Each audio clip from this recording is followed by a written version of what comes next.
How's it going, everybody? I am Donut. As always, this is Black Lives Matter, All Cops Are Bastards, and Trans Rights Supporting Channel. If you're not supporting that shit, get the fuck off this channel. We are reading some Orochi by Kazuo Umezz, whichever one you prefer.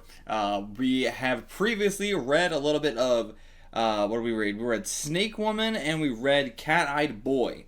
I believe this is going to be similar to Cat-Eyed Boy, in that it's going to be a bunch of anthology one-shots, but with Orochi as like a sort of main character, being the through line of all of them. That's my guess as to what, or not my guess, but that's what I think this is, but I'm not exactly sure on that. Also, I'm trying a little bit different. I'm on an exercise ball instead of my normal chair, so if I look weird, that's why. But we're going to try that, see if that works at all. But okay. There's some art here with a little girl slashing a painting with blood coming out of it, slashing a painting with a rose, and then blood coming out of it. So like some paintings come to life sort of thing, maybe. And then a graveyard for our inside cover here. Maybe this isn't an anthology. Just two things here. Sisters, bones. Sisters and bones. Two things. But okay, let's get into it, see what that is. But if that's true, then this one's will be like 200 pages long or something, so we'll have to find out. First up, Sisters. This is the story of a woman consumed by obsession. Is there any other type of tale as terrifying? Oh my god, so cheesy right off the bat. Oh, is there any other type of tale as terrifying as a woman consumed by obsession? Okay. So, it's going to be a Tomei sort of esque story then, I would have assumed, a like supernatural kind of obsession with a thing. I mean, just a lot of Junji Ito stories have that in general, but I mean, just a lot of horror in general. Like, what other type of tale is more horrifying than someone with an extreme obsession in horror? Like, that's definitely the more accurate thing, but we wanted to make a joke out of it. Alright, whoosh, the winds, the day of the storm. Looks like this might be the girl from that art piece we saw. But she's walking through her village with some gusts of winds from a storm. Going to an old western-style mansion. Only rang the bell to get out of the deluge. Okay, so just looking for some shelter here. Old woman answers the, not an old woman, but an older woman answers the door here. And then, can I help you? Oh, miss, there's something on your forehead. And with her hand, which has like some sort of black mark, is that blood or something else, touches her forehead, gonna gain control of her. Do come in. You must be the new maid. Yes, my name is Orochi. Okay, so this is just Orochi, straight up. Thought we were gonna have like a more like she is very supernatural. I thought it was gonna be more like Cat-Eyed Boy, but perhaps not. And yet she's saying she just did this to come out of the rain, but then, they were wealthy and their house was impressive. Shows us to our room. Alright, meet the rest of the family, and then so perhaps I should meet the rest of the family. And she's gonna say no, but then, the mark on her forehead forces her to, yes, I'll introduce you. But it's only my sister and me. Her older sister. Room's upstairs.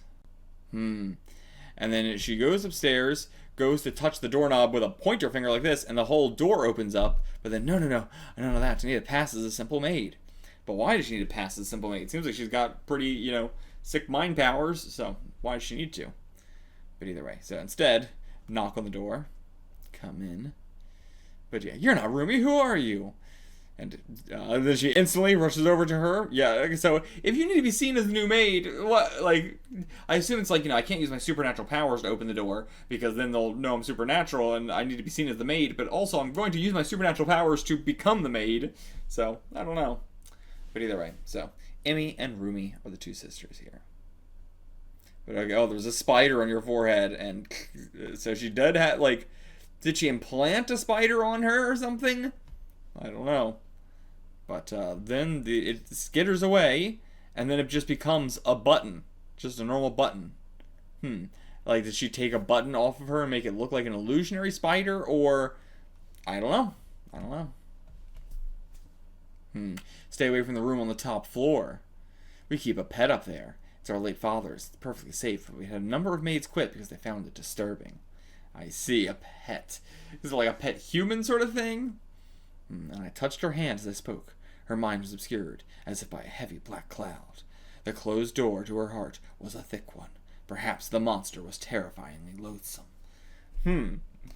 So, like, she's not acting like this is her doing. Like, I assumed all the heavy black cloud and all that, the closed heart, was her doing because of her, ability. But apparently not. She's thinking it might be the monster. And yeah, she knows they're hiding something, but I don't really care. I'm not going to be here too long. But then she hears up in the attic, oh. And then, what could it be? Oh, and locked in. I wonder why they don't want me to leave. Do they, like, how strong is this sort of mind control sort of stuff? Like, is there a bit of themselves that is, like, still in there? Or is this complete control? So they fully do think you're a maid, so this is really weird as to why they would lock you in here. And yeah, that voice was crying. The next morning, the door's unlocked. Okay, so yeah, it's locked at night. Yeah, knew she should leave quickly, but the mystery, it's intriguing. Alright, I will play the maid, and I'll erase my presence from their memories before I leave. Okay, so you can do that, so then why do you care about your supernatural powers being seen? No. But also, just very interesting start so far. Again, I thought this was going to be like one-shot anthology, but it seems like this is going to be this is called Sisters, so and this is going to be for 97 pages, roughly, like 90 pages. Interesting, because, like, I could see this being sort of like Cat-Eyed Boy. He goes and, like, finds himself in circumstances, and he's interested in the mystery, but also, he's sort of like a gay kind of hero, in which he wants to help them a little bit and stuff like that. He's sort of like the defender of the humans, even though he's a supernatural guy himself. I assumed, we were going to get, like, something like that, her being a sort of villainous sort of character, but mostly she'll also help out. But now I'm not really sure. I'm not really saying she's villainous or anything like that, but also the fact that we're just going to be doing this whole sister plot for, like, 90 pages is very interesting. Because it feels like I've got a lot of different things we could do here, but, yeah, I don't know. Interesting. How long will this be going on? And yeah, she's been commenting over and over again, like, God, they're both so beautiful, both so beautiful, both so beautiful. She's said it like so many times now. I mean, how much older are you than Rumi? Huh? And then that, like, shocked him enough, and then she dropped a plate. Well, 1, 2, 3, 4, 5, 6, and they're going, Is it like, because of the age thing, or what?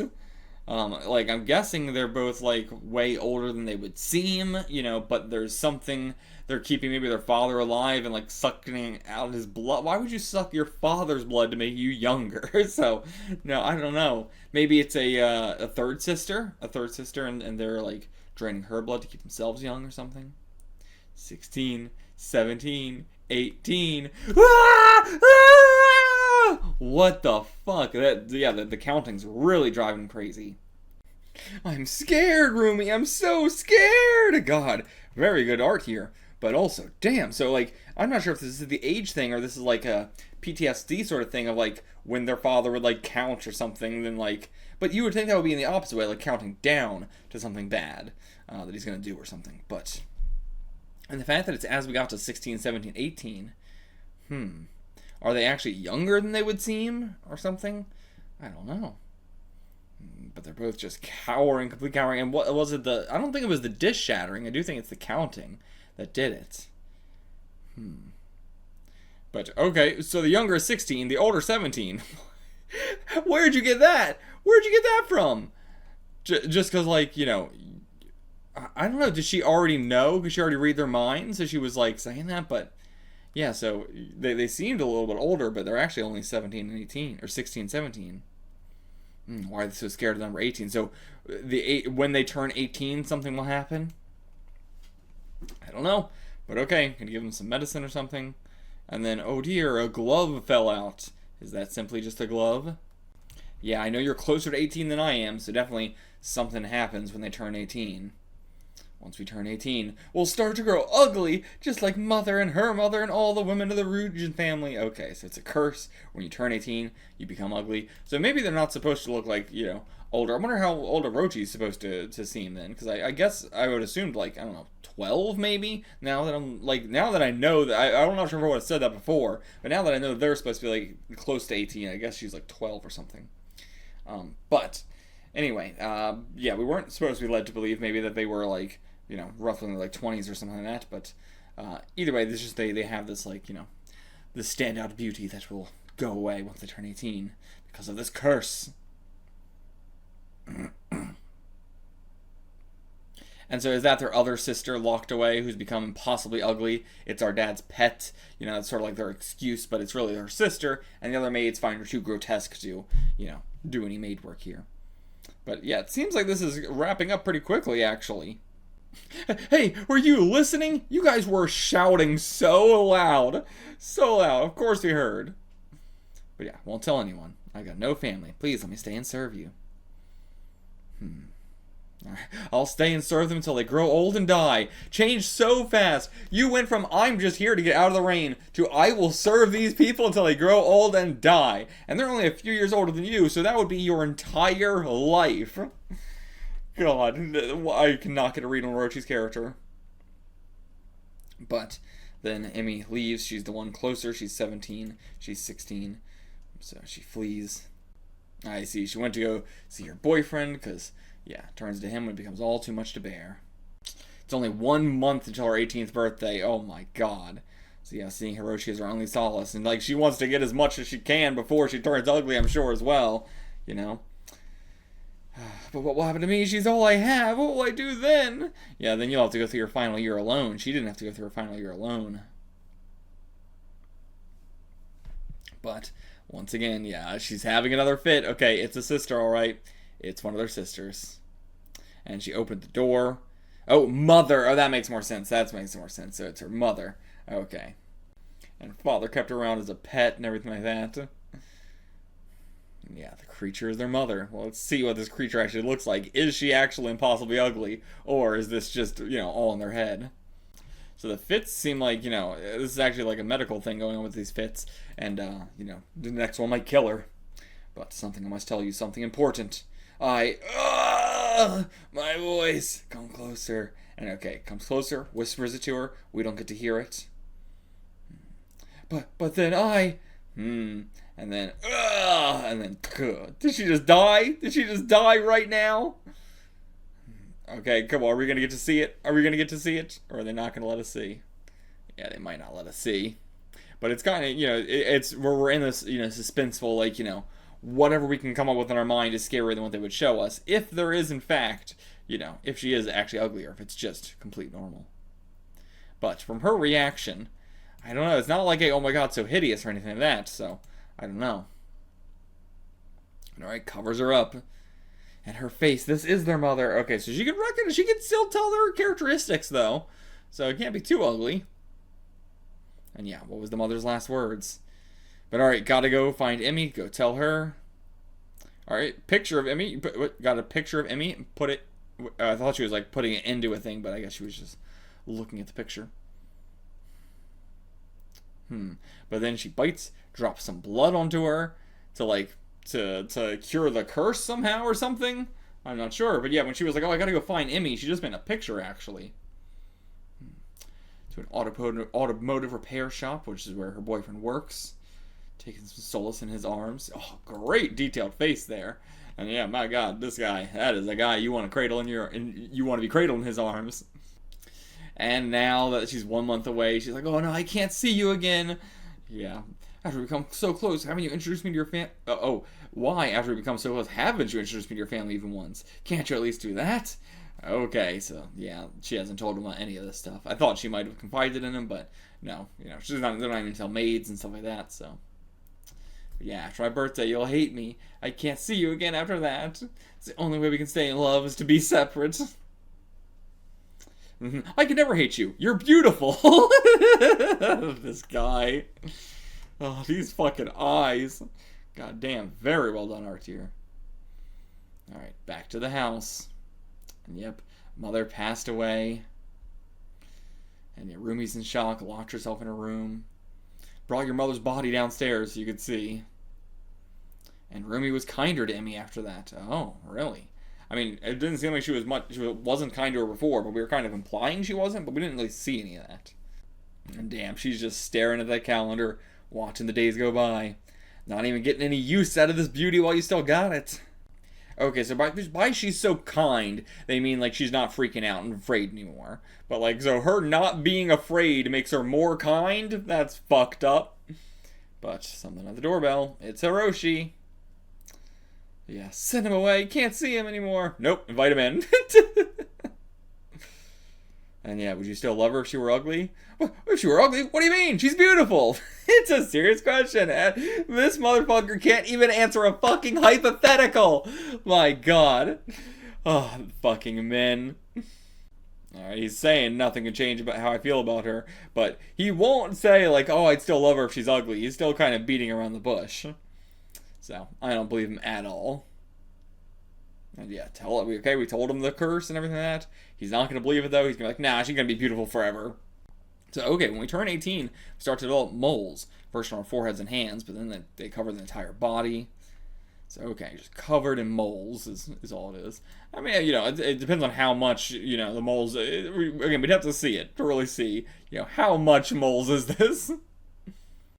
Okay, right before my mother died, she told me something. She said I was adopted. Okay, oh my God. The mother let her go through this whole time. I guess that, you know, that's also why she's becoming kinder to Emmy and why she's not scared anymore. But also, like, you know, I can see maybe the mother being like, I don't want Rumi to have to go through this alone thinking she's going to be the only one. So I'm not going to tell you until, you know, so that way you'll have the trauma of also going through it, but it won't actually happen to you.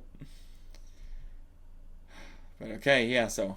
It's crazy to hide this from you, though, from the family curse, though. It's I understand the logic to it, but it's fucking crazy. And yeah, you feel extremely guilty to be spared by this horror. Certified no matter what happens, I'll be gentle and kind to her. Okay, now, unlike your mother, who you guys locked in a fucking room and locked anybody else up at night. But, what did she do? Did she run away, or did she... Oh, she just heard? Yeah, she heard all that. Yikes. Yeah. Now she's gonna... Yeah, like, in the middle of the throes of all this, this is the final month, and now this is when it comes out. Like, this is a bad time for this to come out. And yeah, I'd rather just grow ugly alone. You'll all just treat me like a monster. Now, she's gonna, yeah, push everyone else away. I'll spend the rest of my life in misery! Ha ha ha ha ha! Just say... And yeah, I see why you've been so nice recently. What is she about to do to her? Just slamming her fucking head into the ground. Jesus, yanking at her hair. Yeah, she wants to turn her ugly too, I bet. Just leave us be. Let my sister do what she wants. It's my fault. Yeah, all the guilt. So she's gonna, like, you know, just internalize it as what she deserves. And drag her into... Oh my God, gonna drag her up into the room where their mother was. It was then that the days of chaos began. What the fuck does that mean? What?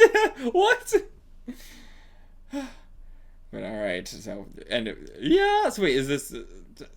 So, okay, like, that was the end of the day. The end of the day was she just dragged her up, you know, to another room upstairs, assuming where their mother was. Then we cut to another day where Orochi's just still being the maid and being like, oh, Emmy's terrorizing Rumi again. This just happens. God, passed out on the floor. Yeah, I would do anything to help you. What is up with Orochi? She's such a weird character thus far. The blood as well, like, you know, what was up with that? And now, fucking Emmy is seeing, you know, Rumi being taken care of by Orochi, and that's going to really infuriate her even more. I see. No, yeah, this water isn't for her, it's for her sister. And bumps right into her. God, her looks changed so much. The ugliness has come not from the curse, but just from herself. I'm thirsty. How long must I wait? Splashes it back in her face. You were thinking about running away. Oh my God, she's just in the same dress, just all tattered up and everything like that. So yeah, drags her back into the room to slap the shit out of her, torment her even more. And so Emmy's birthday grew even nearer. I'm so scared, so scared, so scared. But she's the one making herself uglier and uglier. And just slapping the shit out of her sister. We're gonna make her ugly too. And hit me, please, it will ease your pain. But yeah, that's like, yeah, the fact that she has all this guilt and Rumi has all this fucking, like, anger, but they can't meet because Rumi wants her to just run away. She wants her to, like, you know, give up on her and stuff like that, but she won't. And in fact, because she feels like she deserves it so much, that's just pissing her off more and more. This is just a vicious cycle. And then the day before her birthday God, looking horrific. With a fucking flaming stick. She's gonna go burn Emmy. Burn her face permanently. And she's got her tied up and everything. Sorry, she's gonna go burn Rumi's face, I meant to say. Yep. Okay, just leave now. What? She's like, you know, she's trying to like chase her out like she's fucking Frankenstein with flaming sticks. But alright, pushes her out of the house. And now, still, tomorrow, my moles will crop up my forehead and fingers. We'll see about that. Alright, yeah, if I have to be ugly, then it'll be by my hand. Burns her own face. Yep. Burns the skin off her own face so no moles can form. Smell of rotten flesh. Not rotten flesh, but cooking flesh. What? She's like, step aside. I said step aside, so then she punches her in the back, and then that makes her pass out. I don't think in fiction I've ever seen, if you punch someone in the back, it will make them fucking pass out. I've seen 1,000 different, like, nerve pinches, fucking, you know, pressure points, whatnot. Never seen punch him in the back, it makes him pass out. But okay, so what the hell? She goes to reach for the doorknob, but instead just smashes straight through the whole thing. What are your powers? But alright, yep, burnt that face off. Burnt her forehead specifically. Okay, I thought she was going to do it the whole face, but nope, just burnt her forehead, so that way, and her hands, so that way the moles can't grow there. Yeah, they're saying under those bandages she'll have those moles now. I don't know about that. Maybe they were both adopted. Maybe that's what she was trying to say. But buzz at the doorbell. And alright, yeah, he's here. He wants to go. Oh my god, she's got a fucking crossbow! She ain't fucking around. I knew it, you're bullying Rumi. Okay, damn, that's why he's here. A good stand-up guy. Extremely stand-up guy. I gotta give this guy props. I thought he was a piece of shit, but no. I mean, he brought a present for her and stuff like that because it's her birthday, but he was like, you know. Interesting that he sees her like this and is like, I knew it, you were bullying Rumi. You're bullying Rumi. But wait, hold on. Sorry, yes. She's Emmy, she's Rumi, right? Yes, I did get the names right. I said I was wrong earlier, but I was right. But anyway, seeing her in this state and saying she's the one bullying. But I mean, look at her. She's got her, like, you know, she's like holding her and everything like that. And I think you can just tell she's crazy. And yeah, there we go. Takes all the bandages. I did this. I burned myself. You're judging by your face. All that talk about loving me was a lie. But yeah, it's not the ugliness. It's the ugliness with inside. It's the fact that you're just a completely different person now. Internally. And yeah, Rumi's been nothing but kind to you. So you like her better than me. Is that it? She's not going to listen to reason. Not at all. And he moves. So she shoots. And oh my god, right through the damn chest. And Orochi doing something. Who knows? I don't know. And now Rumi as well. Move and I'll shoot you too. You won't turn ugly when you turn 18. So you won't stay with me anyway. Yeah. I mean, she's just really trying to be proven right. She wants them to run away so she can go, oh, I knew it the whole time. I didn't push you away. You always wanted to want to run away. But and now, you know, if I just kill Orochi, then I don't have to think about the fact that he would still love me. I could just kill him. But Orochi looks up at a little thing here, shoots the crossbow. The crossbow hits us, but we snap this little bell sort of thing or something. I'm not sure. And then it falls and maybe knocks the crossbow out of her hand or something. I guess. But she did get shot. Alright, Rumi, now's your chance to actually run away. But she's not going to do it. She's going to go straight to Emmy. I'll never leave you. And points the crossbow at fucking Orochi instead. I'm staying with my sister. You get out of here. God damn, I like the way this story's going. Okay. And then she points at the painting. Gonna make a painting come to life or something? Should have tried harder to get Rumi to leave. If I had, the tragedy that followed it might have been avoided. But just brings the body, just drops him here. Arrow didn't hit any vital organs. My wound will heal soon enough. Oh, for you, but not for him. I wonder about for him. But now, causes a big storm. Really should have left sooner. I don't usually feel sympathy for others. Ah, well, it's nothing to do with me. And if I want, all I have to do is close my eyes to see inside that house. Okay, you can do that as well? Goddamn, girl, if you can do that, why couldn't you just see inside the room as well?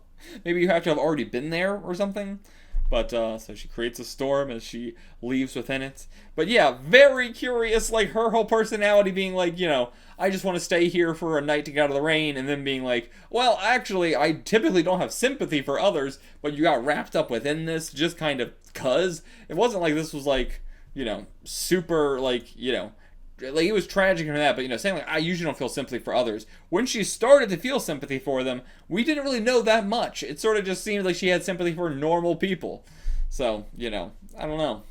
Interesting where we're going to go with this character. That, like, she will get wrapped up in others, but maybe she just says, I don't usually feel sympathy for others, but she actually does. I don't know. Or maybe she's just growing up. But now the painting. Oh, she can, like, see through the painting? Is that what it is? Yeah, through the painting. I can see the sisters anytime. And yeah, you'll always be beautiful, but I won't let you enjoy it. That's really getting at the heart of it here. Even if she's beautiful, I'm going to keep tormenting you so that way you won't be able to, enjoy it at all. And finally, on the younger sister's birthday, yeah, so she looks in the mirror, like she bandaged up herself. Just to, she just keeps herself bandaged up now. She was just taking it off to show Hiroshi. But since she takes it off, sees that she's still burnt up on the forehead or anything like that. And Ruby is still beautiful. Ah! But why? She's looking in her own mirror and saying that. But okay, yeah. Rumi is indeed still beautiful. And she's now cackling. Rumi, now I'll tell you, Emmy, I lied about what Mother said when she died. It's not me who isn't a real Ryujin, it's you. Okay, so now you'll be fucking... Yeah, I'm the Ryujin. Look, the mole, it's starting. The signs, yeah, on her fingers as well. I can't believe it. Okay, so it was real. The twist was just that she was not, and she wanted her to experience it as well. That's why she was also just pretending to feel guilty about this. Maybe she actually was guilty, but it was also to just really, really, really sell this. Now your hands and face will be as burnt and ugly as mine. We'll be ugly together, dear sister. And yeah, like, this is perfect, too, because, like, she really didn't do anything wrong, technically, Like, of course she did. But ultimately, this is all just Emmy acting on her own accord. Emmy did all this because the idea of Rumi staying so beautiful while she was ugly made her so jealous she needed to torment her entire life. She was going to torment her entire fucking life, not let her enjoy that beauty. So, it's like, none of this would have happened if you were fine with me being, not a Ryujin, and you being a Ryujin, you experiencing this, but me not, but me being there for you, being hyper kind to you this whole time, no matter how much you torment me, I am there for you. I had put the crossbow on our maid to get her out. I, forced Hiroshi to go away as well. Like, all of this, she is, like, going above and beyond to be as good as she possibly can on the surface. So this is all Emmy's fault. It would only happen if Emmy went to such insanely drastic, terrible, measures.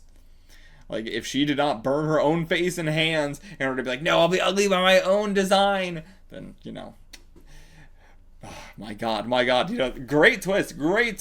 It's rare that you can have such a tragic twist and be like, honestly, though, they kind of deserved it in the end. Like, really, it's hard to be like, any character sort of deserves a horrific sort of fate like this. But this isn't too horrific either. It's just sort of scarring, and it's sort of like, it's a taste of her own medicine, really. God damn. It still wouldn't wish this on anybody, but Jesus, I appreciate that it leans more in that way than most horror stories. And okay, she is going to leave, though. She was only staying until she could tell her, and now she's going to leave her alone. All alone. And with the knowledge that she did this to herself, that this was not going to happen, this wasn't a curse, this was not unavoidable, this was your own fault by your own two hands. And one day, a young man, his wound now healed, visited the house. He forced open the door and went inside. He found the older sister dead, her face frozen in terror, and a mysterious, ugly woman. So, okay, I wonder how long it's been, because it doesn't seem like the body's rotted or anything like that, but this is like a one day. But assuming it's only like a week later or something, or even sooner. But either way, I think she just died of shock. Just died outright of fright. And I don't know, how fast did she become ugly? I don't know. Maybe this is like, she died much more recently. I don't know. But it seems like she would have died from hearing that information. Wish she didn't die, though. I wish she had to, like, live this life, knowing all that. It sort of takes away a bit of the punch having her die. But But okay, that did fly by. I did not know how we were going to fill nearly 100 pages of that, but it actually flew by so fast. And if we only have one more left, that's so interesting that it's just going to be like a sort of two tales sort of thing, and the next one's going to be like 200 pages long. But like, yeah, not what I was expecting at all. Really not what I was expecting.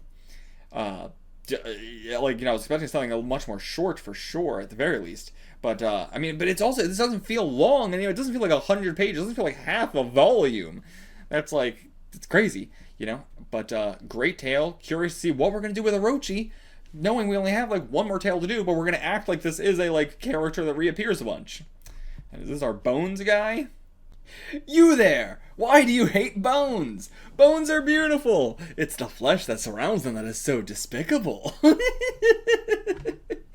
I don't know. Why do you hate bones? I like bones. Why do you hate bones? Chie was born in the village of Kyoshi in North Japan.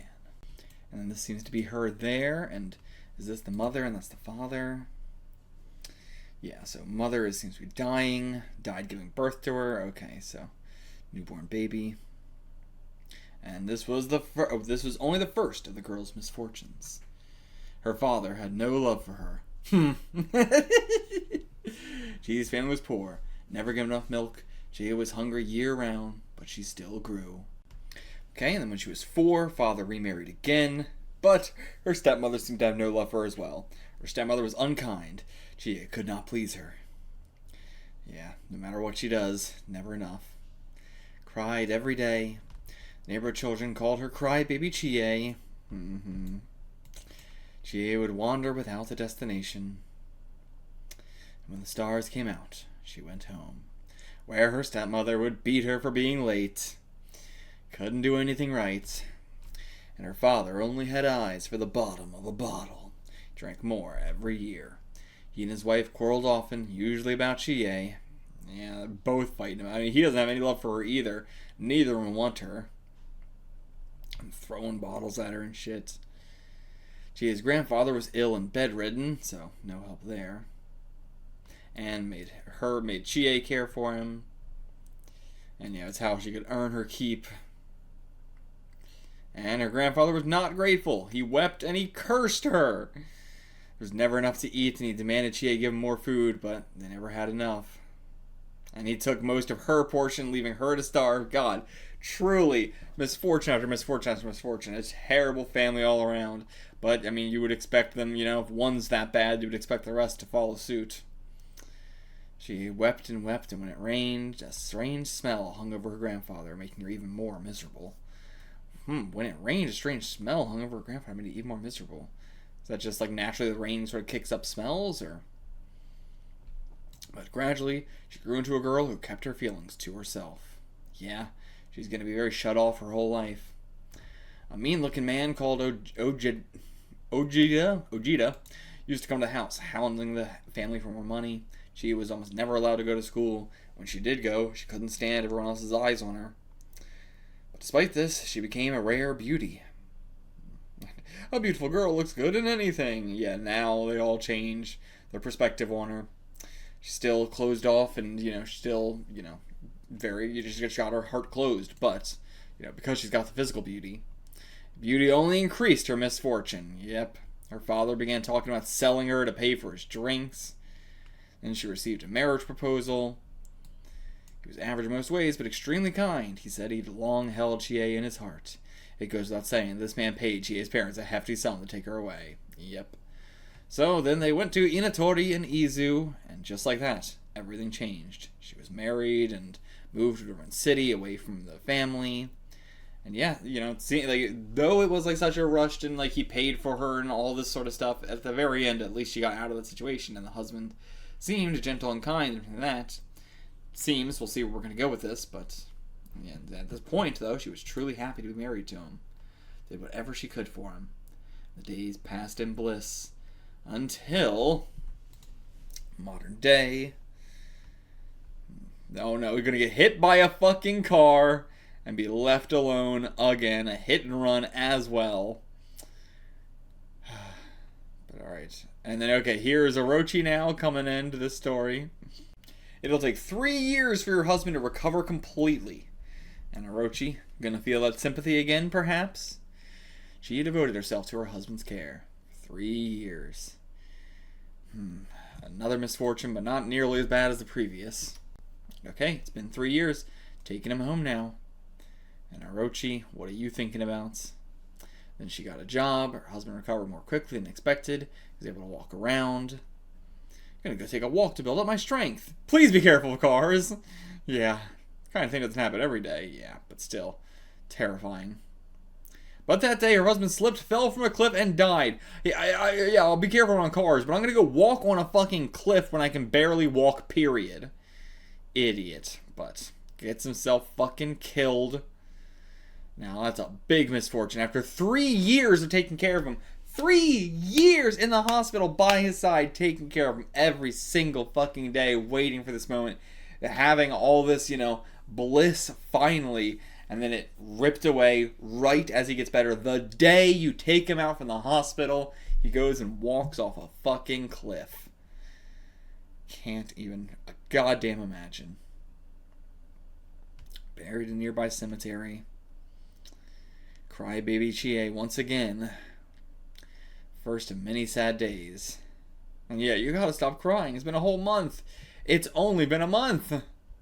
Like, if my wife died, I'd feel like for years. I feel like this is something that takes a long, long time to get over. It's not something that takes a month to get over the death of your fucking husband. And her desire grew more and more to have him back, more powerful with each passing day. Will Orochi be able to bring him back to life or something? The bones? People feeling pity for her.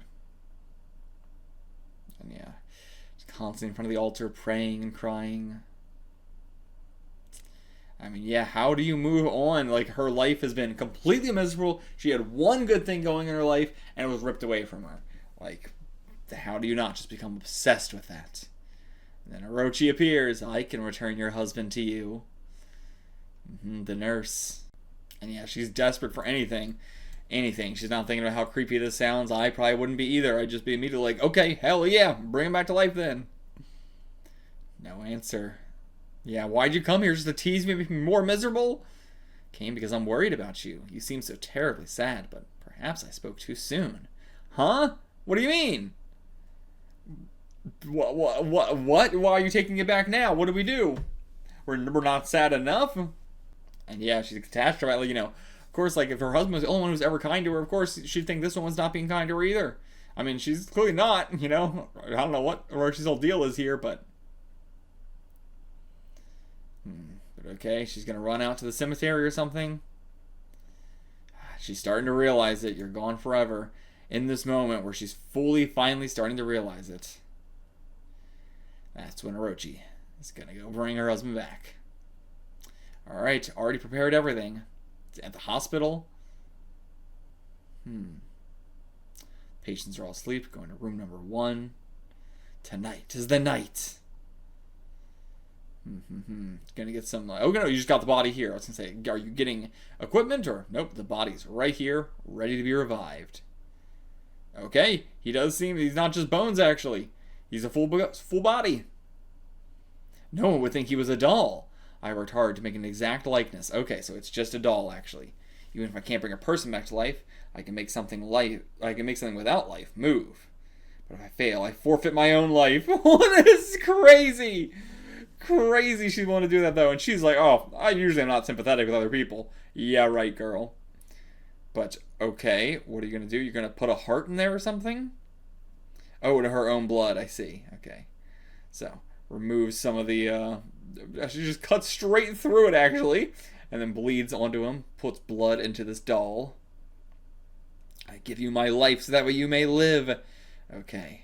And she'd done this already? Is that why her wrist's all, like, bandaged up? Has she already been doing this with other people? Damn, that's a lot of blood. That's a lot of blood. So much of it.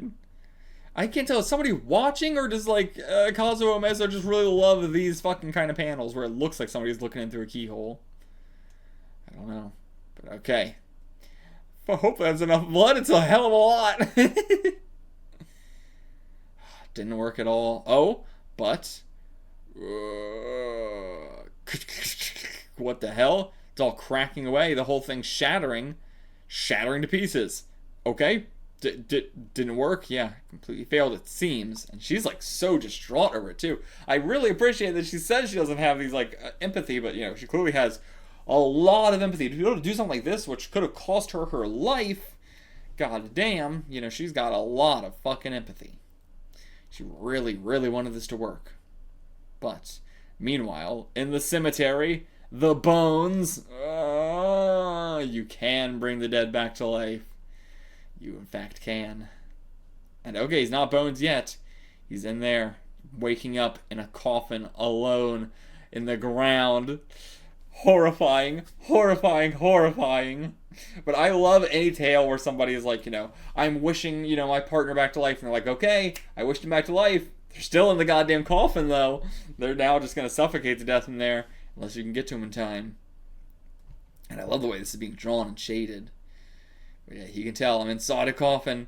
I died. That's right, I died, and now I'll come back to life. Trapped inside this coffin, just to die again. Okay, damn, it's all clear. From the moment I fell off this cliff, he remembers it all. Like, from, you know, when you, in this, you know, what we're saying is when you die, you still experience all that. But you can't speak, just zombied.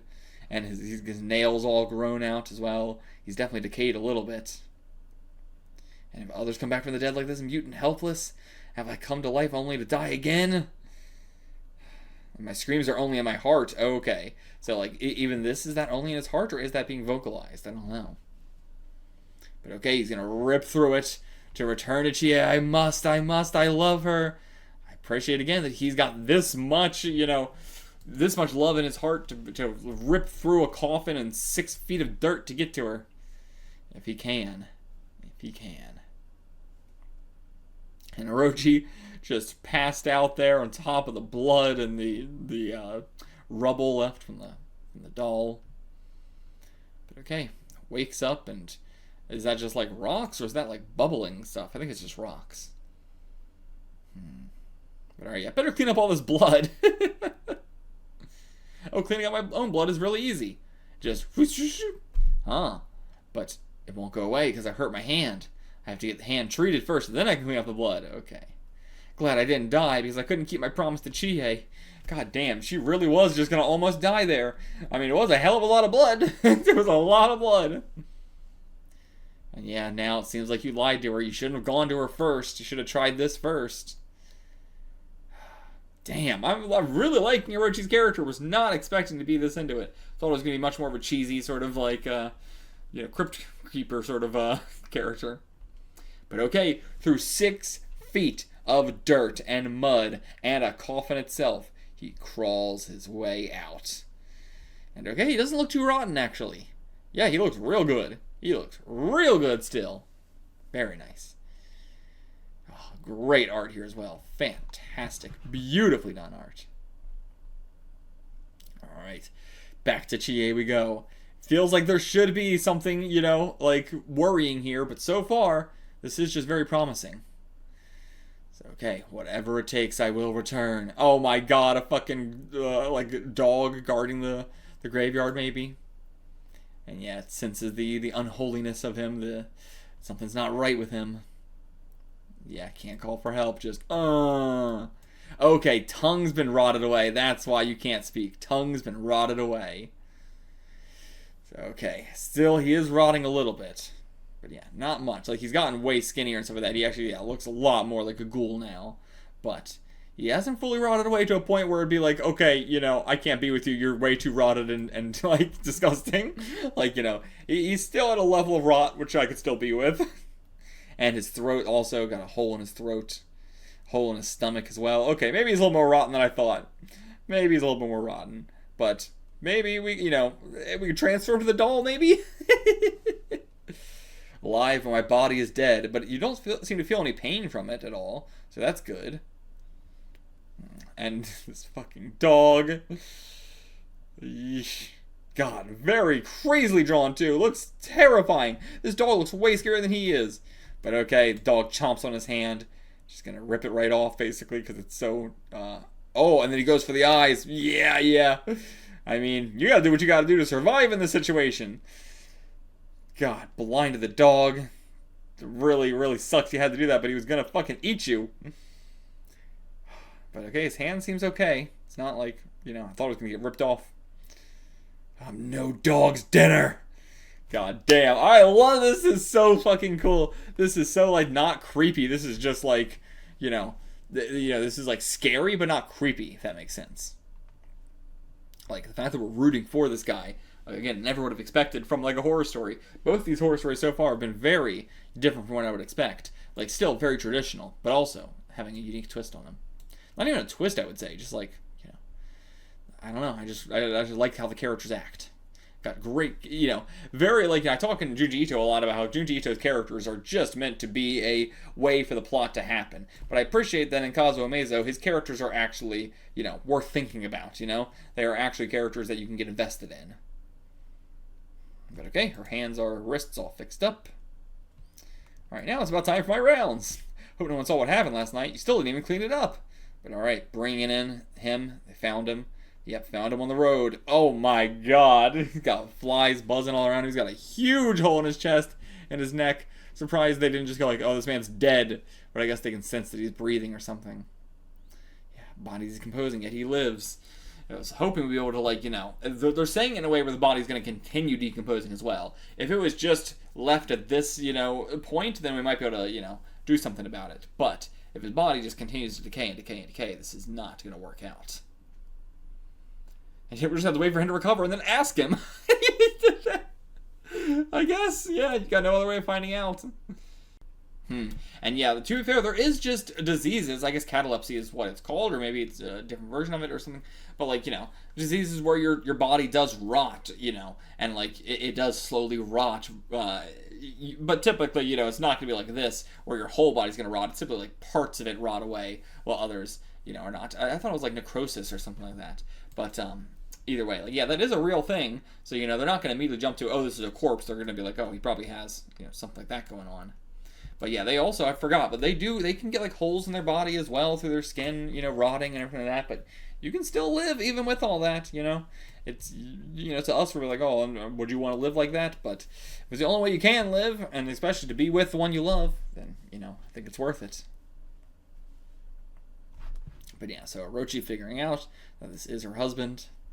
Oh, okay, he actually looks like he's getting much better. The doctor said, like, oh, he's still asleep, but he's recovering, but his injuries won't heal. I guess maybe, like, the holes won't heal, but, like, he is, recuperating. His body is regaining color, it's regaining fullness, it's regaining water and everything like that. So, yeah, I think he'll be okay here. Like, obviously we're going to have to work on, he's not going to be able to speak anymore, but, like, there's 1,000 worse things that could be happening, like being dead. So, just not being able to speak, that is nothing. That's nothing. There's 1,000 people, billions of people, not millions of people, somewhere in the middle there, thousands, billions, meet in the middle, millions of people who, can't speak. So, you can easily work around this. But yeah, you want Chie, you want your wife, and then, okay, he wakes up. Again, I do like we're treating this very horror-like, a lot of the stuff is very scary, but it's also not, like, creepy, because we do trust him, that, he's not, like, this isn't the classic, the dead come back wrong, or what do they say in Pet Sematary? The dead come back different? Is that the line? But either way, it's not sort of that thing. He is fully himself. He's not, like, possessed. He's not evil. He's not, like, has this undead drive for flesh or anything like that. He's just kind of like, and the fact that, like, also he's, like, so, he's not, you would expect maybe something to be like, oh, he then harbors ill will towards his wife for bringing him back to life, but it's not even that. He's dragging himself towards her. I'll do anything to see her again. Like, I love how much we are focusing on that sort of, that we are, it's not that we're doing any twists, but we were just simply not doing very traditional horror stuff that you would expect with a lot of this stuff. I mean, just in general, reading a horror story where people are actually in a healthy marriage where they like each other and they love each other so much they'd do anything to stay with each other, like, seeing that in horror, unbelievably rare. It's hard to work in horror with that being the case. God, his expressions are terrifying. She still cries for you every day, and so yeah, he tries to go see her. But yeah, he wants to check, still got the hole in him. Still got the hole. Yeah. Like, yeah, this is gonna be real bad because these fits are gonna, hurt him as well. But yeah, okay, so now she's gonna run to the cemetery to see. Yep, he dug himself up. It really is him. Interesting panel here. The way we get like a background, but also a like fake background. Like we do get a background, we're like peering into it like we're like a supernatural being looking into a crystal ball. I don't know, just the way Kazuo does the panels is so interesting. But yeah, now she's ecstatic, wants to go tell Chie. And yeah, she knows, like, she'll be happy. Like, yes, he's got some rotted parts on him, but ultimately, he's alive, and she'll be happy. But, last we saw her, she was kind of moving on. It's empty, she moved out. She remarried already! It's been, like, a day! It's been 24 hours, not even! God damn. But, okay, so fast, another man asked her to be his wife, so she went with him. Her new husband knew she was still grieving, but he didn't mind. Mr. Omori of Yokohama. I don't trust this guy at all. How could this happen? It's been less than 24 hours. That's crazy. I mean, maybe it's been like exactly 24 hours. We don't know how long he's been at the hospital, actually. So I guess, to be fair, it might have been a couple days now. It was 24 hours from when he woke up and crawled out of the dirt, but it might have been like a week now. Still, though, that's, crazy time. Maybe, again, everyone's like, get over it. It's been a month, bitch. And I guess she did. And then one night, his husband vanished as well. But they were so in love. Please, let them meet somewhere again. And then she, like, throws 2 marbles and then uses her hand, or uses her finger to make them come together. Just as Chie and her husband will come together again. And yeah, maybe he went to go find her. And for a long time, that was the last I ever heard of them. And I do like that, like, Orochi sort of enters these lives and then leaves them, but then she'll be able to find out some other stuff, but, like, she does, like, it also, like, the way we were, like, really, really focused with Chie at the start, and then we've taken her out entirely of the story. Not long after, I left town myself. I needed to know what had happened. She's got, like, the curiosity of a cat, for sure. She gotta know. She also, like, wanted to make the paintings so she could see what happened. She's gotta know. It took 2 years, but eventually, I found her. Okay, still in her fucking nurse kit up and everything, too. It's okay, just let herself in. And there was Chie, even more beautiful than when I'd last seen her. And Saburo, was that the name of her dead husband? And she's still, I mean, it doesn't have the, like, things on it, the things to note it's a picture of a dead person. But it's also in a shrine, so you would think it is. But yeah, please forgive me for having moved on. I remarried as a very kind man, but I haven't forgotten you. And I have a child with my new husband, but you, if only you hadn't, I would have happily spent my life with you. Damn, this is a very sweet sentiment, but you moved on way too quickly. Way too quickly. Even marrying somebody 2 years, like, she's been in this relationship for like 2 years. Even if you remarried after 2 years of your husband being dead, I'd be like, that's so soon. That's so soon. I feel like, 5 years feels like, like, I think you can date and everything like that, as she is doing here, but it's still, like, 2 years feels like 3 years I might be like, yeah, whatever, but, like, 2 years feels so short. But yeah, just walking in, good news, Chie, your husband has returned to life. Orochi, you are making matters so much worse. You really do not know how to, like, you have these powers and you can do all these things, you have this empathy, but you don't know how to communicate it. You don't know how to do this, in a human way. But yeah, it's you again, the one who came, on that day and told me my husband was alive, but was lying to me. Yeah, still wants to believe it a little bit, but the reality comes back. You're lying. It's been 2 years since he died. He's nothing but bones. But I mean, he might be bones now. But yeah, let's go try and find him. This is crazy. This is absurd. And okay, then she grabs her. Is she gonna calm her mind or something? I don't know, but just, is he behind her or something? No, okay, it's just the thought. The thought is too much. But yeah, you'll have to just bring him here if you want to do that, like, but you're not going to be able to take her to go look for him. And no, someone's here, must be her new husband. No, I don't, okay, it is actually. But okay, and then a while later, these fucking panels. Are you looking in or what? Darling, I'm frightened. I'm going to be killed. What is this? By my late husband. When I went to a store to buy a doll for June. Saburo, she saw him, and yeah, he's still all bandaged up and that, so he is just completely fine. He's, he's got some holes in him, but other than that, he is A-okay. This really is so tragic. They should have just been together, but, I feel like Orochi coming to her and saying all this is what made her move on so fast. She's like, I can't believe I'm, so crazy that I'm attracting these other crazy people to me. They're looking at me and going, this woman's so crazy, I can go to her and fuck with her and say, hey, your husband's alive, and stuff like that. And, that probably got to her. That's probably why she wanted to move on so quickly. But clearly, she still has way too much, invested into Saburo. She has not fully moved on.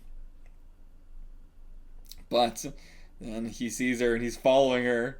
The way Kazuo draws these faces. So terrifying. So terrifying. No matter what the actual expression is, he looks terrifying.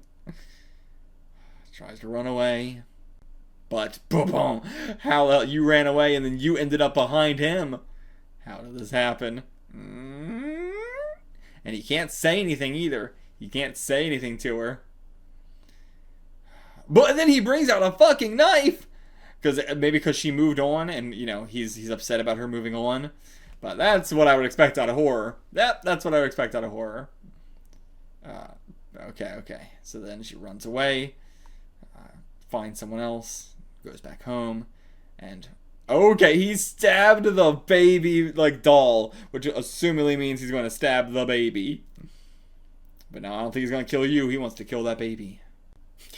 Okay, your wife is in hysterics, thinks she's going to be killed. You came home 5 seconds ago, and you're instantly like, well, I'm going out for a bit. Yeah, okay, fuck this guy. This guy's almost certainly cheating on her, too. If he's out and back, in and back out again within 5 seconds, I don't trust this guy one iota.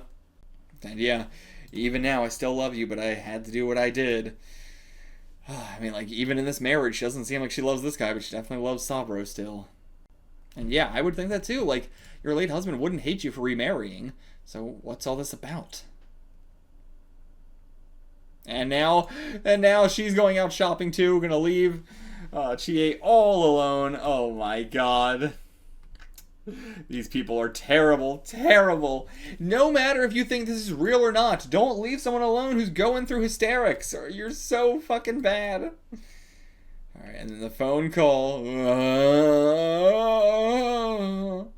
She can tell. It's Saburo. Okay, I guess she couldn't tell, actually. Just disturbing call. And then right out front the door. Oh, it must be my husband. I'll open the door right now. Nope, it's not. It's Saburo. But what's he gonna do? What's he gonna do? We're not seeing his face. He's going over to the baby. Over to June. And whoa, he's just gonna suffocate him? Just gonna fucking suffocate him.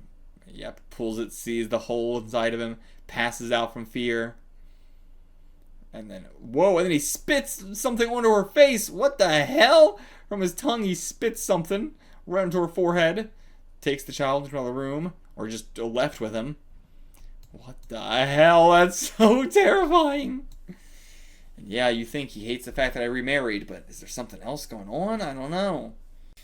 And the baby has been taken from her by, her dead husband, or at the very least, just the baby's been taken from her, period, or she's been going through hysterics, and the fucking husband's still just like, calm down, calm down, calm down. This guy sucks so badly. Okay, got a package, no name on it, and there's blood. Is this going to be the body of her child? It's gotta be, right? It's gotta be. Oh, it's a hand. It's a hand. Is it the size of June's hand? I don't know. We didn't get to see it, so... Is that his own hand or is that June's hand? Those are really the only two it could be. And okay, yeah, here's Nurse Orochi coming in. Okay. Gave her some tranquilizers, made her pass out, and... Alright, yeah, now the husband's saying he'll watch over her. Now that she's unconscious, I'll watch over her. Fuck this guy. And now he's chastising the fucking doctor. Being like, you idiot doctor, you think someone killed June? No way! You can't really believe the ghost of Chie's husband did this. No, but clearly something did it. Even if you're not believing that. And yeah, woke right back up out of those tranquilizers. Right back up. And yeah, Chie and her husband did meet, just as I wished, but I'm not sure if that was such a good thing. Yeah, you keep fucking this up so much, Orochi. You are not good at this human thing. But yeah, and then it looks over, oh my god, it's that fucking nurse again! This motherfucking nurse that keeps causing me so much turmoil! Yes, I'm your friend. I came because I was concerned. Horrifying. Orochi really is the most terrifying aspect here. It isn't like, I mean, the other tale, she was actually, trying to help. But in this one, she's trying to help in this one too. But in the other one, she would have helped if the sisters actually paid attention to her. But, if Emmy actually, gave a shit and listened to her. But, I guess not Emmy, but oh no, yeah, Emmy would have been the one that would have had to listen to her. But anyway, in this one, she's just causing, just bad. But meanwhile, the ocean waves crashing up against I was going to say worn down, this is far beyond worn down, a mostly collapsed building. And that's where he's staying. In a building that's just as rotted away as he is. Oh, and it's getting worse, it seems. It's getting worse, yep. Hand as well. Okay, flesh falling off the bones, but yet still alive. Not just my flesh. The brain is rotting inside my head. My memories are unraveling. I mustn't forget. I'll have my revenge, so she can never forget. But okay. So yeah, he was fully, himself, and he was trying to get back to her as much as possible, but the more his brain rots away, the more now we're getting what I expect out of these kind of stories. Someone coming back from the dead. They come back wrong. They come back different. They come back with evil inside them. But this evil is not actually evil. It's just a rotting away brain. I know you're in shock, but I can't let you off lightly. I'll take you to hell with me. Good God. And you know why, Chie. Something we don't, actually? Whether a miracle chance I crawled out of the ground alive again. Because my powerful feelings for you, I crawled back to you. It wasn't because I missed you. It was to kill you. Because you killed me. What? What do you mean? I mean, he did say, I remember everything from the cliff, saying yada yada. But what did she do? What are we about to find out? Because did she push him off a cliff or something? And we had unreliable narrator? I don't know. Oh, I love this sound effect being reversed and etched into the walls. Interesting way to do that. And then they see that Chie is gone. She's left the house. And okay, I knew it. Huh? Did you, you encourage her to go out and see Saburo? So. And the African poison arrow you had hanging on the wall is also gone. Damn, you can just have a poison arrow, what was it poisoned with to make it last, so long you can have it out on your wall, and assuming that you can still use it and it'll still be poisoned. I'm sure there's got to be some sort of poisons you can do that do that. Maybe most poisons are just, always, or they just have, a high, expiration time, years and years and years and years and years. But yeah, normally I would think you dip it in it and then shoot it.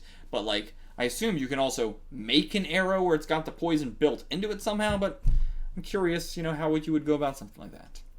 But anyway, this is certainly the fucking 60s with, Sir, the African poison arrow you had hanging on the wall is also gone. That's so, that feels more 40s than anything. The 60s, that feels like it's too far for that. I don't even remember when this came out, by the way. I should have said at the beginning, but this came out in the 60s at some point. I'll look it up when we're done, but yeah, I always forget to say the year that the shit came out that I'm reading, but alright. Gonna go kill Saburo with a poison arrow. But considering he doesn't really feel any pain from his wounds, I wonder if poison can even kill him. And I'll kill you this time for sure. Yeah, okay. So that's also why she's been screaming and what? He's come back? Oh no! But we also heard her internal monologue wanting him to come back so much too, so I actually don't know how to square that. Maybe it was an accident, or I don't know. You're to blame. It's your fault. What the hell? Okay, I'm so interested in this backstory now. What the fuck? But Orochi is chasing after her. And, yeah, takes a taxi. I like that we're always showing off her hand. That's how we know it's hers. If we can't see it's her. But alright, classic. After that car. Seems to me that she is keeping a secret about her death of her first husband. Police have probably discovered that the child's hand belongs to Chie's son. But that hand is... not her son's? Is it actually, the husband's? Or is it something else entirely? I don't know. Alright, I shall pull back the veil of her mind and reveal what she's hiding. But where on earth is she going? Going to... Yeah, she knows exactly where he is for some reason. But I'm assuming she's going right here. But he is going up to the attic. The attic or something. I don't want to say it like that. But, and the baby's still here. And yeah, the baby's got both of its hands. Baby's still got both of its hands, so it ain't the baby's hands. But he seems to still have both his hands, so it ain't his hands. Whose hands is it? But, it seems like he cared about the child, but then, I don't know. Okay, no, he does seem to care about it, but he's also, using it as bait. So, and when I look at him, my resolve wavers, my body rots, and my memories of Chie fade like a sunset. But before he forgets them all, gotta get that revenge. Alright, out on the shore. Is this the cliff where he died? And the waves crashing up against the rocks, spraying their spray over him.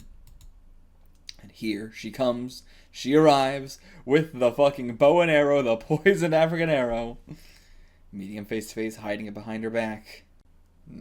I love that he, does just look like a normal guy. Like he's rotting from the inside and on parts we can't see, but when you just see the face, it just looks like normal. Okay, so he told her to come here, tell no one, come here alone. So that's why she knew where to go. And yeah, where is this hand from? And yeah, seeing the rotten tongue from inside. But yeah, but you killed him, go to hell. Tries to stab us, just goes straight through us. So yeah, the poison arrow, not going to work at all. She didn't even bring a bow, she just brought the arrow itself. But alright, so now she's going to strangle her to death. Tell me the secret first. And the kid, he's trying to run away from bugs. Tons and tons of bugs, so many bugs. Is this Orochi's doing, or is there just shitloads of bugs here? It's gotta be Orochi's doing, right? So that way, she'll be able to see that the child is alive. Wait, what? Orochi? I sent that hand from a cadaver at the hospital. It wasn't June's.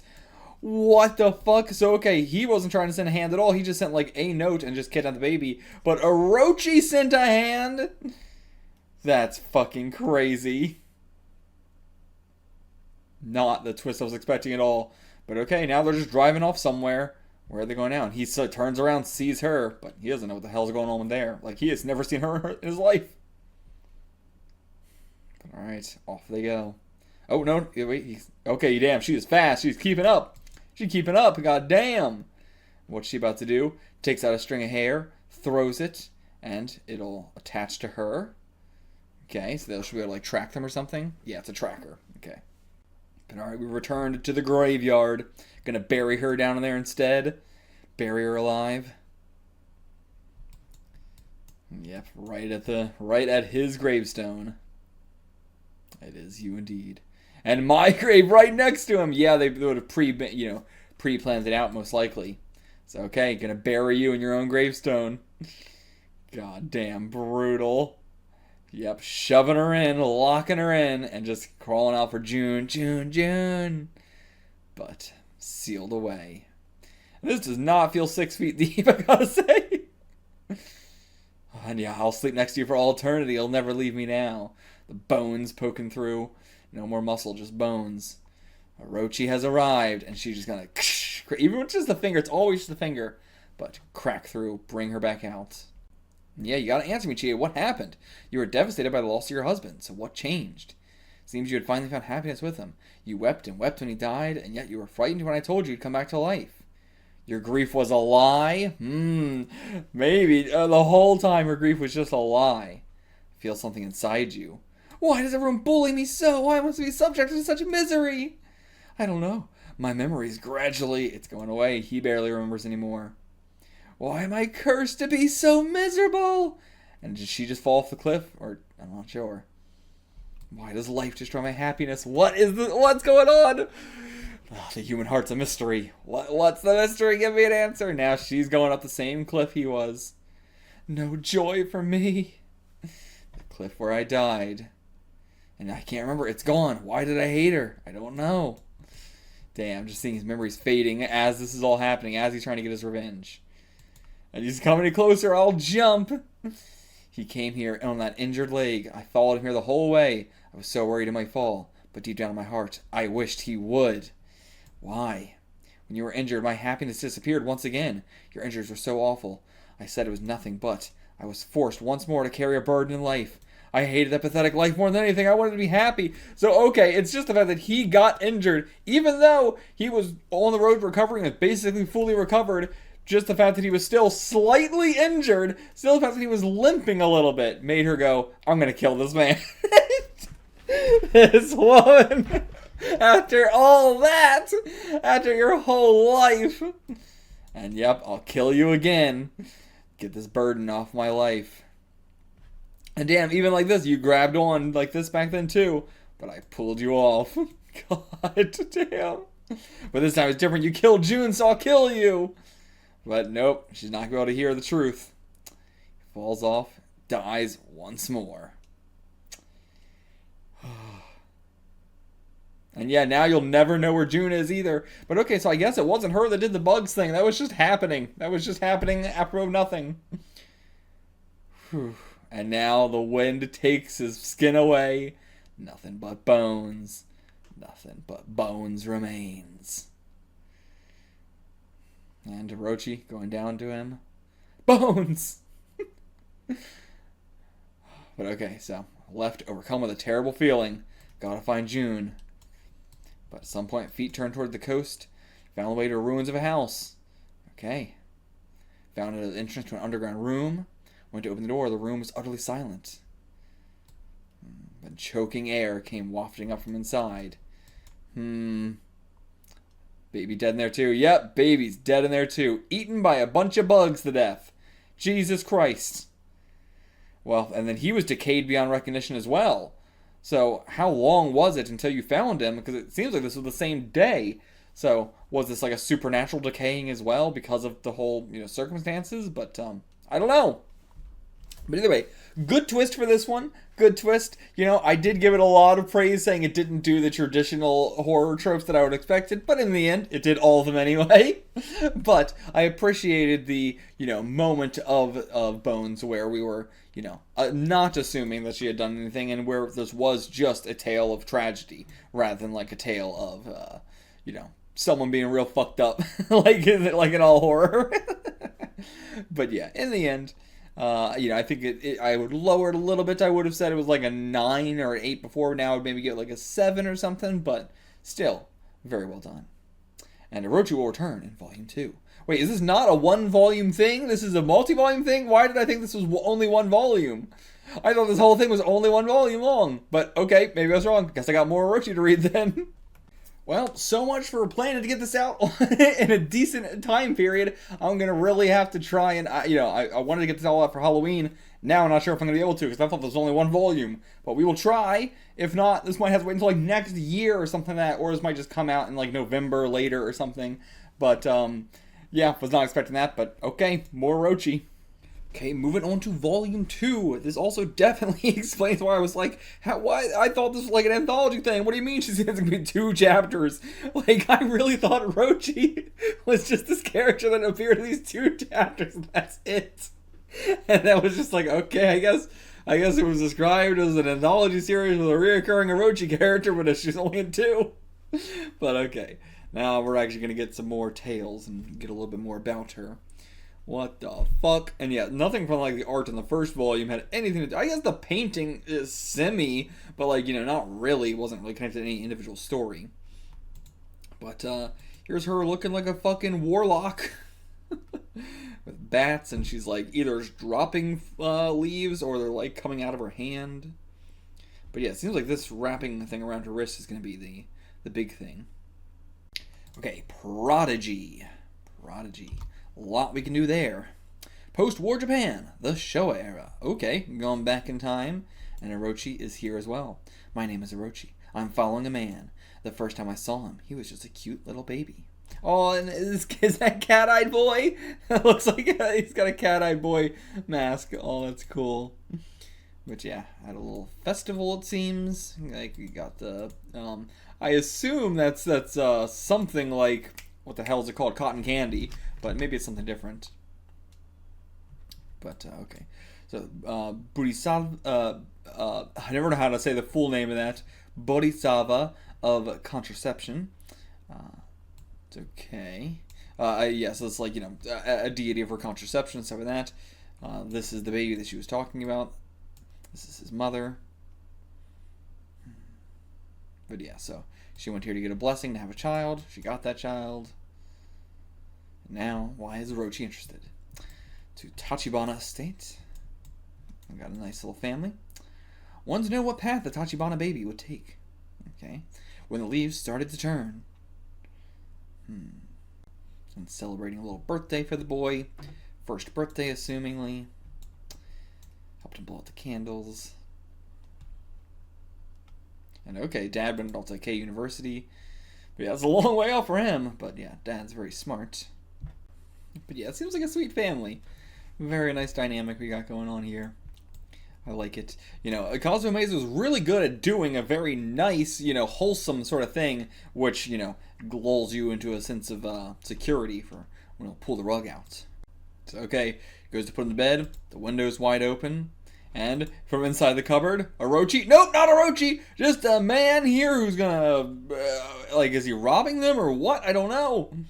But, yeah, just robbing, but it's gonna go wrong, probably. Okay, so yeah, my husband's got it. Goes to the other room. Yeah, at knife point.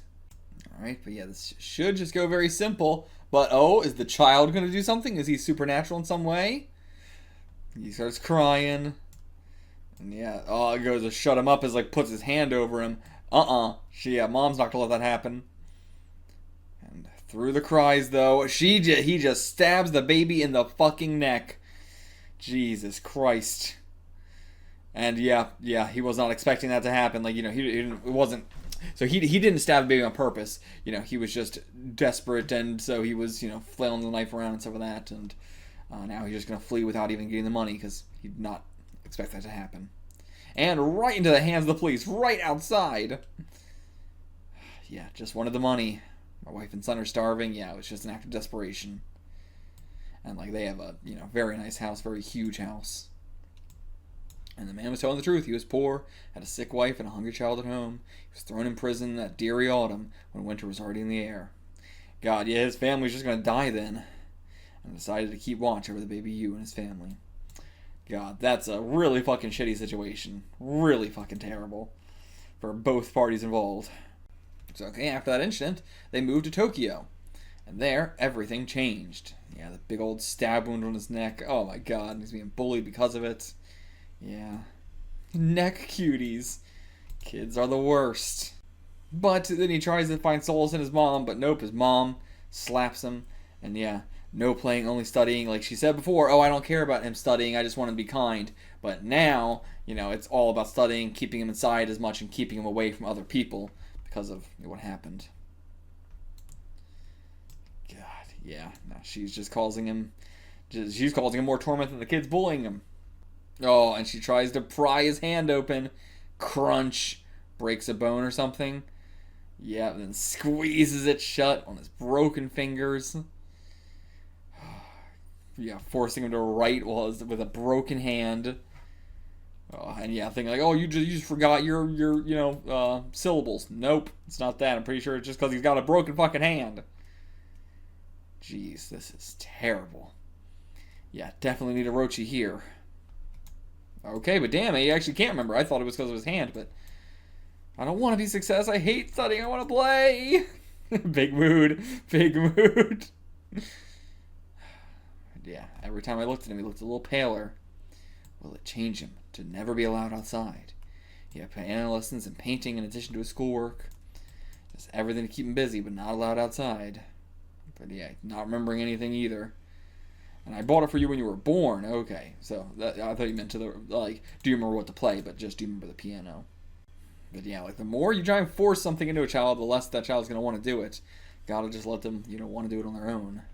And okay, now the husband's home, and he's seeing what's been going on, but he's been drinking as well. He's not innocent here either. And yeah, she is torturing him. He's still, like, he is very attached to her. I mean, she's the only real person he knows. Daddy's off drinking all the time. Mommy's the only one who's home. Even if she's torturing him the whole time, she's really the only one he knows. And yeah, you're the one who's changed. That night doesn't haunt you. Yeah, the scar on his neck, she's the one who's bothered by it the most, more so than even the kids. But eventually, he starts kindergarten, goes to school now. He was a model student, stayed away from games. I mean, that's not really being a model student. But he didn't make any friends. The other children left him alone because he was awkward and quiet, and because of the scar on his neck. This girl, like, ripped through her diaper to moon him? Ripped through the diaper! Oh, yeah, these kids, cruel. And the scar was always on his mind. But I'll wait just a little longer. Let us see how it plays out. She never really knows exactly how to approach these situations. And everyone keeps trying to hit my scar, too. Like, they're trying to, like, you know, they're trying to hit it. And yeah, why do I have it? Daddy says I fell out of a tree, but... Alright, I'll tell you the truth of that when I'm on my deathbed. Jesus Christ! Fine, a bad man gave me that scar. Okay, so fast. She caved so fast. But yeah, she told him the whole story. But she can't handle it herself. Again, putting all of her own worries onto the child that doesn't have any of these. Jesus, don't even touch me. Don't touch me. You could never understand. I don't even want to look at you. Things would be better if you weren't here. Shoves him out of the damn house. My God, she's so much worse than I could have imagined. She is so awful. Like, yeah, this seems like this, you know, this event really, really broke her mind. And it's, you know, it's crazy how easily a human's mind can just be broken. And yeah, she kind of wishes that he just got stabbed to death in that moment. Having to deal with it now. She can't. Oh my God. And like begging to be let back in. And then once she's finally like stopped crying, she's now going to blame him. Oh, you're just going to cry forever? Very late for study time. Go to your room. Go write the alphabet 30 times. God. Still just keep saying, oh, you're your daddy's son, even though she hates the dad right now. But yeah, but Daddy turned into a good-for-nothing, and Mommy's temper gets the best of her. It's all because of that scar on your neck. We had big dreams for you. We loved you so much. And that burglar hurt you, and Daddy started drinking, and Mommy got angry. Like, so self-aware, yet so not self-aware. It's crazy to be able to say all this, but not realize that you're the problem. And you contracted a fever to the wound and changed you, too. It burned away that clever brain you inherited from your daddy. I see. Daddy gave up, but I won't. I'll make you smart. You have to get into K University. Yeah, don't hate me. Hate the man who stabbed you. God, this is so fucked up. And again, the fact that we were so adamant about her being like, I don't give a shit if he studies. I don't care if he's smart at all. I just want to be kind. Not anymore. God. And he's studying English, too. I thought this was like, you know, he was struggling with Japanese. But no, he was struggling with English. He's in kindergarten, and you're, like, forcing him to learn English this harshly. God damn. Yeah, just wants to play with the other kids. Okay, yeah, now it's time for Orochi to act. But as she said, like, I don't know what it's going to do to him. But okay, I'll just do the rest of your homework for you. Oh, God, Orochi's so sweet. But alright, it was nearly done. The mother's here. And the window open again. But okay, yeah, he did it, but it's 3 short. No sleep until you finish. Wake up and immediately start doing it again. Jesus Christ. Fucking horrific existence. And in elementary school, his grades were surprisingly good. Each day after school, he had to go straight home. He had a tutor. He was already learning fractions. Mother pushed him harder and harder every day, but his father was like a shadow. Good at school, but not so good with people. No one liked him. Let's just call him Books. Just call him Books. Playing marbles, but he's not going to be allowed to join. And yeah, oh, Books is here. He's looking at us. Boring. Let's go over there. But marbles are all left by themselves. Are these actually marbles? Maybe they are. Okay, just playing by himself. Maybe Orochi will go play with him? Nope. Mom's gonna make him stop, even if he's playing by himself. All right, what's she gonna do? What is it? I love that, like, it's a very, like, it's a very 60s style magical girl, Like, I'm surprised that, like, Orochi is way more like a magical girl than anything else at this point, and she's got the finger thing that Sally from Sally the Witch did, which up to that point, there was only, like, Bewitched and then Sally the Witch, and, I haven't kept up with the magical girl stuff yet. We only really read Sally the Witch, but, we are in like 1969 when this came out, I think, which is only like 3 years after Sally the Witch, which again is the first ever magical girl, as in a magical girl. Bewitched is a magical woman, but this is it just definitely reminds me of that. It definitely feels very magical girl-esque, but in a horror setting. And I believe even he like referenced Kazuo Umezz in and maybe Sally the Witch, maybe it was something else, but. And the marbles aren't there anymore, so if he just made the marbles disappear, or like illusionaried them away. But yeah, better to be seen lying than playing. And he wasn't allowed to watch TV, read manga. His whole life was just studying, studying, studying. He'd become an excellent student. God, I love the way fucking Umezz draws these faces. Like the detail on the shading there. It's just so well done. But the smarter he's getting, the more the mother's pushing. And then when he was in 5th grade. Today's homework is a social studies problem. Please make sure to do the research. But now the other kid's seeing, where's books going? To the library, of course he would be. He wants to look up articles from 10 years ago. I see he's going to look up the stabbing. See, if he can track down the man or something. Yeah, big-ass book for him, too. Yep, the 1-year-old son of university professor Hiroshi Tachibana was stabbed in the neck. He learns the truth. God, the way he draws eyes and faces, and I mean, just like, look at this. This is the kind of art that I feel like I'm used to from like the 80s. Even like the 70s, I feel like doesn't have art this well detailed and realistic, for a face. And he's also like very good at like the eyes and nose and like, sometimes like the sides of the face he draws very detailed, but there's also plenty of white too. He doesn't like make it overly wrinkled or overly like, realistic. Same with like the ears and just in general, he's got a very manga style, but he knows when to get realistic with it. But honestly, it kind of reminds me of like when cartoons would do like the super grotesque realistic face, but not in a gross way, but still in a horror way. But yeah, just entranced by that book. Now he knows the truth. But, again, this feels like, from everything we know, what's causing him to be so pissed off? Like, what information did he get that wasn't already there? Those fierce eyes. God, look at these eyeballs. So well done. God damn. Truly, so fucking good. Holy shit. Love this style.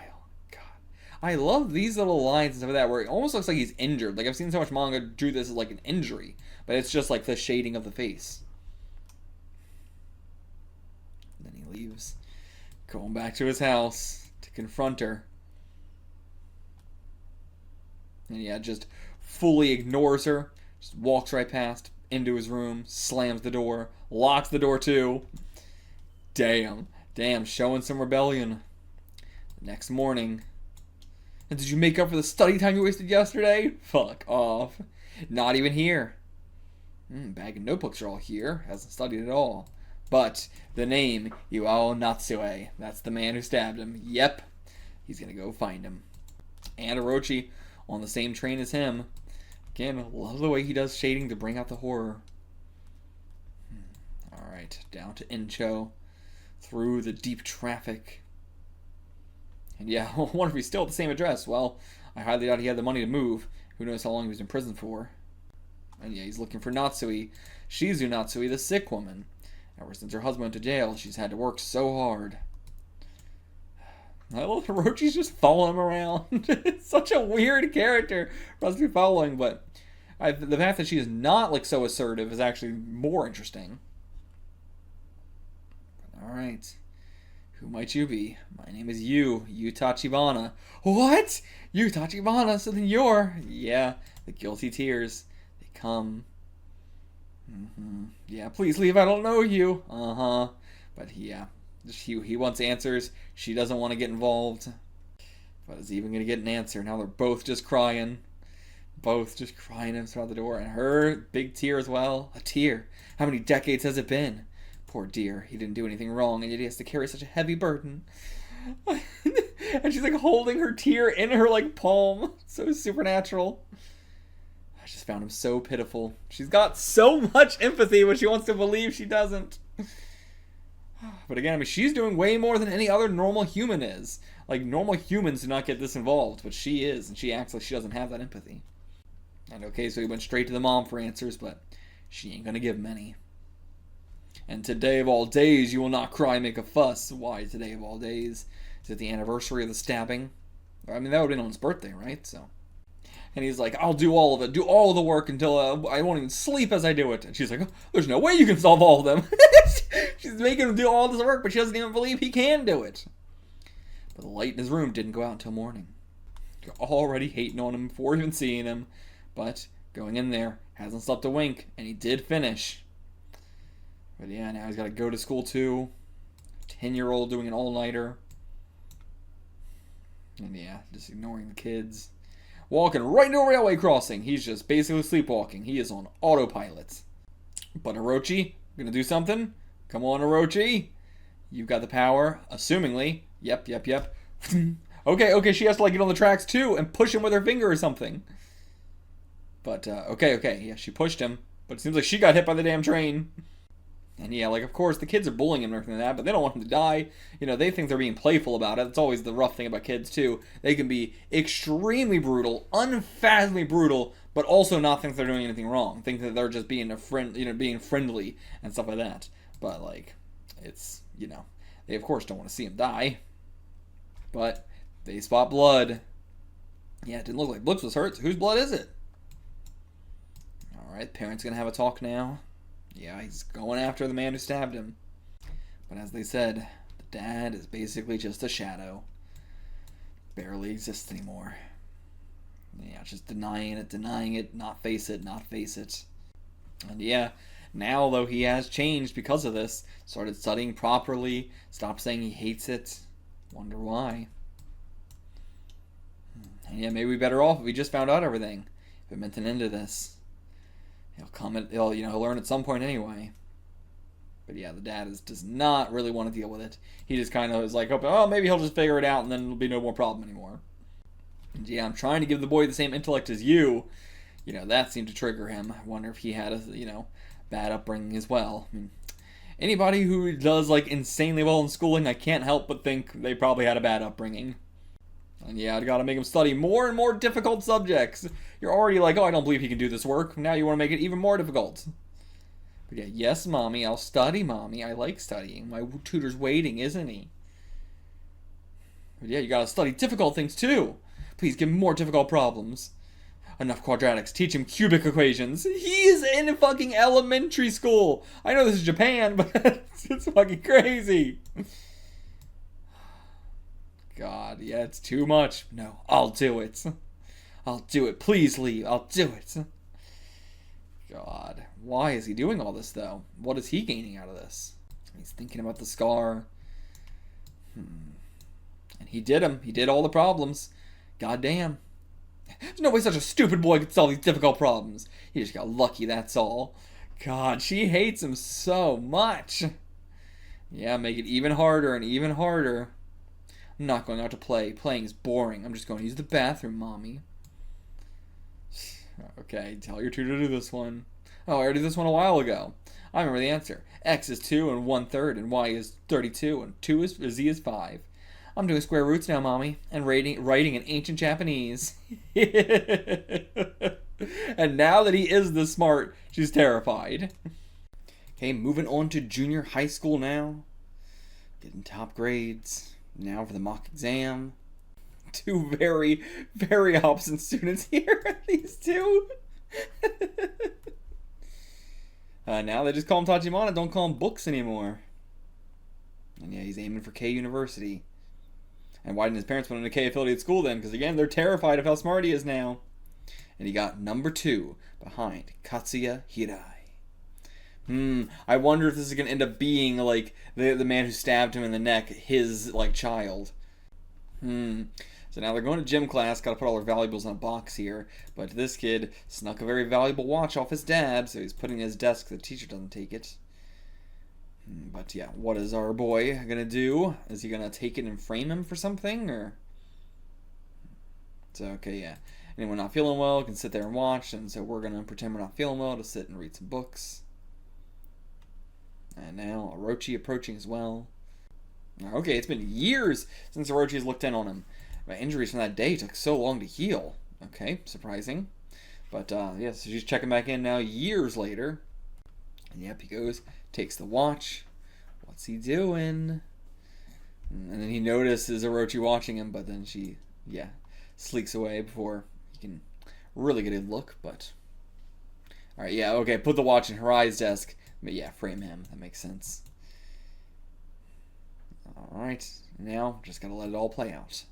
But the watch fell out, actually. I'll just put it back in there properly. Actually, it'd be terrible if it were stolen. I'll put this in its bag. Okay, so, yeah, I see. So she just thinks this is that kid's watch or something. Well, she saw us, put it in that kid's desk, but I don't know. Yeah, well, I was overreacting. Must have misread the situation. No, she helped us. And yep, the watch is gone. But again, she put it in the book now, so he's going to be like, whoa, wait, what happened? I was being watched, and then someone put it in the book? And okay, I see. So then it's time for another subject, bringing out their books, and then slips out with the textbook. Yep. And then she tries to use her powers for something. I'm not sure for what. But injury's so bad she can't. Damn. Interesting that we're like, she seemed so like all powerful up to this point, but now not so. God, this kid's spitting all over him.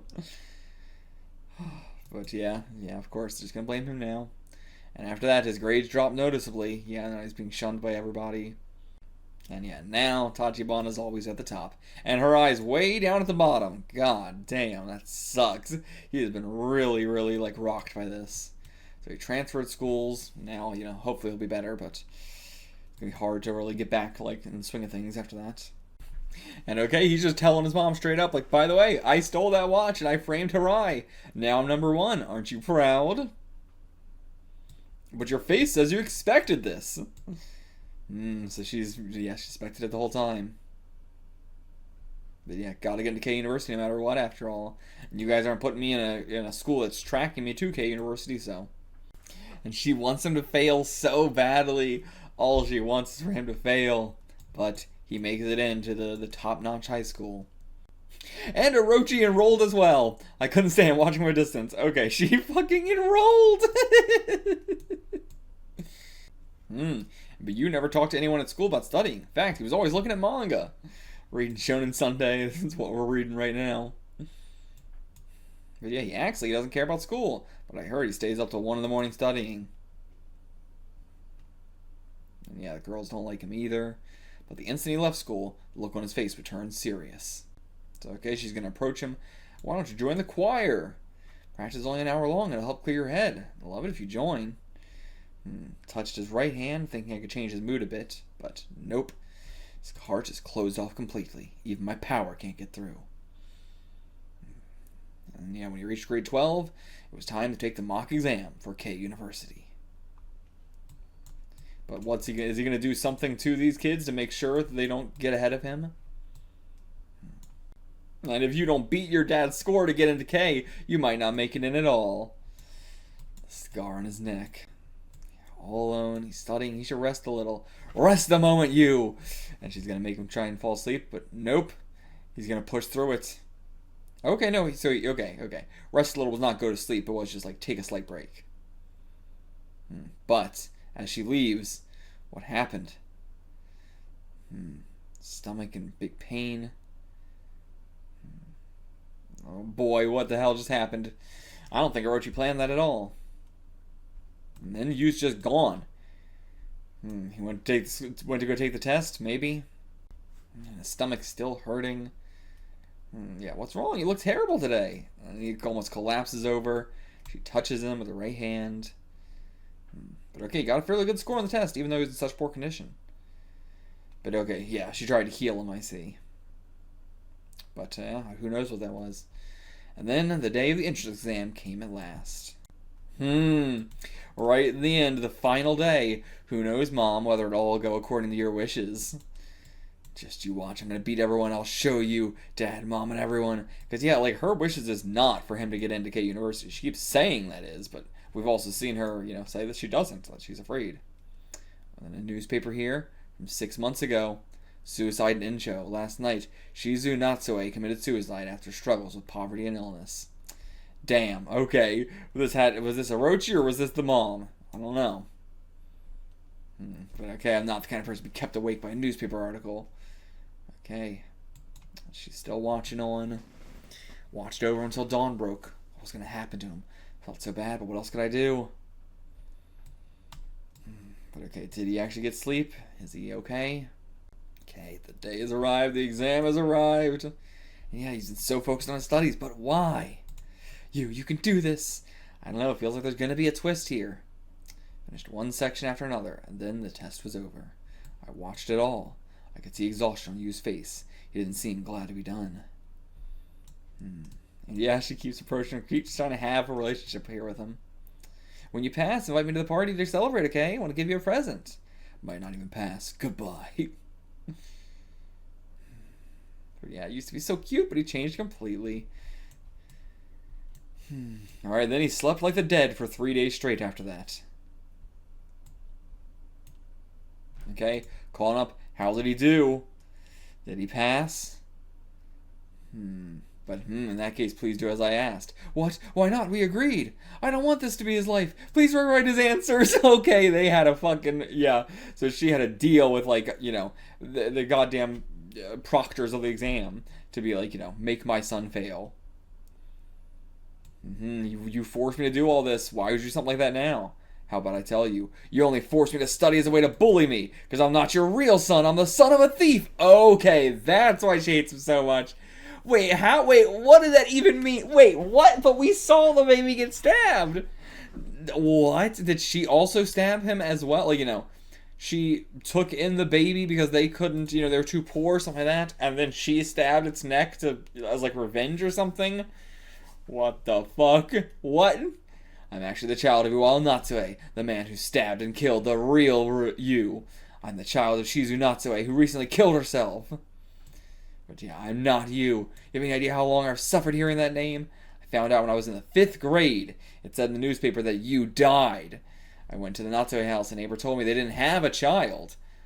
A neighbor told me they didn't have a child. Like, anymore or period? I'm the son of the murdering thief who killed you. You took their child, and then you got revenge by forcing me to study. I still don't understand how this works, though. You thought a thief's son would be stupid. It was so hard for me, but not impossible. Torn away from my real mother, bullied by you, but I finally won. I know I got into K with a good score. I won in your fucking face. But still, where'd the neck injury come from? Yeah, who gave me the scar on my neck? Had to have been her. She's the one who did it. And yep, I'm not bringing out a knife again. I was the one who gave you that scar with this knife. And yeah, how could you understand what it's like to see your child killed? You haven't won yet. I'm still gonna kill you right now. Trying to kill me? Nope, turn the blade on her. This is insane. I was expecting a twist, but this is not what I was expecting. He is so good with the twists. Each time they've got me so hard. The logistics of how she took this child, I don't quite understand. And they both hate him so much, but, now it's like sunk cost. And that's also why the dad was like, maybe we should just tell him the truth. Now that makes a lot more sense. Like, that's what he meant. But alright, then, stabs her. Yeah, stop calling me Mom. You're the one who took him. I've hated hearing you call me that. These parents are the worst. But yeah, no matter what your score is, you stabbed me, tried to kill me. You really do have the blood of a murderer in your veins. Jesus Christ, they're the worst. And Orochi watching this, those eyes, how's she gonna act in the situation? And yeah, she's saying you, darling, you, but not you, different you. Oh my god, and he can't help it, just like, when he's being bullied all the way up till 5th grade when he found out, Still got that Stockholm syndrome, basically, even though it's not really real, but, it's real in different senses. It's better like this, I think. Even if they hate each other, they're still family. They really are parent and child. No, Jesus Christ, Orochi, terrible. Alright, took the bandage off, finally. Put it on Yu's neck. His mother's wound, his father's tired brow. Then I left to touch upon a house. I'm sure their wounds will heal. Absolutely not. Absolutely not. This mother's absolutely going to kill him. Jesus Christ. This is either going to kill him or go to the police so he can't get to university. But, like, this one fucking is ending real bad. Real bad. Like, if this was more of a character thing, I think I'd be fine with it. But this really feels like Kazuo being like, nope, this is fine. I'm as an author, okay with this. Horrible. Horrible. I think this ending might be worse than all the bullying put together. Just knowing that Kazuo thinks this is fine is crazy. Jesus Christ. Well, I would give this one like a 9 out of 10 except for the ending. Again, I feel like the ending, like, you know, the final 2 pages really, really suck a lot of it out. So, like, I would have given it like a 9. I think with the ending, I'd give it like a 2. Like, it goes really down with these final 2 pages. But, yeah, I give this one like a 2 out of 10. Next up, we got Home. Home. Where the mockingbird sang sweetly many years ago, where the sweet magnolia blossoms grew as white as snow, there I never thought that sorrow, grief nor pain would come, ere to crush the joys and pleasures of my sunny home. My dear old sunny home, William Shakespeare Hayes. The thought of home calls up such sweet sorrow in my heart. Is it the same for humans? I, Orochi, decided to find out by watching a man. Okay, so that's Orochi. Was Orochi also, like, quoting Shakespeare? She's probably been around for as long. Oh, but the thought of home calls up such sweet sorrow in my heart. Is it the same for humans?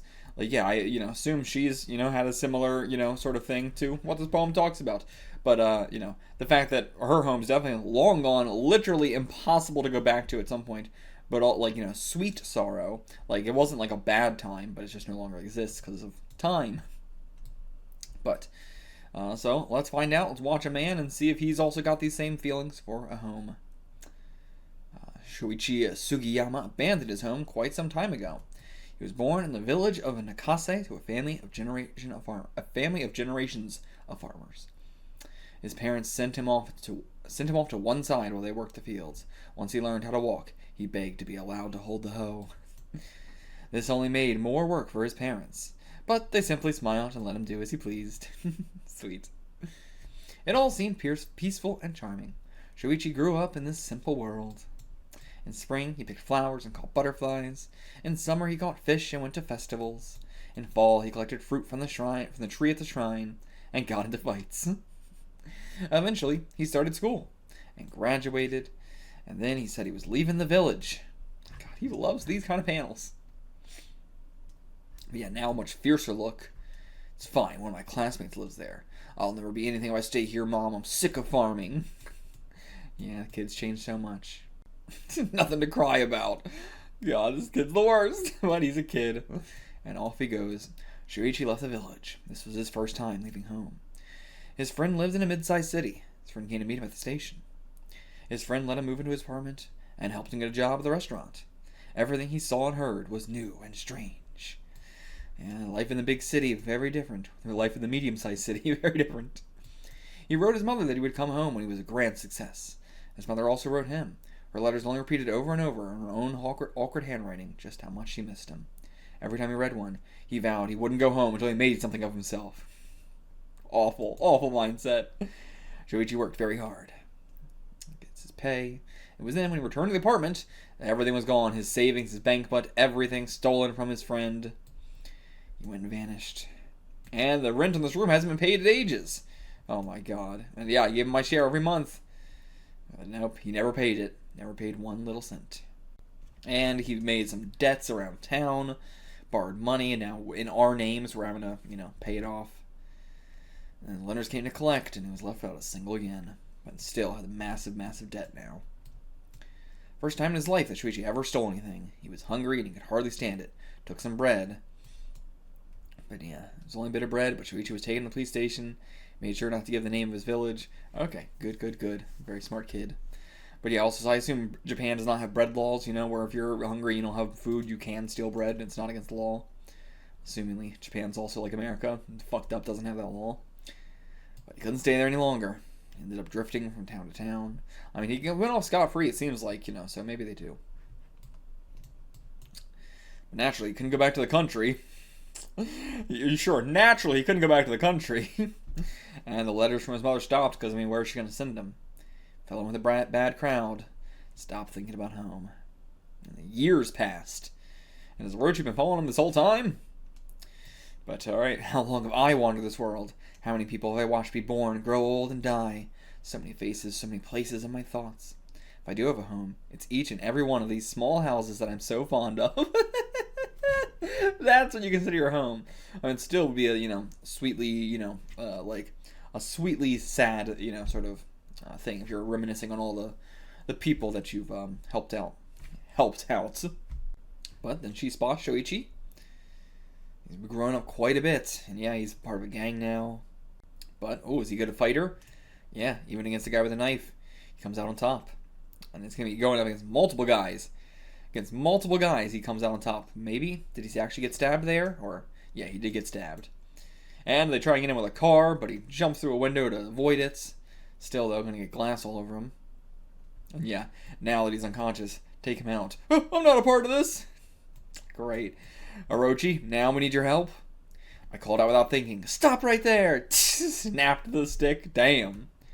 Alright. I mean, like, her powers were waning a lot, but now, assuming they're all healed up and better, so she should be able to handle this. But nope, doesn't need to, because, assumingly this is Shoichi, or maybe not. Maybe this is just her using magic, actually. Or, oh wait, was this like a 2-page spread? Yeah, it was 2-page spread. Okay. Nice, yeah, she just goes through and just whatever she does with this finger, did it to all of them. Cool 2-page spread. So, okay, she took Shoichi to the hospital. He's got a big fever, but at least he's conscious. But then he just grew worse and worse and worse. Ooh, like this inky black page fading into it.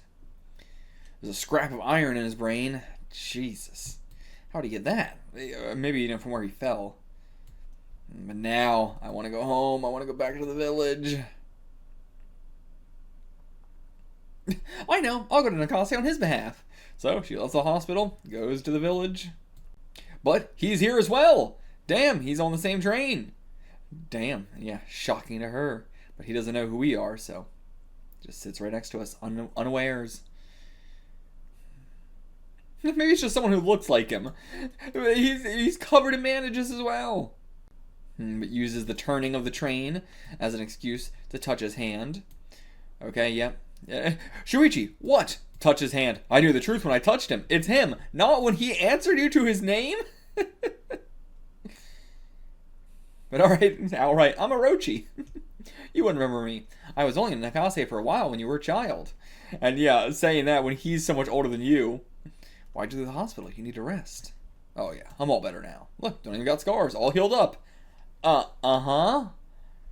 Going home with my doctor's blessing. I guess how long was it when she was like, I'm gonna go to the village, and when she did go to the village? I don't know. Could have been weeks, who knows? God, Orochi's so weird. Oh yeah, I was in the hospital with you, so I knew you were there. It made me miss Mikase, which is why I'm going there now. He didn't say anything about that. But he didn't seem happy about that. No doubt he wanted to leave any reminders of the city behind him.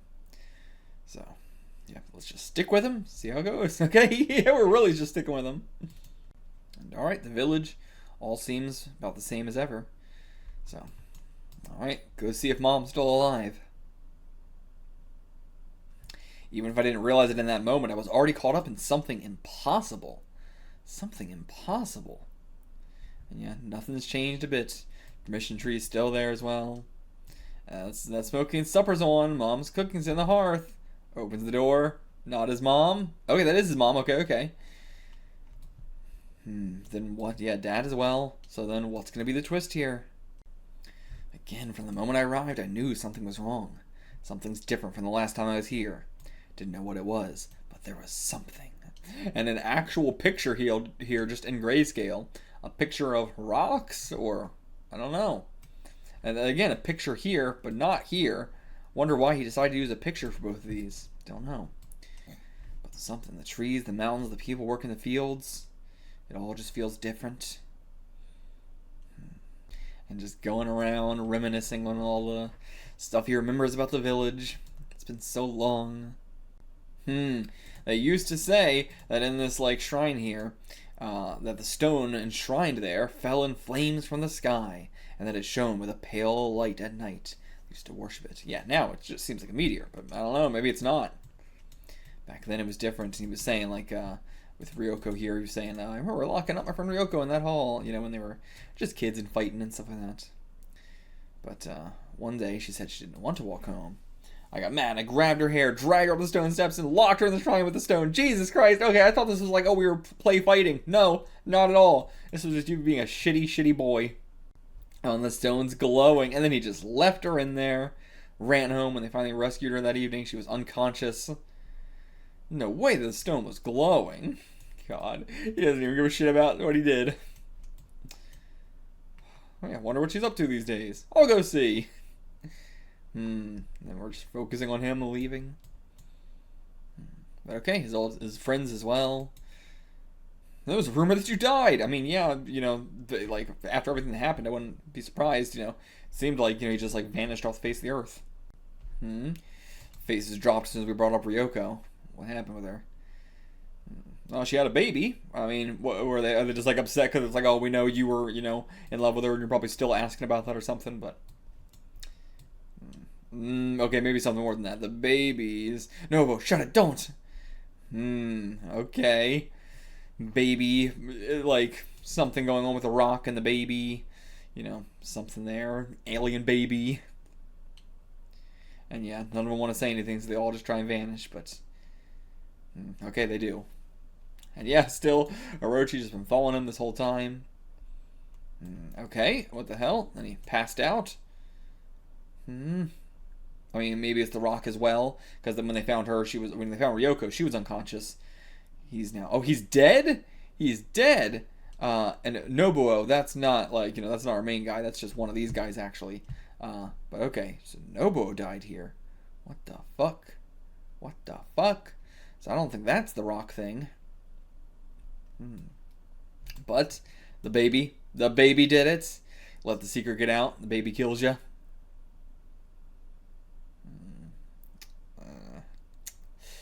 Oh, gouged out the eyes of this fish and then ripped the fins off. Jesus. Brutal. I mean, I think of this as fucking brutal, but I know Japanese kids do this shit all the fucking time with animals. They're goddamn crazy with that shit. Okay, now Shuichi showed up. We've had to explain what happened, but he doesn't seem to believe us at all. Okay, the men who had run away came back, so was it not one of them? Who was Nobuo then? I don't know who Nobuo was. If it wasn't one of the three. And yeah, he got him. The baby. I mean, not really baby anymore, but... And they just picked up the body and hurried away with some hushed voices. And yeah, the fish. And yeah, spits at her. God damn, we didn't really do anything. But like, you know, she was also saying, like, you know, back here, like, you know, oh, he expresses animosity towards me quite clearly then. But like, you know, I don't know, just the way it's written doesn't sound like she's implying this is because of this moment, but something in the past. If we are implying, oh, he just hates her now because of this moment, I can understand. But the way it's written just feels like it's oh, he's had this animosity towards me already, and this isn't helping. But I don't really understand that part, if that's the case. But alright, curious about the boys, had to go find out. Goes to the elementary school, where all those kids are going to be scared of him. Let's play. And he's got this giant head, too. But yeah, forced to play with him. Yeah, it looks like they're having fun. Or do they? It's strange. So yeah, everybody, that's why, like, everything here is the same, but there's a little bit of tension behind it. This is, you know, like, it reminds me a lot of the Twilight Zone episode, which is, you know, based on a short story in and of itself about the kid who's has, like, supernatural powers and, you know, keeps everyone under control in a small village. It's a Good Life was the one I was thinking of, which I would highly recommend the short story over the Twilight Zone episode. The Twilight Zone episode is very good, don't get me wrong. It's great. But the short story is fantastic. It's a very short story, so read it if you have not gotten the chance. It's a Good Life. That's what I said. It's a Good Life, I think. And now, like, oh, now let's play tag. Weren't you playing tag just up here? And then they started playing something else, but I guess they went back to tag or something, but... And yeah, he wants to be it again. Boop! Boop! That's the bell for the start of the class. Boop. What? Who goes to school where the bell is boop? It's not ding dong. It's not fucking bing bong. It's boop. It's not ring. It's boop. But okay, yeah. It's the class to start. It's the bell to start class. But who cares? Class is boring. Let's play tag. And the teachers aren't gonna do anything about it. And yeah, like, what are you kids doing? The bell. Oh my god, it's a fucking kid. Oh no! Oh no! Yeah. Did he do something to him, or is he just staring at him? And yeah, they are genuinely terrified of him. Genuinely. They are absolutely. This is just me playing normal tag. I have just a weird thing where it's like when someone's chasing me, my whole body like shuts down and I can't move. Not the crying, but like, you know, even in like a video game, if someone's chasing me, my hands like clench up and I can't continue. It's so difficult. I don't know what it is, the physical reaction that just makes my whole body like shut down if I'm being chased. So I'm fucked if I get chased in a serious situation. But yeah, he is absolutely terrified of something actually happening if he gets caught, I think. But yeah, let's tie this crybaby to a tree. When you're still crying, I'll make you stop. Shoves dirt in his mouth. Now you better have fun or I'll get you even worse. Oh, yeah, every single one of you. But oh, Ken's gone. He ran away. He doesn't want to play with me. Oh, okay, I see. Oh, is he saying this? Oh, Ken's gone. He ran away. He doesn't want to play with me. I'm going to go hunt him down then. Thought the kids were trying to, like, make an excuse or something, but...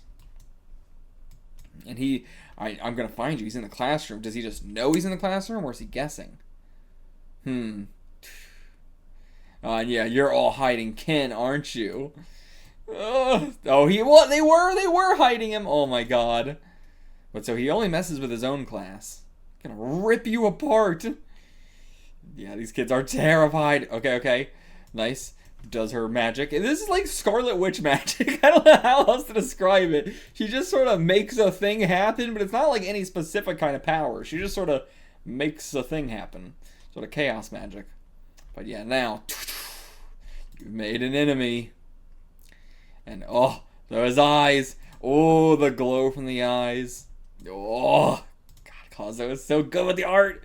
He's so good. I can see where this guy's a fucking legend. And her eyes are starting to become the same. Ooh.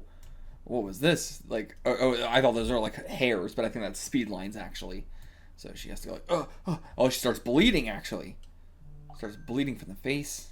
God damn, a lot of blood once again. So much blood. And the ground starts cracking. My God, this kid's powerful. Oh, wait, okay, it's cracking towards the building. Maybe it's her, actually. Her, not him. Magic fight. Shatters the window. Yeah, now he's a little bit taken aback. These fucking panels. There's never someone looking at them. And okay, so he just left. And yeah, I'm so scared. Shin's gonna kill me. I just know he will. He's so scary. So yeah, tell us about him. But okay, all he told us was just that, you know, he is the son of Shoichi's childhood friend Ryoko. Where is he? Okay, let's go to the house. When I asked for directions, Farmer ran away. Yeah, everybody's way too afraid. Okay, here's Ryoko. She looks worn to the bone. Yeah, I cannot imagine what this child's doing to her. Okay, Shuichi came to see her as well. And what is she doing? Skinning a cat, seems like? Says he wants to eat the fried tongue of a cat. Yeah, so we're going to cut out the tongue of a cat to feed it to him. And the villagers don't help her. Yeah, they're all too scared of the kid, so... At this time, he always goes to play at the shrine. So yeah, like he's definitely being drawn to the stone. Okay, simply you die if he glares at you. If his eyes glow and he glares at you, you die. Is he already home? He's already home. And did he bring back the stone or something? Even I hadn't noticed Shinji's sudden arrival under, like, you know, it's masked even under her powers. Yep, heard everything you said. Gonna kill the mom too.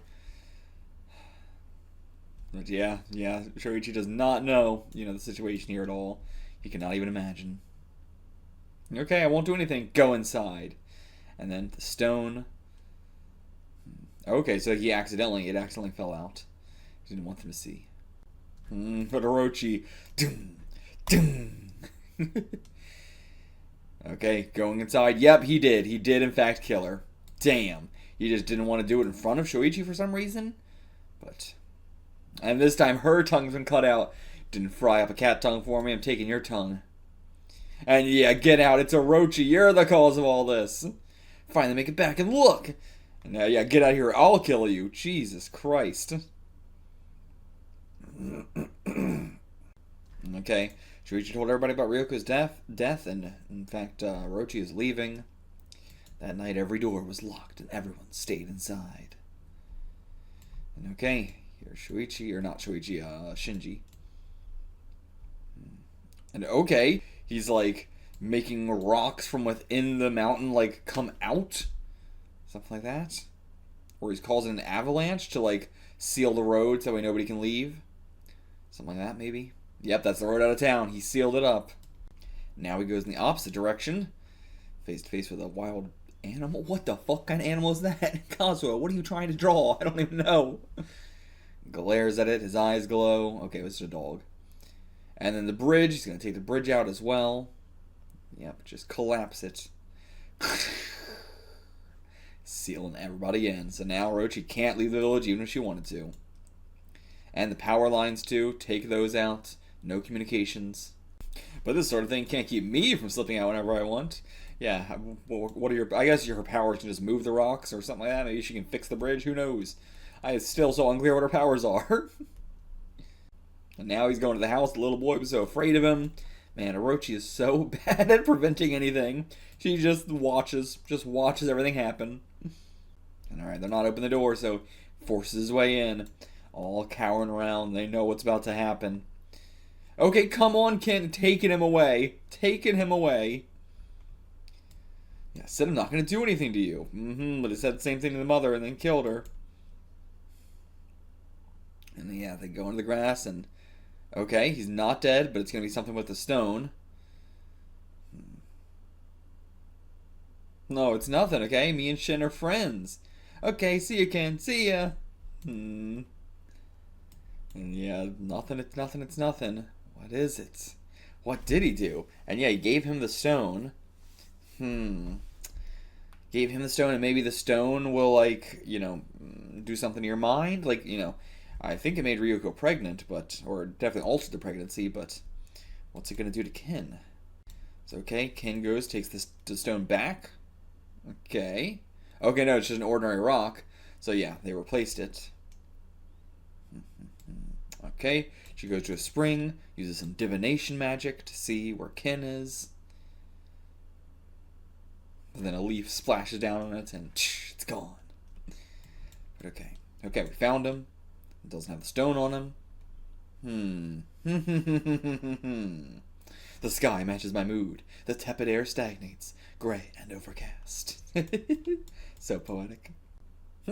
Shuichi's having a good time. I mean, he doesn't know what the hell's going on, but his parents certainly would, but they don't seem to care either. They're just having a good time as well. And the crows are flying away in a hurry. They don't want anything to do with this. And okay, all the children gathering, they all have these eyes now. He's been slowly, you know, doing something to them with this rock.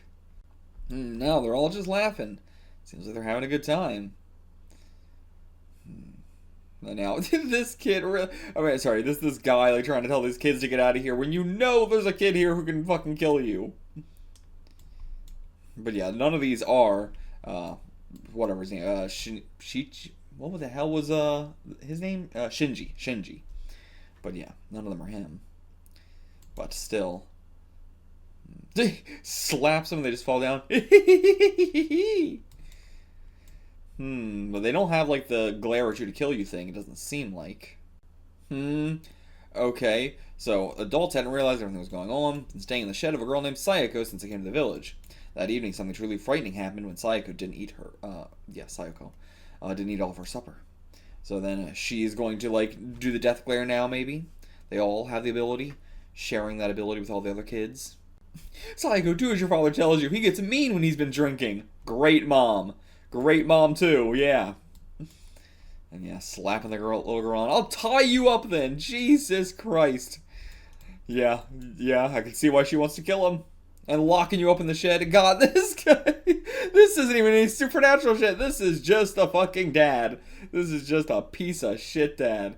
But all the kids coming to her aid. They have a sort of like mental link. So they felt that, either she like sent out a signal or they could feel that she was being abused. And so now they're all going to come here. And what are they going to do? I don't know. They've got the numbers. So she's going to slowly rip him apart. Yeah, just literally slowly rip him apart piece by piece. Yep, ripping his arms off. And they must have some crazy strength too to be able to do some shit like this. Rip that head off. Yep, just ripped him into pieces. I mean, this one deserved. Everything else, fucking terrifying. This one, justice. But yeah, crazy. This is so much more than I was expecting it to be. Even just like I can glare at you and kill you. The fact that we like saw, the mother like bleeding and everything like that was like more than I would have expected for a story like this. But no, now we're getting them ripping them limb from limb. And like, yeah, they wouldn't be able to do that without like supernatural power. So, and now they're stopping up the river, and they cut down a 1,000-year-old willow. My God, with just their bare hands, just pushing it. Holy shit! Yeah, they just want to destroy everything. But how can Orochi even stop this? I don't know. And yeah, so Orochi told everybody what she saw, but none of them believed her. I do love how involved Orochi actually is in a lot of these stories, in terms of like she is hiding a lot, but she also interacts with people a ton, compared to something like Cat-Eyed Boy, where, not really, interacting really at all. And then once again, the villagers are like, well, I think you did it, actually. I don't believe that the children ripped this man limb from limb, but I do believe you, other random girl who would not have the strength to do that, somehow ripped him limb from limb. But that does seem to be a reoccurring thing in this story specifically, that, like, everybody just immediately blames her for everything. Now she's in hiding again. And alright, what's going on? Outside, yep, trees have all been destroyed. I just took down the forest. And yeah, the permission tree from my childhood. And he's gonna think, oh my God, yeah, this place has been laid to waste. They ain't fucking around. And it's like, how do they chop that? Like a lot of the ones where they just pushed, I understand, but how do they chop that? Maybe they found an axe or something. But yeah, rocks all in the garden as well, and like just everything's been fucked up. The river's all dried up. Nothing left standing. And he is going to, of course, blame Orochi. And the stone Buddha broken as well. Shortcut I took to school, destroyed. And now, yeah, this guy trying to get all the rocks out of his field. But he's like, oh no, nothing's changed. And the bridge and the stone wall, nope, nothing changed. What the hell? He shoves him. Oh, why? Absolutely, completely unneeded. But I mean, Shuichi's been a fucking asshole the whole damn story, so I'm not surprised he's just a casual asshole as well. But in the elementary school, completely in tatters. It's all just being pulled down. And is it the kids or is it the adults as well? Damn that face, like a fucking demon. That mouth as well, so demon-esque. We're going to tear it down and make it a graveyard. But yeah, so all the adults as well have been being converted as well. And yeah, he's just beating the shit out of them, just punching them and something. Like, yeah, fair from, what you're seeing him do, even if you don't think this is supernatural or anything. And the road's gone as well. The tunnel's gone. Everything. You're trapped here. The children and the adults all just under mind control now. Or under something. Who knows? God, Orochi, how do you get yourselves in these situations? You're like, I wonder if, they're humans as well, like me, feel fondly of their home. Is there a bit of a sweet, sad nostalgia there? Then all this shit happens. Kids ripping people limb from limb. Adults destroying an entire town to make it a graveyard. How did you get yourself in this scenario, Orochi? But okay, she's gonna follow Shuichi. Raced off like a man possessed. And they're after you slowly like zombies coming. Surrounding you from all sides. Rushes home to find his mom. But now she's changed as well, perhaps. I don't know. maybe not. They're here. God, terrifying. Or just, like, you know, over the fucking, like, destroyed countryside as well. And it's just all the adults now. And they're picking up her thoughts. Yeah, like, how are they still finding you everywhere you go? Held still and cleared my mind of all thought. And they passed by. So they are mind readers now. But okay, they passed her. Just went to Shuichi's. Was that because she cleared her mind? Or was that because they were just aiming for Shuichi? And okay, yep, her too. They just want to make you like the rest of us, Shuichi. Now take this. Yep, the stone. All you have to do is touch it. It doesn't hurt. It's very nice. Go on. Touch the rock. Change like your mother. And it'd be so much easier. The light flashes from within. Is Orochi just going to let it happen? They all turn to see her now. Yeah, her mind active again. So, okay, that is what it was. She rushes in. Takes her... Yeah, breaks the stone. Shatters it to pieces. No more. But that was too much for her. Don't know how much time has passed. Woke up and... Where the hell is everybody? Where are you? Wasteland. No houses, no nothing, no Shuichi, no villagers. Nothing left. How many years has it been, maybe? And that's the strangeness gone completely. But okay, she came to the pass. And this is when he, you know, shouted, "This is Nakase," and ran down the road. But it's not there anymore. And then, okay, reached the town, we got off the train. And yeah. Oh, Nakase, the village is gone now. The whole place was destroyed in a typhoon about 3 years ago. Building a dam now. No one lives there. Damn. So yeah, been gone for 3 years. She was passed out there for 3 years. Good God. And around that time in a Tokyo hospital, the fragment in his head is gone. But how? It's gone. I shone the light there and saw something reflective, and then it disappeared. No trace of it. And yeah, he's on death's doorstep, and I'll be fine. Was that all just in his mind? Was that all in his mind? And none of that actually happened. And he, like, even, you know, influenced Orochi to see it all or something. Like, so desperately he wanted to believe that his home was still there that he, like, invented it, essentially. Like, 3 years ago, period, the town was destroyed by a typhoon. Then he gets in the hospital. He's thinking about wanting to see his hometown so much that he makes it come back into existence in a way. Yeah, did he think so fondly of his home that he brought back the village and gave form to his own self there? I suppose I just happened to wander into that. But I wonder what Shuichi will think when he finds out that his home is gone and his mother and father died in a typhoon. Well, better than that whole, you know, ordeal at least. Better than everything there.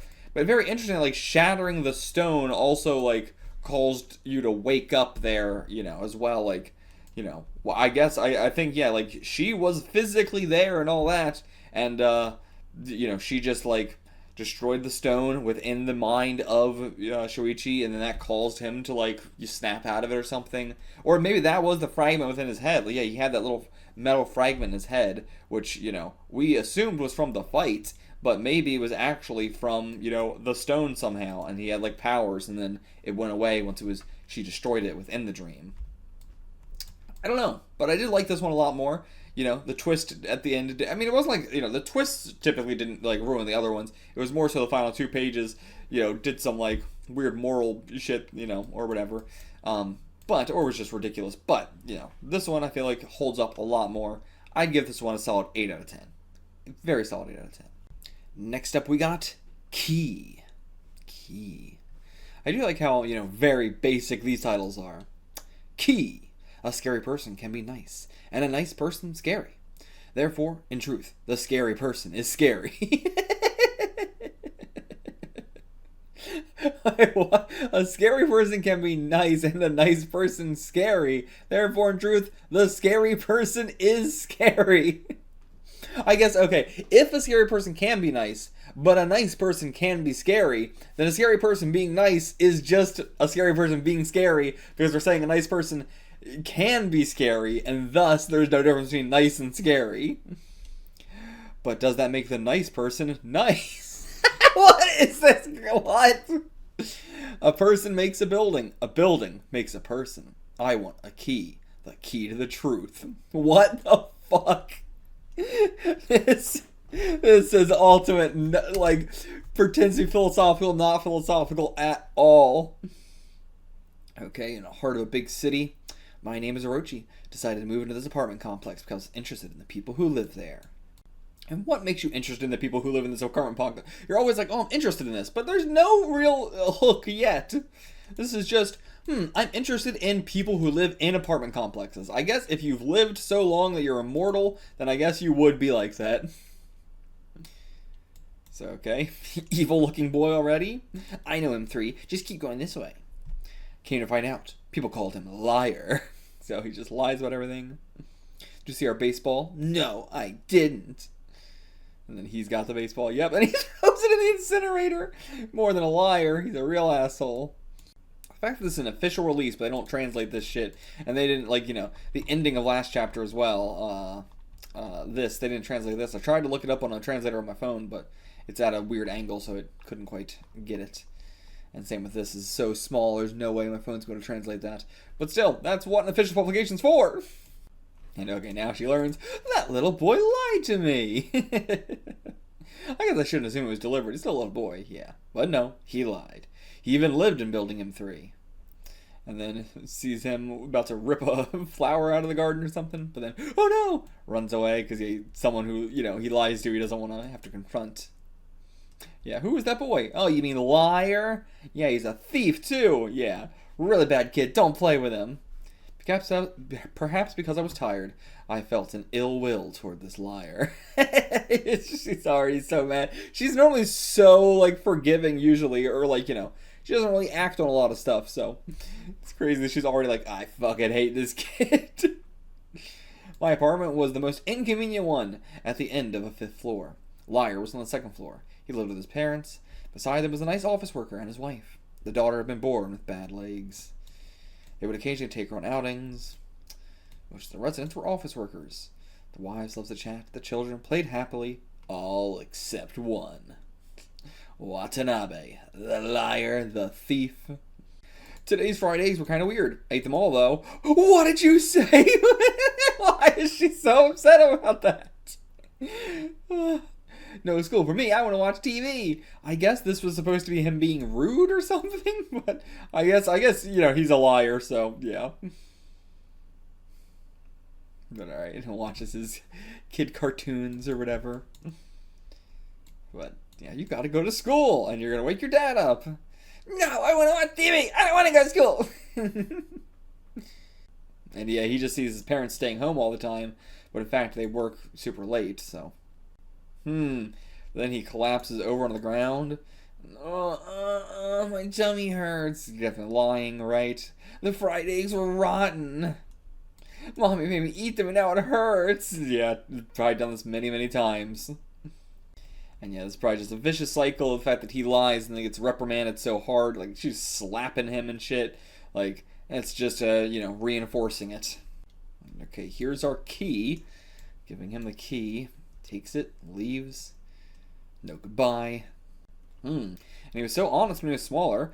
Why'd he turn into a liar? Like, obviously there's going to be some twist, but definitely the real answer seems to be because you're abusing him. Like, you know, he probably lied once, you hit him, and then that just going to reinforce, like, okay, well, now to get, you know, back at you, I'm going to lie again. You know, that's just how it always goes. The more you try and, like, punish it with actual physical force, the more they just want revenge for that, so. And kicking a fucking dog. Jeez. And he just slammed right into her and then ran away. No sorry. And blew his nose on me. This little shit. Grumpy at school. Uncooperative. But he was also a nuisance who wanted to be in the middle of everything. Of course. And naturally, no one listened to a word he said. And again, like, the more and more you have, like, a shitty kid like this, the more and more it just reinforces the behavior. Because no one's actually going to try and curb the behavior. They're just going to try and reprimand him for it, which doesn't work. That only just makes them do it more and more. And yeah, again, so the more that, you know, the kids try and, like, you know, ignore him and shun him and everything, the more lies he's going to tell, making everyone hate him more. The cycle continues and continues and continues. It's a huge panic when he lied about the lion from the Ueno Zoo hiding in their school. I see. And they all believed him, fled. And even the principal, who was normally amiable, got mad, walked him straight to his apartment. And he was alone until his parents returned. So yeah, not much of a punishment there either. Just, you know, that was basically a reward. Again, that's not going to work either. Like, he's being, like, reprimanded in a bad way. He's being rewarded in a, you know, an incongruous way. And then he gathered up all the valuables and hid them in the trash bin. And then he said a burglar came. God. And then, yeah, his lie was found out. And yeah, I feel like we've all, as kids, done something similar to one of these sort of tales. Drawing all over the neighbor's wall, insisting it wasn't him. Insisted a boy who went to his kindergarten had done it instead. The timid boy fell ill with a fever that night from the shock. Oh my god. But yeah, I feel like we've done a lot of similar stuff, you know, growing up. I feel like everybody's done at least one of these. At least. But, you know, ideally your parents treat it with a lot more compassion and stuff like that. You actually learn your lesson. You know, you're told why it's bad rather than just being reprimanded, period. He even imitated the neighbor girl with bad legs. What does that mean? Yeah, she was confined to bed. Parents were very kind, always brought her treats and toys. But, oh, here's some for you too. Throws it on the ground. So Liar wrapped a bandage around his leg and dabbed on some merbamin, whatever the hell that is. And he lied and said he couldn't go to school because he broke his leg. But that lie was soon found out too. And yeah, so no one ever speaks to him. And I too was ready to abandon any sympathy for this boy. Here's something that happened to this liar. But yeah, at least Orochi is going to have some sympathy for him. So then he goes inside, watches his cartoons until, not until his parents come home. Then he goes over to the next door neighbors and sees the girl dead. And now for the first time, boy who cried wolf. Now no one's gonna believe him when he tries to tell the truth. Oh, okay, I see. I didn't even see the hands around her neck. I thought this was someone coming to see her. But nope, she's being strangled to death by the mom. Assuming that's the mom. Might be the caretaker or something, but... And yeah, and then his key falls out of his pocket. Can't get back in without the key. Well, you can get back in this way, but he's not going to be able to get back in the door. And yeah, no one's going to believe him now. And, what's he going to do? He's just crying, turn on the TV, trying to distract yourself. It's time for the anything game. What is that? But alright, now mom returns home. And the TV's blaring in there, but the door is locked. Okay, he is still in there. Phew! For a second I thought maybe the neighbor came in and did something. But yeah, no one's going to believe his lies now. And okay, on the TV, there was a murder this morning at the Kugiyama and Suginama, the perpetrator. Okay, no, it was, yeah. Not related, actually. But yeah, it's just no one's going to believe him, except for Orochi. And yeah, he's saying, it's true, but you can't tell anyone. It's true, but you can't tell anyone. That should really be the clue that he's telling the truth. He's never done anything like this before. But, they don't want to even care about their son right now. They're just trying to ignore him as much as everybody else is. And Orochi, what's the liar doing? Nothing good can come to get involved with him. Come on. But I get it. And his key's gone. Yeah, slipped out of the pocket on the balcony. And okay, he does remember. I dropped it on the balcony. I ran away. No, so that's your game, huh? You don't want to go to school, so you threw your key away. God, yeah. She's just not going to buy it. And I knocked over a plant when I ran away. It's true. There's plenty of evidence here, but... And okay, giving him her key. Instead, don't lose this one. Okay, yeah, you said the neighbor's balcony. Yeah, what would you do if you fell? That's dangerous. And okay, is the plant going to be replaced? Or is it going to still be there? And he's going to wake up Dad. Never mind, he just stepped on Dad's face to run over him. Okay, this kid's an asshole. But okay, yep, the plant, back to normal. They fixed it up, or they either glued it back together, or they bought another one. And okay, you're the liar, Mommy. You're lying. And it pushes him. The mom pushes him and falls on the dad. And she comes out. Don't say anything in front of her. No, this boy of mine came with the wildest story. Said he stuck on your balcony. No, no, no, no, no. Don't say it. Don't say it. He said you were strangling little Emmy. I mean, really. And then he knocked over a plant and dropped his key. Oh, my. These eyes. Kazuo's so good at them. Now he's a target. She gonna have to kill him, too. Keep him quiet. The things children say, eh? But I don't know, is the, like, you know, I'm trying to gather, like, what is the twist going to be? This one's so understood on the surface level. Like, what's the twist going to be? Is the mom going to be in on it somehow? But I don't understand how she would be. But I don't know, I'm just trying to guess a twist. Liar's being scolded by his mother. Guess he did something again. I'm so glad we have Orochi in these stories. You could do every single one of these stories without Orochi. She adds nothing by being here. It's not like Cat-Eyed Boy. There's no reason for her to be here at all. But I love that she is. I don't know why. It's just such a nice atmosphere. Just having this random reoccurring character who is truly barely interacting with the stories in any way. But why is he always making that face?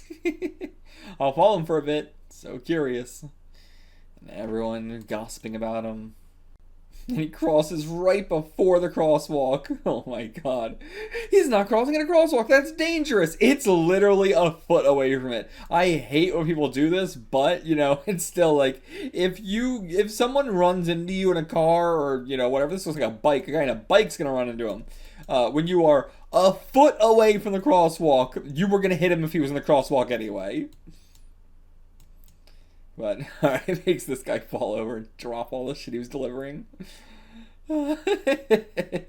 He's contrary in every little thing. Yeah. And Liar didn't talk to anyone that day. The others found his silence creepy and stayed away. And yeah, you're probably going to tell another whopper. And again, I think that's really like a thing here is like, he's not even necessarily lying. You know, obviously he is. But as a kid, is he lying or is he trying to tell a fun story? You know, is he trying to show a creative outlet and then that's being, you know, punished? And so, like, he has this big creative spirit within him, but he doesn't know how to, you know, get it out. Like, I definitely had that. You know, I definitely was a little liar as a kid sometimes until, you know, people realize, like, oh, you want to tell a story. And then it's like, you know, once it was like, okay, you know, let's, you know, you can write some stuff out. You can write a story and stuff like that and yada yada.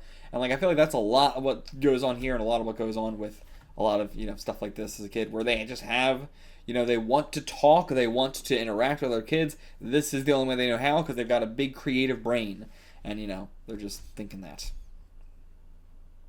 And the liar's not going home. And you don't want to go home. It's scary there. It's going to be the neighbor going to kill him. And he tries to tell a teacher, but she ain't going to believe either. And you would hope that a teacher is going to, you know, be able to see through this, but a lot of times they're not. And even the crows, liar, liar. Jesus Christ. And yeah, he didn't go home, just waited for his mom here. I'm done following him. Okay, Orochi, okay. And yeah, now I'm trying to lay down the law. There should be no more lying. So bring this to Emmy next door. Hell no. Hell no. Oh, it's going to be her, isn't it? Yep. Husband's not home yet. Made some meat dumplings. Thought you might like some. Is that Emmy? Is that Emmy? Yeah, give her the chocolate bar. This face, too, so gaunt. Having to give it over to the fucking murderer. This is lovely, thank you. I'm sure Emmy will be delighted. And yeah, don't eat those dumplings. Don't eat those dumplings. A hair. There's a hair in them. Nuh-uh. It's Emmy. Emmy is, yeah, she killed Emmy and made dumplings out of her. That's Emmy meat. And yeah, just slapping him over and over again. I mean, again, with what she said back here as well, like, with just like, oh, listen, there's no more lying. Again, you should funnel this into creative something, but like, just trying to bottle it up is just going to make it worse and worse and worse and worse. I mean, imagine just being hit every single time you have a creative thought. You have a creative thought, immediately, physically, painfully punished for it. Like, how do you not just grow up to be the most mean, contrarian kind of kid, you know? If the world just hates you for being you, then, you know, how do you not hate the world? And alright, so this time, staying home. But, yeah. Lock the door. I'll ask the neighbor to check in on you. No. No, no, no, no, no, no, no, no, no. Jesus Christ. Like, even if you don't believe any of this, why are you doing this? This is fucking crazy. To, like, if your kid is saying, I don't want to interact with this neighbor, get a different neighbor to check in on him. What the fuck is wrong with you? Like, I know why she's doing it, because she hates the kid and she wants him to suffer. That's really just, the reoccurring thing of all these stories, just terrible, terrible parents. That's really the one through line between all these stories. I guess not in Shoichi's. Shoichi's wasn't terrible, The last story actually was, I think, the opposite. It was like, terrible kid, but that was also like a supernatural thing. It was also a dream, so I don't know. Okay, good kid. Piles everything up in front of the door. Make it a little bit harder. And it was a slingshot and rocks. That's why I was gathering rocks. Got a slingshot her with a bunch of rocks. Hell yeah, kid. Taking matters into his own hands.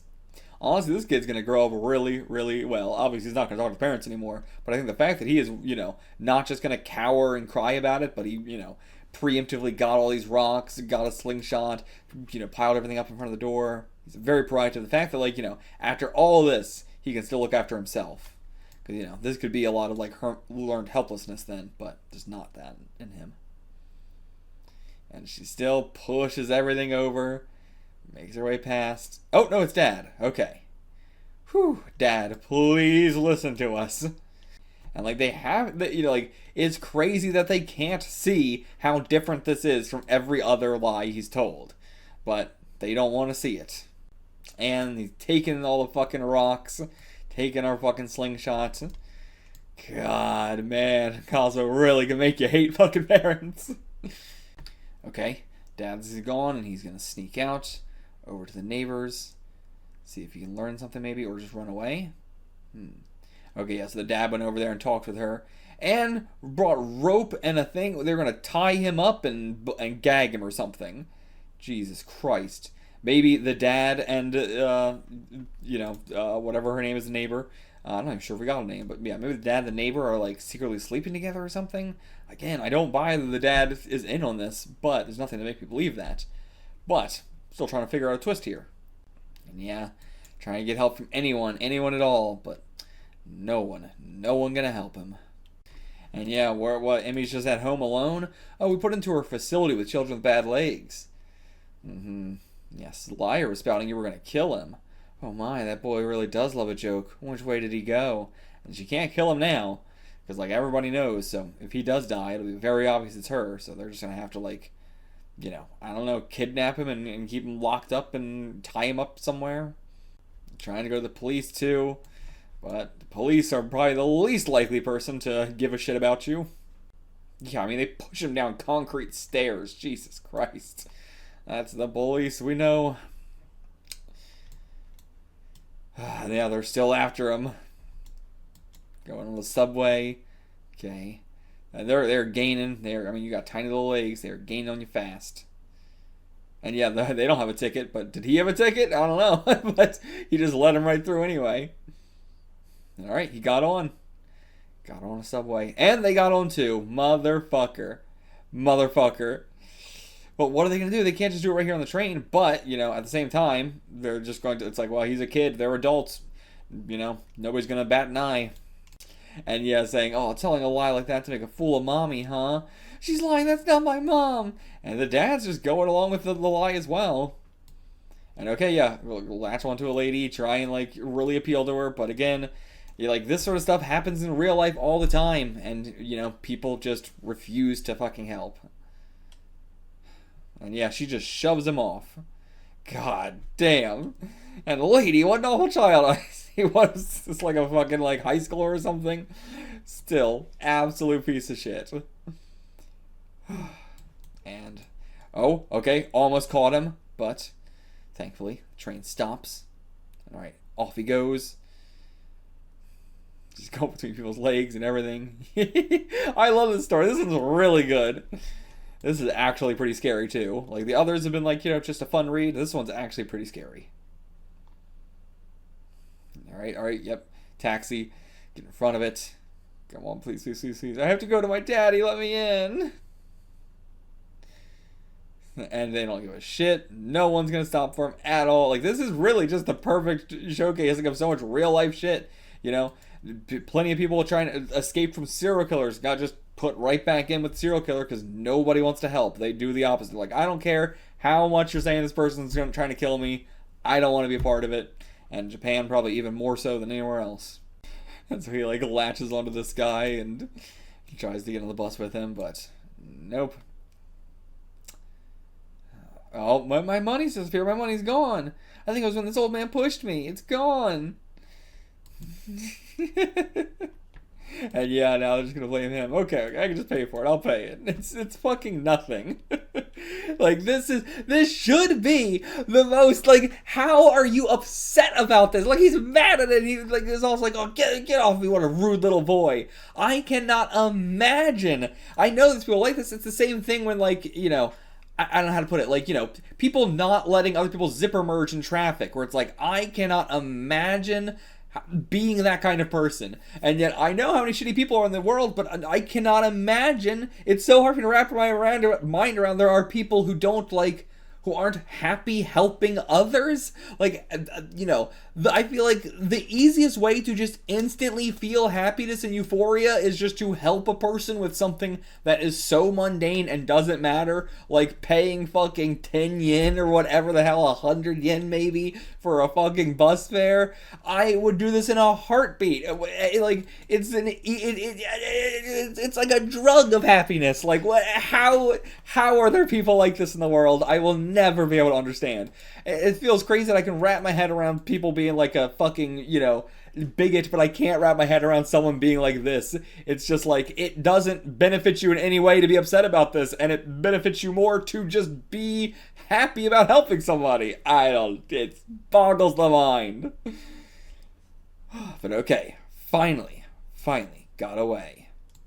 And okay, going to Daddy's office. So wait, was that not his dad? Was that the neighbor the whole time? I don't know. Like, the neighbor husband. Maybe it was. But now we're stuck in traffic. Oh my god, they're gonna catch up. And yeah, they've already caught up to wait at the next bus stop. It's faster just to walk in this traffic. Oh my god. Oh, it falls right down his face. But okay, he didn't manage to get away. I don't know how he got out of this situation. They're right there. And yeah, I think, like, shouting, like, daddy help is probably the best thing that he can do right now. Because they would definitely, assuming they clue people in, that that's not his daddy. But, I don't know. Yeah, Jesus Christ. And yep, the guy just hands him right over. Just happy to hand him right over to a bunch of people that he is screaming, "This is not my parents." And he's going, shut up, kid. Oh, okay, they shove him in the car, but he sees Daddy. Come on. But yeah, is it like, you know, what am I trying to say? Like, soundproof somehow? Come on. How does he not hear that? Jesus Christ. And yeah, this taxi driver doesn't give a shit either. Doesn't just listen to all this. Doesn't care. And he wants to write "help me" on the fog, but he doesn't even know how to write "help." Oh my god. Okay. Does he actually remember? But it's going to be reversed anyway, so. But okay, he's slowly piecing it together from the stuff that he's watched. But it doesn't matter because it's going to be reversed on the other side. He's managing to figure it out, though. Okay, he gets most of it. Yeah, the letters are backwards. How indecent, though, drawing in windows. My god. You can't read it backwards? Like, you know, I can understand if the car was going by pretty quickly, but this was the car stopped. You can't read it backwards? Oh, my god, yeah. Now they're just gonna gag him. Take him all the way back to the apartment. And they are saying, make a fuss and you're dead. You guys are fucking idiots if you kill him, because everyone's gonna know it's you. And yeah, well, this is supposed to be our chance. We waited so long. You spying on us turned our lives upside down. But, yeah, okay, so they didn't actually kill the girl. Maybe. I don't know. But, what's the actual situation here? But, okay, the truth is, I didn't kill Emmy. It just looked like that. Emmy was born with bad legs. She was sickly. We had to give her medicine every day. This is one of them, the medicine I left here that day. She took so many all on her own. Sure, she thought more would be even better. So she took it a lot, thought she'd get better. She was sprawled on the bed, called out to her in surprise, but she was dead. So she tried, like, waking her up, essentially. So, okay, because you don't want people to think you killed her, you're going to kill another child. And also, you didn't want people to kill her, so you are not going to tell anyone she's dead and are going to hide this. Insane. Literal insanity. And yeah, we're going overseas. Emmy's death could take all that away. You are fucking literally insane. But he's still like, no, you killed Emmy. I don't buy this one bit. But yeah, he's going to be a corpse anyway. Emmy's in this refrigerator. If you don't be good, I'll put you in here too. Okay, on the message board from his house, what's he going to write? Write that you went out to play and then your name. But alright. So then he can't really write, so he's got to write it for him, and he's got to, like, trace it, basically. But are they going to know that he can't write? What if we just knock him down and hit him on the head some place quiet? Jesus Christ. But okay, back to Orochi. It's been a while. And okay, the parents come home, they see it, but they just believe it's him. Yeah, oh, he's just rebelling again. I'll go ask the neighbors. But, so yeah, she just confirms the story, like, oh yeah, he went out to play. They go to find him. Orochi sees a key laying on the floor, but it's the key to, the other apartment. Not the neighbor's apartment, but the main apartment. And alright, just some random stranger coming up to them. Show me the message Hiroyuki wrote. What? Okay. They don't give a shit. And now they're gonna hit him over the head with a fucking rock. With a fucking rock. Let's make him pass out. How? Let's hit him over the head with a goddamn boulder. Okay, yeah, never mind. They're just trying to kill him. Just trying to kill him. So, okay, they're gonna make it look like he died while outside playing or something. But okay, Orochi just breaks straight through the apartment. Takes the rock out of his hands. Alright, and she confronted them with the parents and broke through the door right in front of them like this. She doesn't give a shit about looking like supernatural. Doesn't give a shit. Alright, liar was saved in the nick of time. Learned how we ended up in that position. So liar was telling the truth. The neighbor did kill Emmy and tried to kill liar. Covering up Emmy's death is the same as killing her. Yeah, 100%. Covering up her death is the same as killing her. But yeah, it was a lie that saved him. And yeah, his lying didn't stop after that. Of course not. Like, why would his lying stop after this? It's just the same shit, the same cycle. This time, way, way, way harder. This is going to, really make him I can only trust myself. I don't trust other people one bit. Everything I gotta do for myself first and foremost. Because he has been proven that literally every single person in the world will let him die. I don't know how you don't grow up to just literally hate everybody after this. I don't think there's anything that could make me eventually go like, okay, well, now I'm warming up to people. Because no matter how much you warm up to them, unless you're in another scenario exactly like this, but you could never be in another scenario exactly like this because you'll never be as helpless as you were back then. And so, this is just proof that the world will not save you. Everyone will watch you die. But yeah, for some reason I couldn't hate him. Felt like this liar would eventually become a fine person, and I left his apartment complex behind. Away she goes. But yeah, I like this one a lot. I think I would give this one like a 9 out of 10, even maybe like a 10 out of 10. But I'll reserve the 10 out of 10. So I'll give this one a 9 out of 10. Very, very good, this one. No twist, no twist to this one. Straightforward the whole time. I was really trying to guess a twist, but there's no twist to this one. Okay, now moving on to Volume 3. I am gonna get this video out this October. We're getting it done. I truly was not expecting. This is 4 volumes, but this is actually more, like 6 volumes. I wonder how many it was in the original release, because these are like 350 pages. A typical volume's like around 190, so go up to like 200. So then like 150, honestly that might be more than 6 volumes. If there's like 150 pages left over each volume, that's almost another full volume. So maybe 3 volumes instead of 2, so that'll be 7 volumes in total most likely. Let me look it up, see if I can find out. Okay, so it was 6 volumes. It was 6 volumes originally, then in 2005 it was re-released into 4 volumes. Before it got the Japanese re-release into 4 volumes, in America, we got 1 volume in 2002, but we didn't get any more until Viz got it in the 2020s, and that's what we're reading now. But okay, so that answers it. So there were 6 volumes originally, probably a little bit, more than 200 pages for each volume, a little bit thicker volumes. Oh, I like this cover a lot too here. Orochi with Inside Orochi. Cool. But yeah, so that answers my question. Was originally 6 volumes, and we will get through all 6 volumes this October. Halfway, we're not, well, right, I'm thinking 6. Right, we are halfway now because of the 4 volumes. But all right, let's keep going. What do we got in this one? Ooh, what is this? A spiral of just a bunch of people. Again, none of these really seem to connect to a particular story, I don't think. But it is good art. I do love it, and it's clearly from the actual 60s. This is not like new art. This is from around the time. Especially from around the time of the turn of the decade. From 69 into 70. And then this like spiral design. Is it just a cool design, or is it supposed to be like the wrapping around her arm, or what? I don't know, but I do think eyes are Kazuo's specialty. I really think if I had to pick one thing that he's the best at, definitely be the eyes. But okay. Continue. Ooh. This is just repurposed art for this, but I like the layout of that. And stage! With Orochi there. I think that might be Orochi. It might be somebody else. But, yeah. Okay, yeah, stage is one of our chapters. Okay, stage and then combat. Only 2 for the whole volume. Stage. What? Okay, that's the TV, okay. Just open it up with that. These designs, too. These fucking teardrop eyes. The rest of them are fine, just a pig with a black eye. But yeah, the dog looks so weird. What is this? That's I'm Home. These like the credits or something. Pa, N, P, and Poo. What?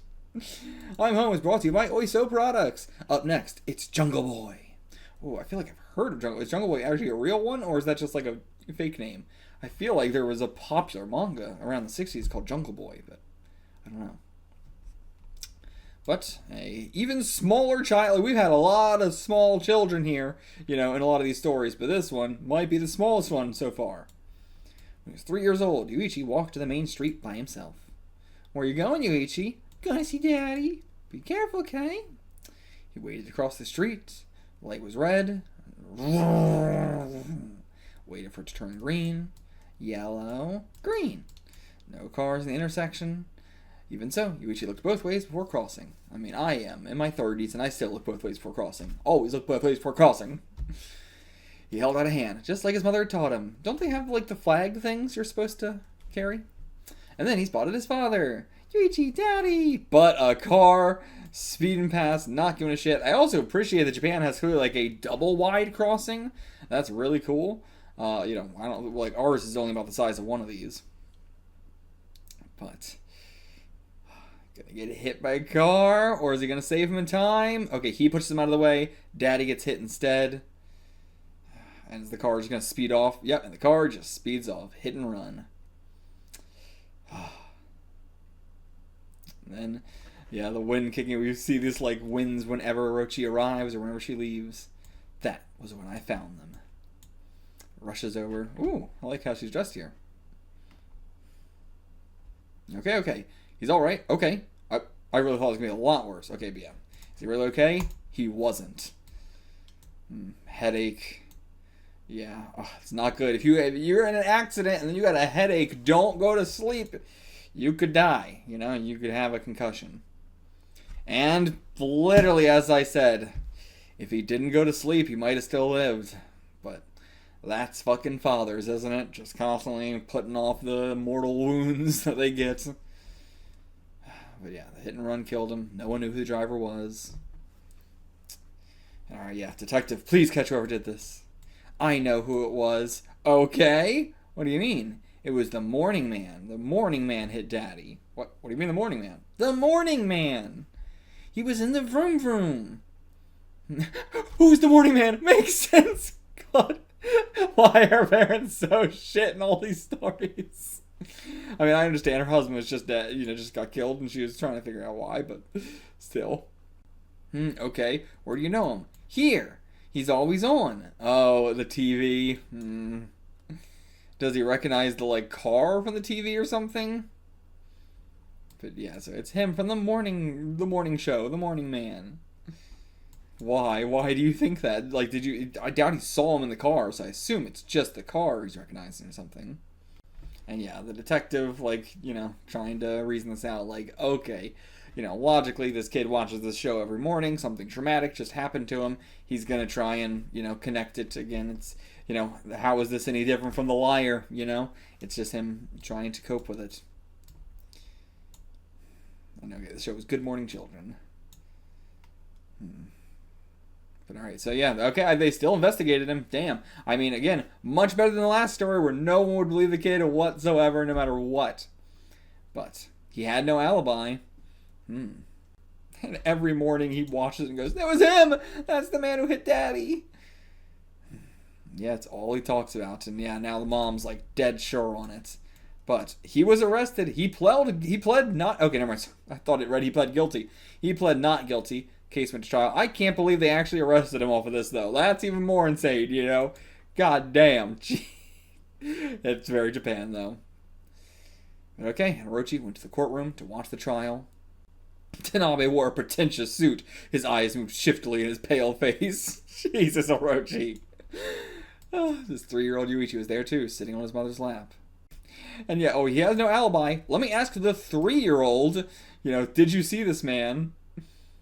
And yeah, they're like trying to get him to, this is so nothing evidence, but there's been plenty of people who have been convicted on even less or basically the same thing. But he won't even look at him. Keep saying the morning man hit Daddy, but he won't look at him enough to, to confirm that is the morning man. And if he can't even do that, then, that's not going to be admissible, I assume. I mean, yeah, poor thing being dragged into court, forced to testify like this. I don't even remember how old I was when I was dragged into court and had to testify for divorce-related stuff, and that was a nightmare. That fucking sucked terribly. That was so terrible. But, I had to do it. And, I was way older than this, like for a 3-year-old. Alright, gonna make a ruling. Okay, not guilty. Good. Yeah, the testimony of a small child, unreliable, especially given the context. Like, there could be different contexts where I would believe a 3-year-old, but in this context, it's hard to, I mean, it's not even that it's hard to believe, like, maybe, but, like, without proper evidence, without it being beyond a shadow of a doubt, then, never arrest. If it's not beyond a shadow of a doubt, not guilty. And yeah, his powers of observation, memory, speech are not yet developed. And his testimony was unclear. Like, the testimony was already unreliable, and the testimony was unclear on top of that. And now, yeah, the mom and the child are both not going to accept this. But are we going to get a twist, or is it just going to be this simple? God, I love the way he does the shading on the face here. It's so good. You fucking Orochi being like, how could they? And Yuichi spoke so earnestly. And Tanabe is obviously relieved. Yeah, of course he's obviously relieved. He was gonna go to jail. Well, whether he was innocent or not, anybody's gonna be relieved not to go to jail. Whether you're innocent or guilty. Especially if you're innocent, I would feel like you're gonna be even more relieved. So much for eyewitness testimony, but it was in a speeding car. Like, how could that even possibly be eyewitness testimony? And also, eyewitness testimony, the least reliable testimony possible. I don't think we should ever truly take eyewitness testimony into account. I don't trust it 100% of the time. I mean, this is very the justice system, being so outraged that he didn't get arrested, and then afterwards being like, oh, maybe he didn't do it. Maybe, the child did get it wrong. When, this normally works, and you just arrest the person, send him in jail, and then afterwards everybody goes, oh, maybe they didn't do it. I don't know. Oh well. But yeah, the impact on his heart and mind of the child will be very powerful. And yeah, the trial's over, but the problem remains. So, gonna watch over him, yep, follow Yuichi. And yeah, his mom's got no choice but to get a job now. And yeah, like, he's gonna be stuck on this forever. But I mean, there's also, like, did we check the car? Surely you checked the morning man's car and saw if there was a dent in it or something, right? Surely you checked for DNA. Surely, well, no, never mind. I'm not sure if there was DNA in the 60s. Was there DNA? When did we get DNA testing? Mid 80s when fingerprint DNA, we first got, but not until the 90s where really DNA was, reliable in any way. And still, it's not even that reliable now, but it's definitely more reliable. But yeah, either way, I feel like, there's a lot of stuff we didn't talk about that we could have easily checked. Like, okay, well, he didn't have an alibi, but there's plenty of other stuff to be checking into, and yeah, like, is he someone who has, outstanding tickets for speeding? Has he been, ticketed for running past a red light, running past a stop sign, running past a crosswalk? Various things that we could have checked for that, I assume they did. And assumingly, no dent on the car, no history of that, no any of this other, stuff, then this seems very, very unreliable information from him. Oh, and she shoved him away and he broke his toy now. Oh, man. But yeah, he just couldn't let it go. But it's interesting that we're not seeing it from his perspective either. Like, we truly don't know. This is a good, I don't know. And yeah, now he's saying it to all the other kids and stuff, but can't trust what a baby says. And yeah, the judge said you're wrong. My grandpa was in jail twice for blackmail, And yeah, that's kind of what he's doing.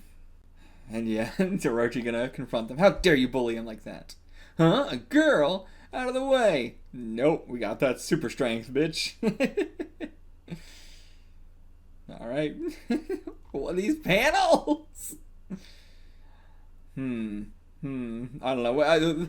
In any other manga, I'd be like suspicious, but in Kazuo Umezz, he just has so many panels like this that it just seemed like they should be as suspicious. We're gonna follow back up on that, but it's not. It was just art. And yeah, like everybody's thinking like, did he do it? Did he not? We don't really know. And he'll just keep saying it. The morning man hit daddy.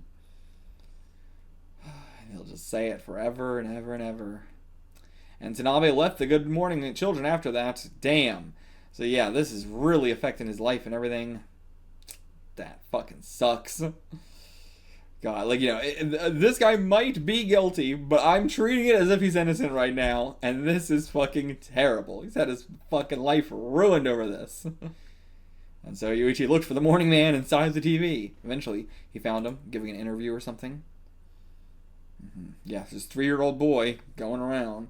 Can't tell what's real.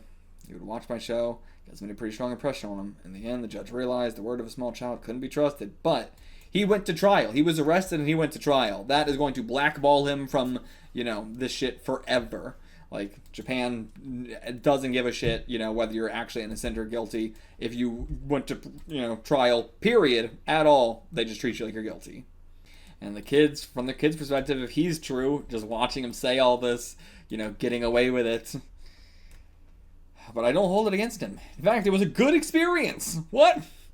Could have avoided all this if I had my personal life more together. I see, if I had an alibi, if I had my personal life together.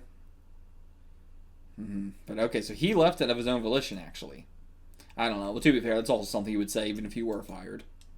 And okay, moving back to his hometown. Oh, and then what happened? Crash, and then... Oh, okay, I thought this was whatever was going on here. But no, did he break the TV or something? Yep, he broke the TV. Yep. That's got to be so fucking expensive at this time. And then Yuichi never said another word about the morning man. And yeah, he become very short-tempered. Began to hate the TV.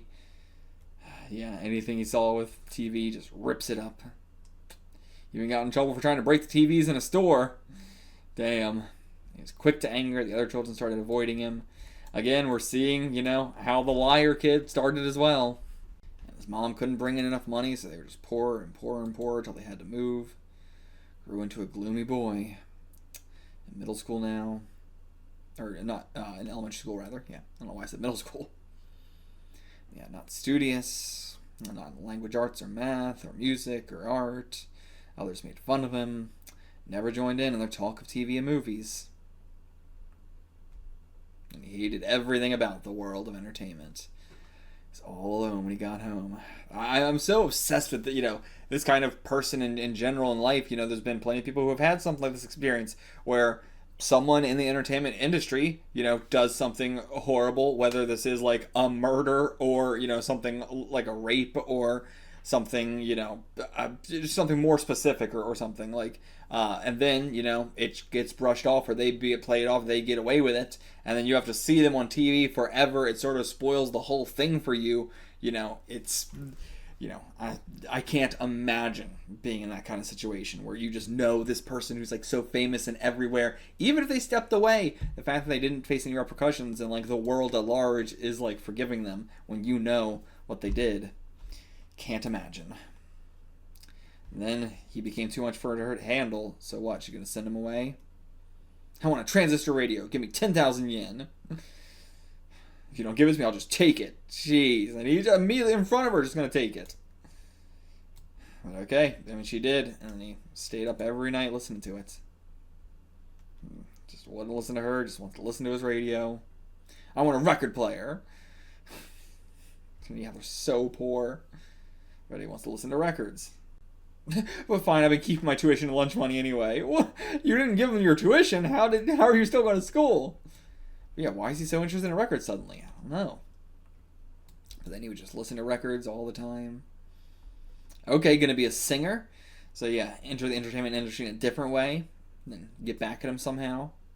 And yeah, God, he's so mean now. But I mean, like, again, if from his perspective he is completely true, if we take it from that side, and he is completely true about everything, and having everybody ignore him, it's, even as understandable as it is, a child's not going to understand, and they're going to, even if they could understand, it's going to be frustrating that they know 100% the truth, but there's nothing they can do about it. And so, he's just going to be a little asshole. And he's playing his records so loud, it's making everybody else mad too. She said I play my records too loud. She said I was driving her off the wall, and you sing the same song over and over and over again.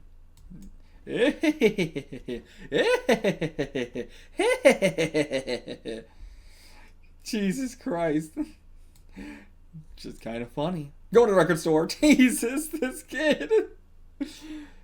And yeah, he hates TV, but he used to love it. If only his father was still alive. He's obsessed with records, doesn't do his homework. I tried to look this up, but I couldn't really find anything. There's a band called 5 Leaves Left that is from the late 60s, 69, exactly when this came out. But it doesn't really look anything like this, but I don't know. Maybe that's what it is. Can't find anything for these lyrics or Bloom of Bravery either. Always try and look it up, but can't quite see anything. But they're sold out of the records that he wants. I mean, he is incredibly popular, even though he only just debuted. Kids, old folks, everyone listens to him.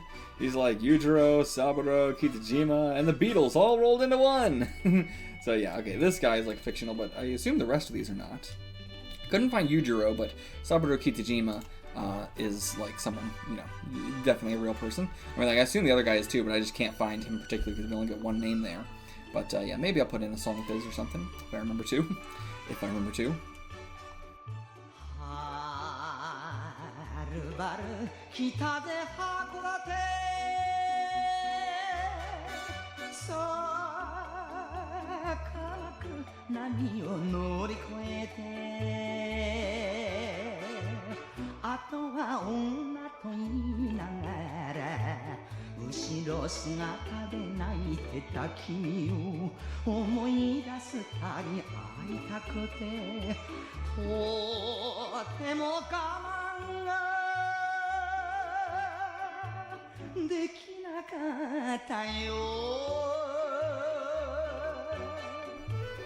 Okay, he's got a signing here next week. You should come.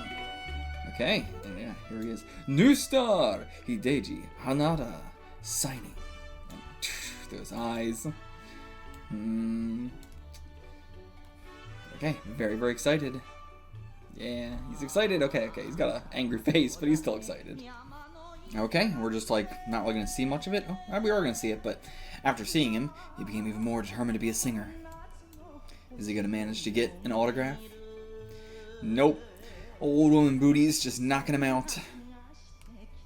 Yep. Not going to get any signature. But I can sign these if you come by the hotel later. Okay, so gotta go by the hotel later.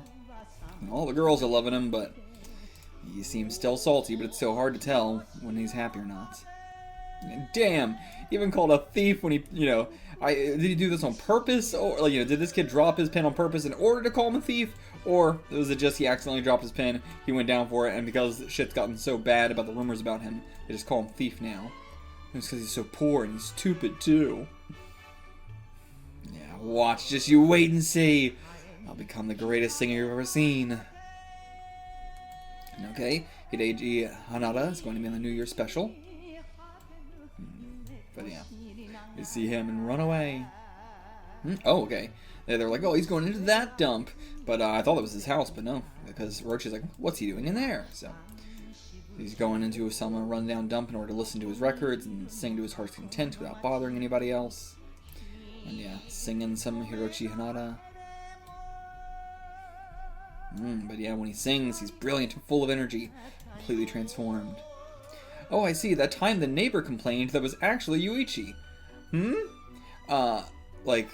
That's why he laughed so mysteriously.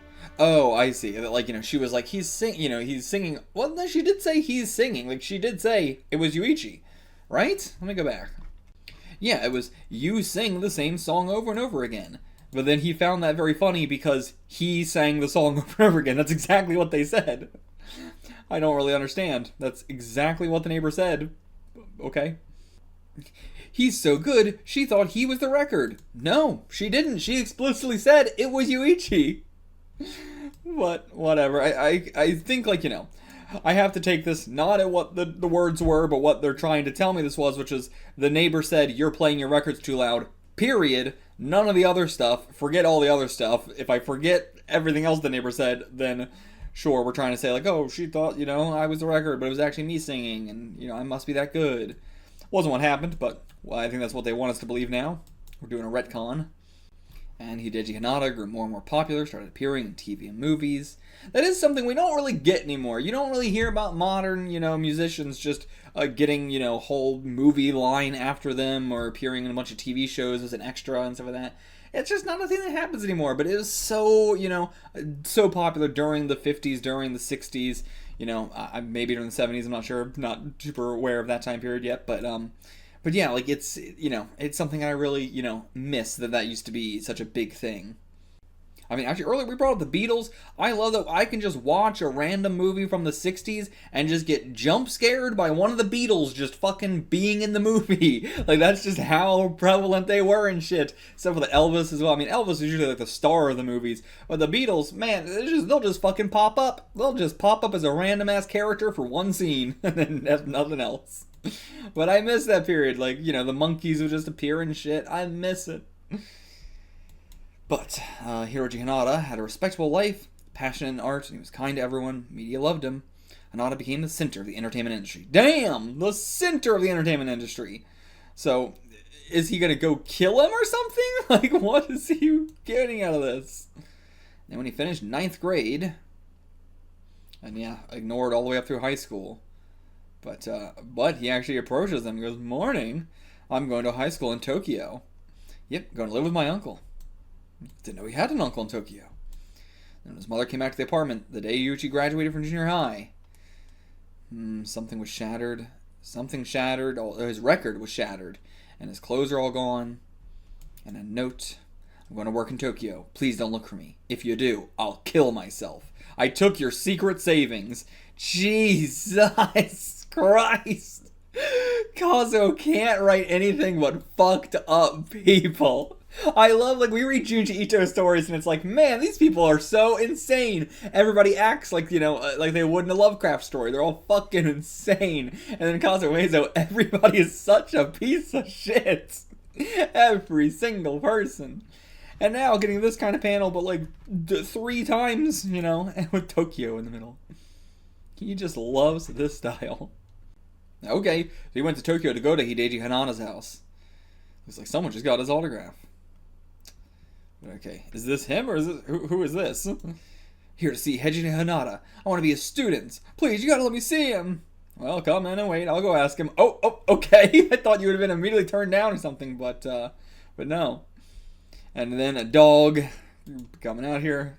God, the way that fucking Kazuo draws dogs, though, he makes them look very scary, but he makes them not look like dogs at all. And okay, bit our arm, but actually it was just our cloth. Whew. And then they locked the gate behind us and sicked a dog on our ass. Jesus Christ. Yeah, he did this on purpose. Okay, yeah, I was like, you're gonna actually ask him? But... Oh, okay, yeah, now he calls the dog away. Now stop with your lies. You tried to break into the house again. You have no idea what fans will do these days. Be in real trouble without this dog. Boss is quite famous after all. Yeah, he's his manager or something. And yeah, now he lets him out. Get out of here. Yeah, they really scared him to not do it again. And damn, you can just tell an officer. It looks like this one might be a runaway. And indeed he is. Runs away, quite literally. Also, it's not Hideji Hanada. It's Master Hideji Hanada. Hideji Hanada. God. Awful ass manager. But I do love the way he's dressed. I love it. He's got a sick fit on. I love it. Looks so damn cozy. Now, running through the streets of Tokyo. The bright lights clogging up the skies. But I knew it would turn out like this. I'll just go ahead with my original plan. Okay, and then Orochi following us into a coffee shop. Comes back out, and it's like a different person dressed in those flashy clothes.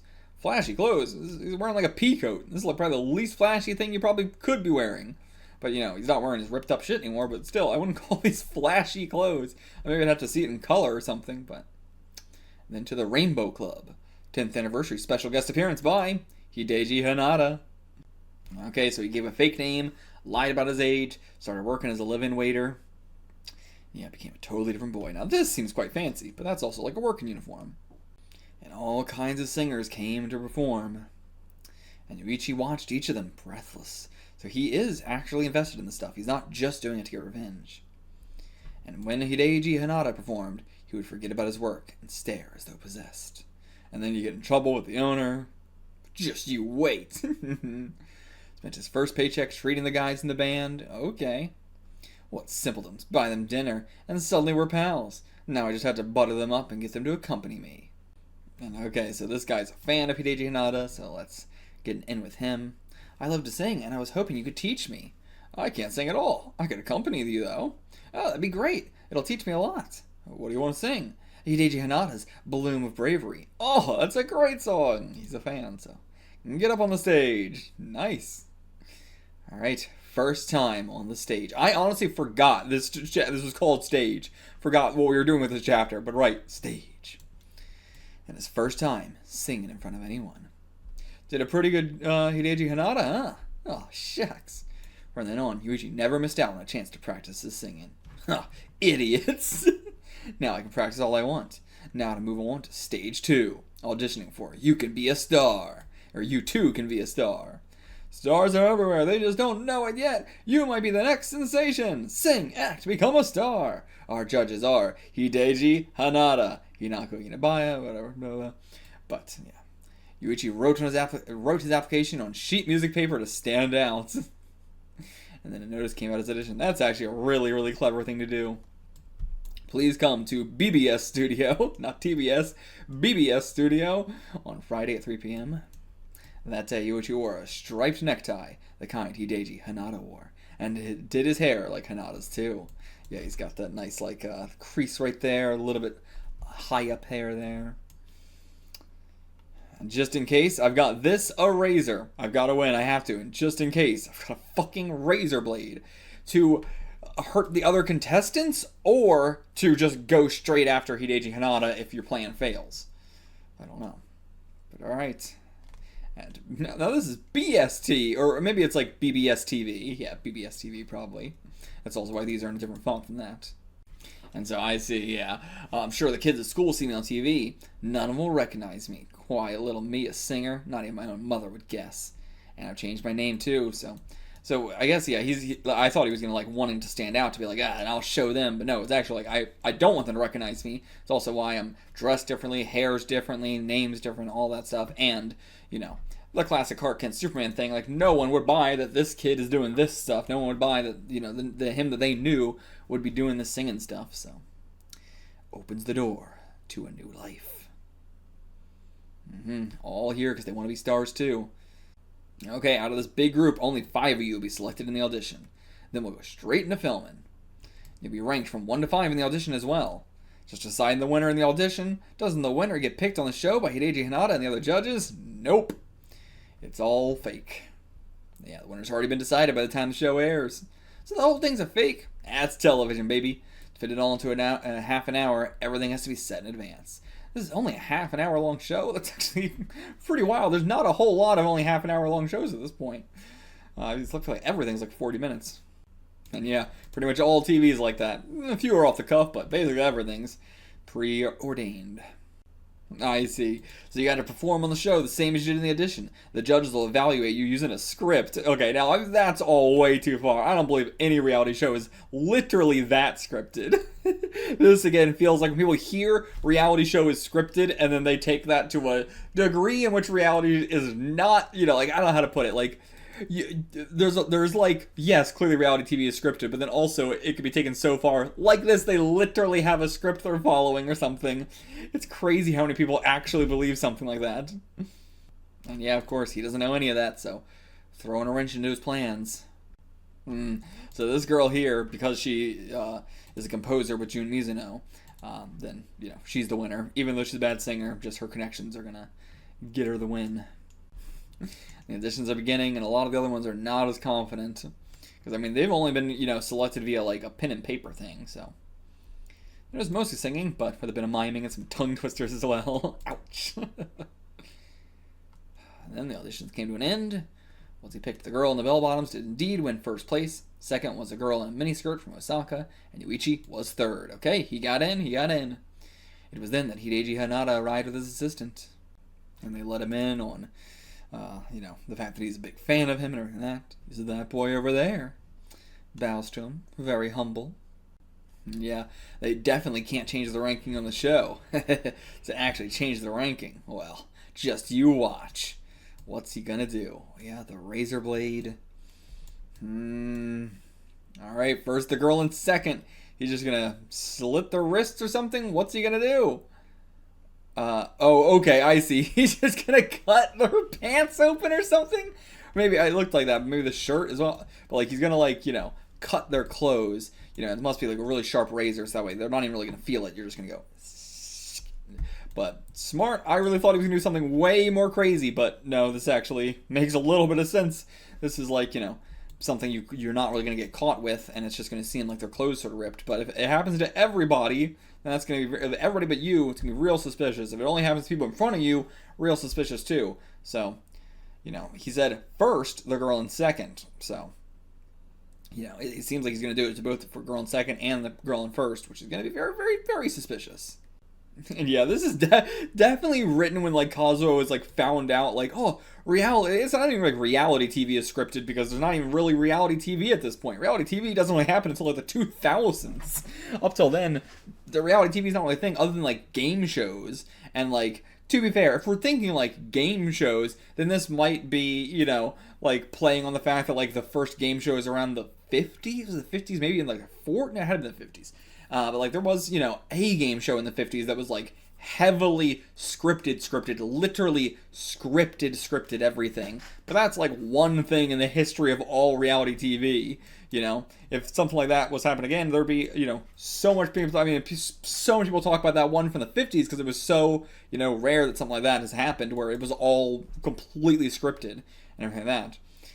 But maybe this is playing on that, but that's also so old, I highly doubt it. I feel like this is just Kazuo hearing, like, TV is fake and imagining what that means. Like, oh, we have a bunch of extras in the crowd who cheer when the first person shows up, so that way the first person has more applause than everybody else, and it seems like the audience likes them, even though that's not the case. Instead of what all shows do, which is just have a little sign, like, well, now it's an electric thing, but at the time, having a sign that just says, applaud, Crazy. It's so, like, it's trying to make a point about all TV being, fake, but they're going about it in such a wrong way that it goes back around into going, like, actually, I'm having to defend TV and saying it's realer, but, like, I agree TV is fake, but just the way you're saying it's fake is not true.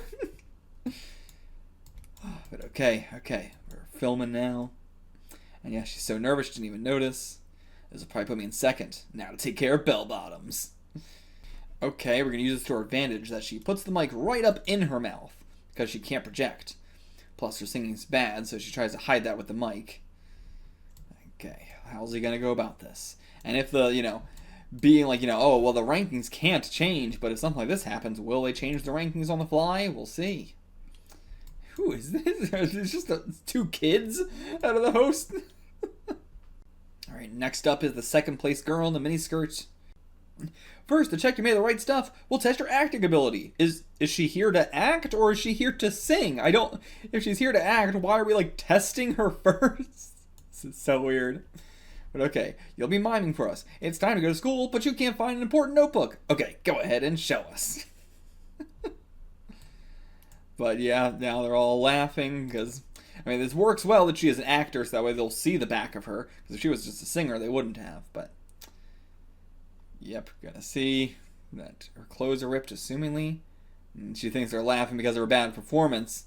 Got her in the palm of my hand. But nope, yeah, it's just a little rip in her shirt. Okay. But okay, so he's not trying to do this in order to, get them to be like, okay, we're gonna have to make her lower on the ranking because her shirt's ripped. But rather, have everybody laugh at her when she does the acting, because for some reason, they make her do a bunch of acting before she is going to, yes, sing. She's here for singing, and they said, first, we're going to see if your acting's up to snuff. What? What? But of course, performance, nothing but mistakes now. And yeah, they might have decided she should be in second, but let's see how far we can push this. And then it's Yuichi's turn. And alright, she watches on the TV. His miming and tongue twisters were truly amazing. So truly, okay, yeah, they're forcing everybody to do acting and fucking tongue twisters too? Jesus, they gotta make sure everybody does everything? What the fuck? And yeah, when did he develop those talents? And yeah, Bloom of Bravery is what he sings. And yeah, he gave it his absolute all. And before he leaves, he puts the razor blade on the mic, I assume? If not, I don't know, maybe some powder to make her sneeze? But he had the blade with him, so he knew going into this he was going to do that. But, how would he have known what her singing style was going to be? So, okay, what happens here? Performance fell apart almost as soon as it began. It was all mistakes and stopping. And then, when it was over, she broke down in tears. What the hell did he do? I was going to assume powder or something, but I don't know. Pepper maybe or something, but... And yeah, they can't fool all the people watching around the country. This is being broadcast around the whole country, so they got to make sure that, it's not seen that they're literally scripting this. And alright, the winner is Koichi Imarashi. Oh, that's his fake name, right. Okay. Okay, it is. I sprinkled hot pepper on the mic. Okay. And then she started crying. It didn't look like it was a pain sort of cry, but, she even put her hands up to her, face like that. Whereas you wouldn't assume somebody's doing that if it's a spicy pain. But, apparently it was. And yep, now he's gonna be a star. And Yuichi insisted he work with Hideji Hanada. I want to study under the master. Please take me on as a student, please. And okay, they're going to. Damn, so easy. So easy. And so Yuichi moved into his house. Jesus, that's crazy. And this guy, is he gonna... Yep, he recognizes you. I apologize. It's nice to meet you. Do you know him? This is Koichi Imarashi. He's my new student. Is he gonna say anything? Nope. Not gonna say anything. And okay, you had another student, Hirota, as well. And okay, so that wasn't his manager. Was, who was talking to us? This was him. So, the composer, Mr. Yamada. And so, yeah, he's not the composer. He's not the manager. I don't know. Who is he? Okay, and he's also got someone who writes all the songs for him. He's not one of those, songwriters. And so he worked tirelessly, doing things that Hirota and Yasukawa couldn't. And he served them diligently, too, as the youngest member of the household. And okay, yeah, so he's going to acknowledge it. Sorry about sicking the dog on you, kid. No, it was my fault. Alright, he's trying to have a good relation with these people right now. And Yuichi could be seen driving Hanada to the studio as well. And he's driving so fast. He seems really serious. I like that about him. Oh, who is that driving? Just a servant. So observant, anticipated everyone's needs, even the manager. And the faith in him grew. Started sharing details of his work with Yuichi. Finally got his trust. When Hideji Hanada had singing lessons, Yuichi was there alongside him, receiving the same. But yeah, he's getting some, like, intense lessons here. Getting some intense lessons, but that's good. You know, he wants to be the best he can be. Orochi, no, he has definitely not forgot about it at all. No, I mean, we still don't know exactly what his plan is, but he's got something planned. Okay, yeah, no, he couldn't have forgotten. All this is because he can't forget the past. He has something to prove. Yes, I see. It's Yuichi. This is perfect. It's time to begin Phase 3. Okay. Phase 3 commence. So, Night Parade has been postponed, but Mr. Hinata's out with his manager right now, so I assume he's going to go, like, contact him another way, or just going to go hunt him down physically. But, goes into our plans here. Fool, he has no idea that I called from a phone in his very house, using a different voice, and playing a tape of background noise from the TV station. And using a different voice, I guess he just, switched up his voice a little bit. You know, he didn't have, like, a actual voice change or anything, but... And now, to call the station. It would be bad if they sent a car for him. I'll say I'm Yasukawa, and tell them that Hinata is in Yokohama, so we're not going. And yeah, to his acting studies, they've forced him to do acting and tongue twisters and everything, so this helps us. And yeah, I feel like, he's very good at imitating someone's voice already, and I feel like, Japanese as a language is, so structured around common phrases that you say, all the time. You just say this and that and this and that. I mean, one of my favorite bits from Wednesday Downtown, which is a Japanese comedy variety show thing, whatever. You either know about it or you don't. Either way. But yeah, like one of my favorite bits from Wednesday Downtown is when they do all the, if we just say something completely, utterly different and nonsensical in replace of a common phrase, like, thank you for shopping. Instead of saying thank you for shopping, just saying anything else, like, the turtle died on Monday, just something completely random. But if you say it in that exact cadence really quickly, no one's gonna blink an eye. They're just gonna, they're just gonna hear in their heads the thing they're used to hearing all the time.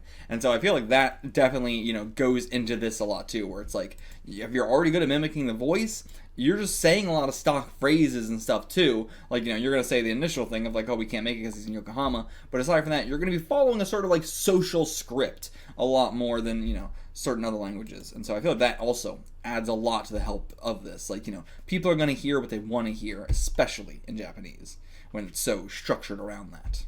And yeah, so then he was late. He didn't like not go. He was late, but that was probably even worse because it caused quite a commotion. First time faith in him is being dropped.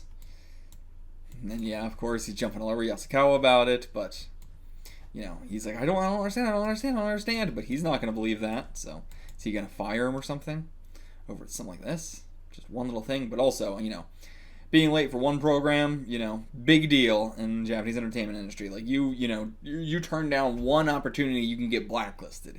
It's fucking rough trying to make it out there.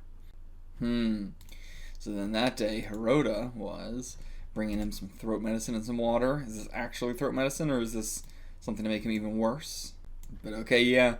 Yep, did something to his voice. What was it? And it was this guy who gave it to him, so we had to sneak it in or something like that. But he's gonna, blame this guy, if anybody, not us. Yeah, I just immediately noticed, I can't sing. Alright, yeah, and what are you standing there for, Hirota? Hurry and call a doctor. And yeah, he's blaming him, like, why are you just standing there? Like, he's definitely putting the blame on him.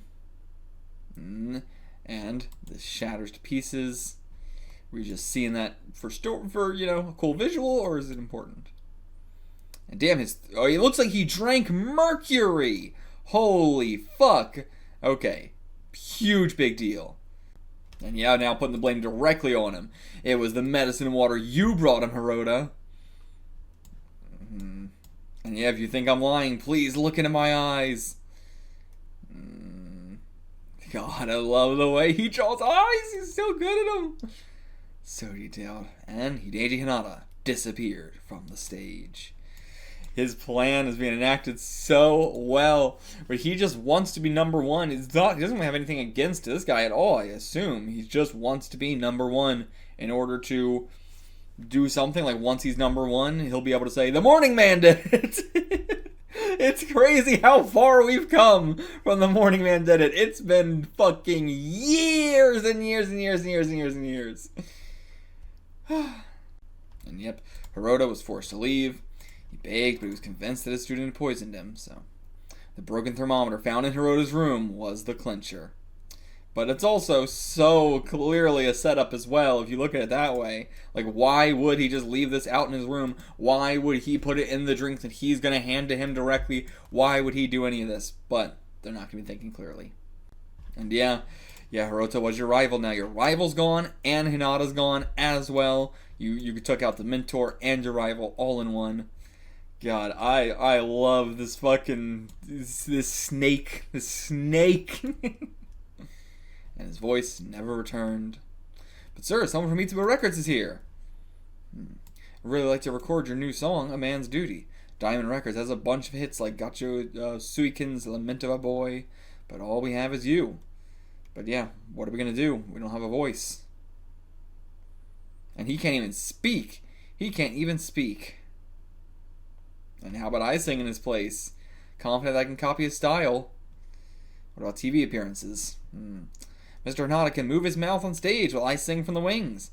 Damn. Okay, so Yuichi recorded A Man's Duty, a song Hideki Hinata was supposed to sing. Hinata had a strange look on his face as he watched from behind the scenes.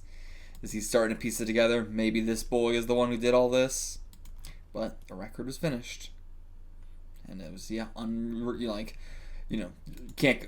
I trying to say? I don't know what word I was looking for, but either way, he captured the style. It sounds exactly the same. And yeah, this side look, he's starting to piece it together, I think, or at least he's worrying. And A Man's Duty, sung by Yuichi, but with Hideki Hinata's photo and name on the jacket, soon went on sale. And yeah, then eventually this is going to come out like, oh, it actually wasn't him, it was me. And that's going to make it even crazier, because it's like, it's like a fucking Stephen King doing the Richard Bachman, thing to be like, oh, everybody's saying that, I'm only this, good because of my name. Well, now I'm going under a different name, still bestsellers, turns out I've just got that secret sauce. But, this is like a kind of different sort of thing of like, like you all said this was amazing before you knew who I was, so now you can't just, it's going to create this buzz of like, normally, a newcomer would, he would probably still smash into the scene, but this is probably a better way to do it. Every review is a rave. The record company probably paid for some, but none of the fans know. I would say, but the general public probably doesn't know that. But the fans would certainly know. For any review, if you're a fan of the thing, then you can tell when a review is being paid and when it's being done by an actual fan. You can just tell in the way it's written and everything like that. But, I feel like, you got to be a fan to be able to tell that. But still, I would say not. The fans certainly know. Is this really all just going to be, for some reason, she's just out of nowhere saying, when Yuichi said he saw his father get hit by a car driven by Shingo Tanabe, his testimony wasn't admitted. It's like, why would you say that randomly, So I think, what he's trying to do is become someone where his testimony will be admitted. Become someone so highly revered within the entertainment industry that he'll be able to point to someone else in the entertainment industry and be like, that man did this thing, and everyone will believe him because he's so, highly regarded as a celebrity. So I think that's where we're going with all this. Yeah, maybe he just wants to throw the star status in the faces of the people in society that refuse to believe him. Maybe, but I don't think so. But also she's saying, after that, he despised the entertainment industry and any talk of stars. But ever since Hideki Hinata came on the scene, he set his heart set on becoming a singer. I will say, Hideki Hinata looks exactly like, what was his fucking name? Shingo Tanabe. They look like the same character. They look exactly the same, completely identical. But also, the reason why I haven't brought that up is just because Kazuo Umezz has a bit of a same face problem, so a lot of the, adult guys that he draws look like that. I thought in the last story, the neighbor's husband and the victim's husband, I thought they were the same person for, a long portion of it. So, I didn't think to bring it up, just because, he's got a bit of a same face issue. He draws a lot of people exactly the same. Junji Ito does the exact same thing. If you're extremely prolific, that's just gonna be the case. It's hard to not have a same face issue. It's just, it's extremely rare when an artist doesn't have a same face issue. But, that said, maybe they are the same person somehow. I don't know. Maybe he, went out to the morning radio, but like, why would nobody be like, oh, that's that guy? I don't know. I don't know. Like, it would be, you would think they would be like, well, he looks just like that other guy, but nobody said anything like that. But could be because we're, waiting on a twist for it or something, but that is a twist we could do if these are just the same guy. A man with a moral code, a flash in this fleeting life. Come now, a man with duty, with humanity. I shall welcome you to my heart. It's such a gay song. Like, you would expect that to be sung by, like, a woman, but, like, that's super gay. Hell yeah. And yeah, I'm sure Hinata's got a lot of complicated feelings about being used as a literal puppet here. And yes, and then Yuichi starts getting paid as well, because he's becoming, very, very useful to him. And yeah, now was Yuichi leading Hinata around for all intents and purposes. But Yuichi didn't get a big head over this. He kept on serving Hinata. He came to know everything there was to know about the older man, researching it all. Let's see, we got Akastar, recording from Akastar, NHT instead of NHK. What's Akastar? I don't know. I barely know much about Japanese entertainment industry stuff. I know enough, probably more than the average person, reading manga, but still, I don't. If somebody knows what Akastar is a reference to, let me know. But then, yeah, NHK, Nonko and Granny theme song. Nonko and Granny. He did a theme song for them, and it's like he came to know everything there was to know about the older man. Oh, I watched a tape where he did a theme song. But I mean, he just kind of just watched everything. A commercial here, V-Pro. I don't know what that is. V-Pro, I don't know. And then more TBS, BBS. 100 people, one song performance. And stage. And is he like... Wait, shit, now I gotta zoom back in again. What does that say? Shonen. So, is it like for maybe a interview for Shonen Magazine, the magazine that this story is in? But anyway, maybe an interview here. But yeah, his favorite food is sushi. Number of times he's been on TV since his debut is. Yeah, and the other guy here, like, oh yeah, things are going great right now, but don't you want to go solo? Yeah, stepping out of the shadows, becoming a star yourself. Star? Yeah, you could be on TV, realize how rare that is? Not everyone can do it. Again, really got to remind ourselves, this is 1969. This is maybe 1970 by this point or something, but still, this is crazy. This is fucking crazy. Now, you go like, you could be on TV, and it's like, yeah, anybody can be on fucking TV. This is 1969! Reality TV show isn't even a thing until the 2000s. Like, this is a big deal. If this was the 90s and they were like, you could be on TV, that's still crazy! And this is 1969. Like, we gotta put ourselves in that mindset to remember how big of a deal this is, what he's turning down, essentially, by willing to be in the shadow and also just how difficult all this is. We're in the time period of, the Beatles, the Monkees, like we haven't even gotten to the 70s yet. We haven't even gotten there yet. Grateful Dead's barely a thing. I think they had an album in 69 or 68, maybe, but we're so... so fresh with all this stuff. It's so new. It's so big. It's crazy to think and put yourself in that mindset.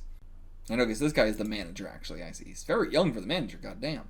But, I mean, honestly, you probably want a younger manager because they're, hipper to the scene.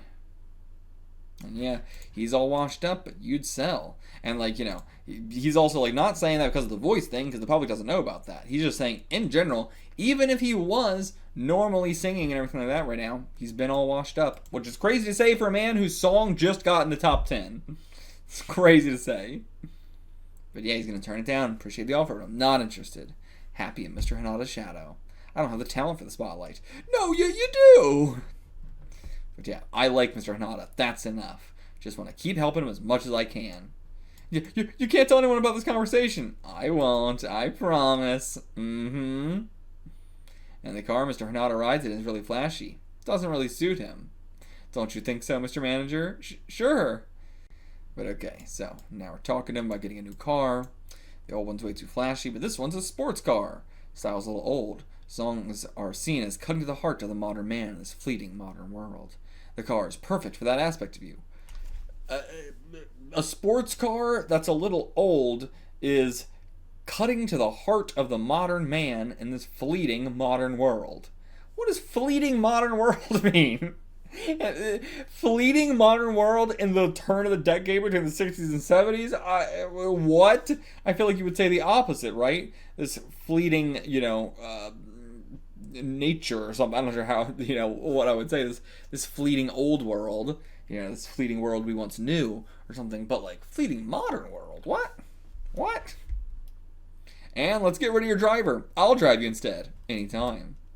And he can't really say much. He didn't learn to write anything down or anything. But I don't know, maybe he has a rule like if I say it means yes, if I say it means no. Okay. This is the time. The time has finally come. The big show at last. The main event. What's he gonna fucking do? He's gonna, be driving him and make him kill a kid or something? What could this possibly be? I don't know. I mean, he could just kill him, drive him off a cliff, but highly doubt it's that. But yeah, that's a sports car? That's a sports car? Oh boy, times were rough. And damn, bought it with his own money. But what are these eyes saying? He's such a good, you get the eyes, but you go, what does it mean though? What does that expression mean? What's that expression on his face? But okay, I'm gonna fly down the road now at high speeds. Looks like he's the star and on the sidekick, but it's just the opposite. I don't have the least bit of respect for Hinata, not even an iota, but he can no longer live without me. Why are you doing all this? Everything going according to plan, I'll show them all, and then... I'm gonna go faster, sir. If too many people see you, they'll guess your secret. And yeah, he's trying to go no, slow down. And so Hinata went to and from the TV station in the sports car. Okay, I guess that was fine. Didn't do anything right then. And with each passing day, Yuichi seems more alive. But Hinata, getting drunk, just leaving the bottle on the sidewalk. Bad feeling. And yeah, he always worries I'm going too fast. In fact, he hates that I'm the one behind the wheel. Me, driving. Yes, I'm the one driving everything. It'd be one thing if, they were both not driving and they had a driver as well, but it's Yuichi's doing everything for him, and now he's driving him too instead of having a driver. And the reason he's suffering. Oh, then he grabs the wheel? What is he doing? And it slaps us away. Alright, fine, go ahead and take the wheel. Go to the rear seat. Okay, all according to plan. Now at last the time has come. I see. So he's and that's not all. The reason he's suffering is because he is the one who, I don't know, he is the morning man? I don't know! But he wants him to get so angry that he wants to take over the wheel, and he's going to keep going faster and faster and faster until he's like, no, I'm taking over the wheel, you're going too fast. And now that he's in control and drunk, okay, now the time has come. Mr. Hinata, my real name is Yuichi Meguro. It's gotta be the morning man. When I was 3 years old, my father was killed in a hit and run. I'm sure you've forgotten, but I clearly saw the face of the driver. Okay, so this was the driver for the morning man. His name was Shingo Tanabe. It was you. I've waited for this time, this place, this situation, for the moment all the conditions were right for me to say these words. You have no idea how I've suffered. You realize how long I've longed to tell you? I watched her every day on TV, your fake retirement. I watch you every day on TV until your fake retirement. Okay. Wait. So, Okay, well, yeah. So the driver was the morning man. This is not the driver of the morning man. This is the morning man. And, he just then got plastic surgery. And then he got old photos, faked old photos.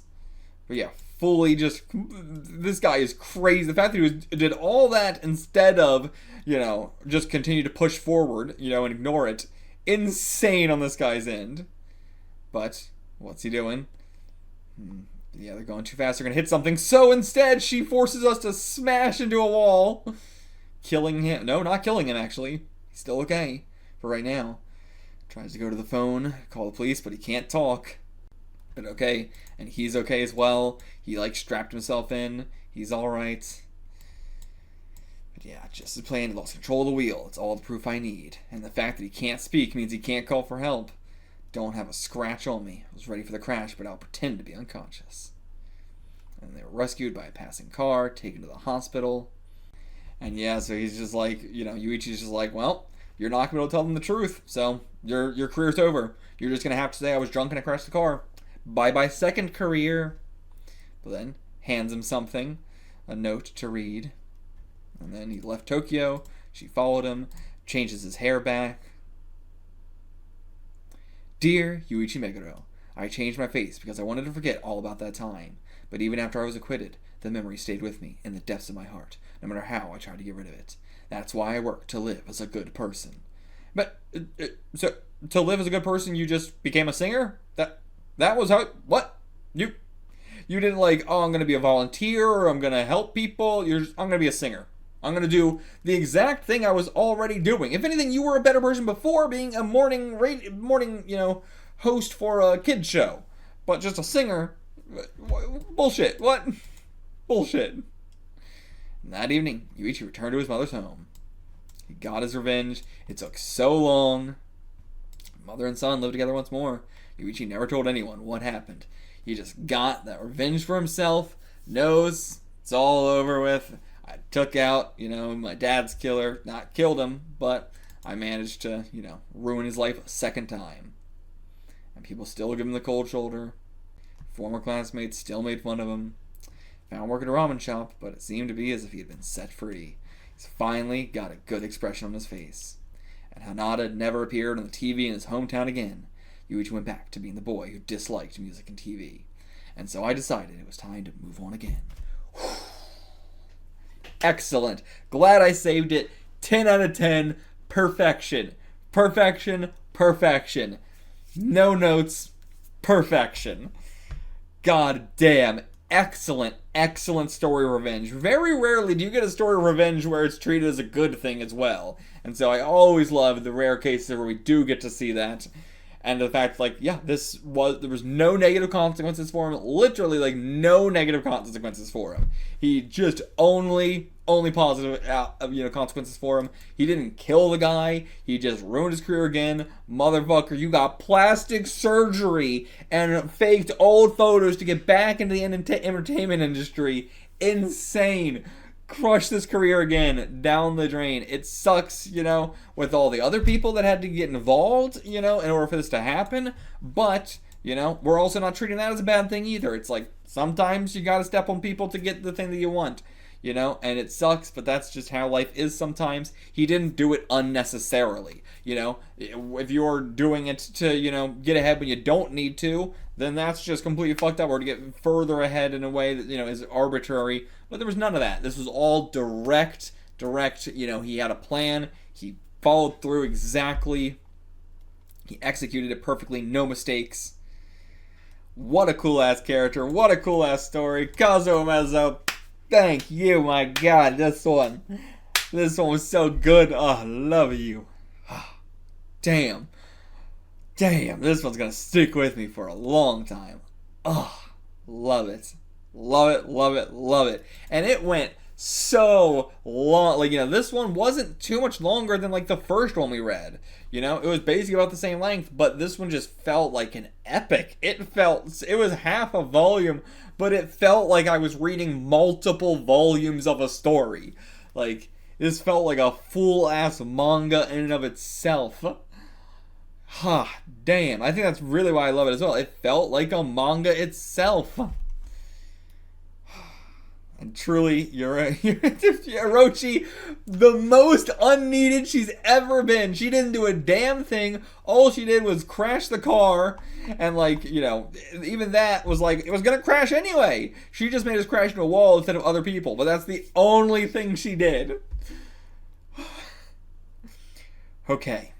Moving on to the next one. God damn, this one was good. God damn, this one was good. Ooh, okay. What the fuck? What is the name of this one gonna be? Combat. Okay, Combat. Okay. in the palm of the Buddha, soldiers in the palm of the Buddha, a sword stabbed into it. I mean, that don't look like the palm of the Buddha, but the palm of Orochi. The palm of Orochi.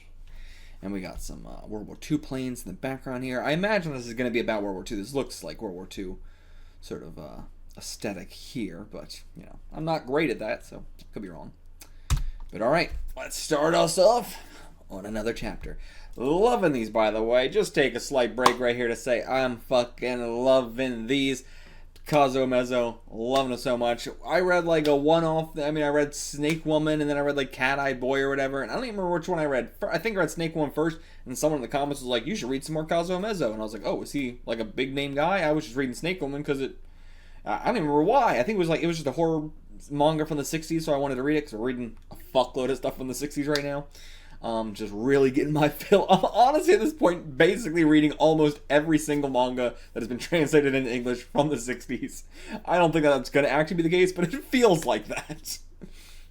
But, yeah, I'm so glad somebody told me to read more of these, and, Cat-Eye Boy was really enjoyable, but Orochi is hitting real good, and I like that I didn't just jump right in with Dissolving Class. Nope, that's Jujutsu. Disappearing Classroom. Glad I didn't jump right into Disappearing Classroom, because I'm super excited for it now when we get to do that, because probably next year, but still, I'm going to be so excited, because Orochi's so fucking good so far. So good. Okay. Minami Junior High School. And yeah, all of these stories revolve around, growing up as well.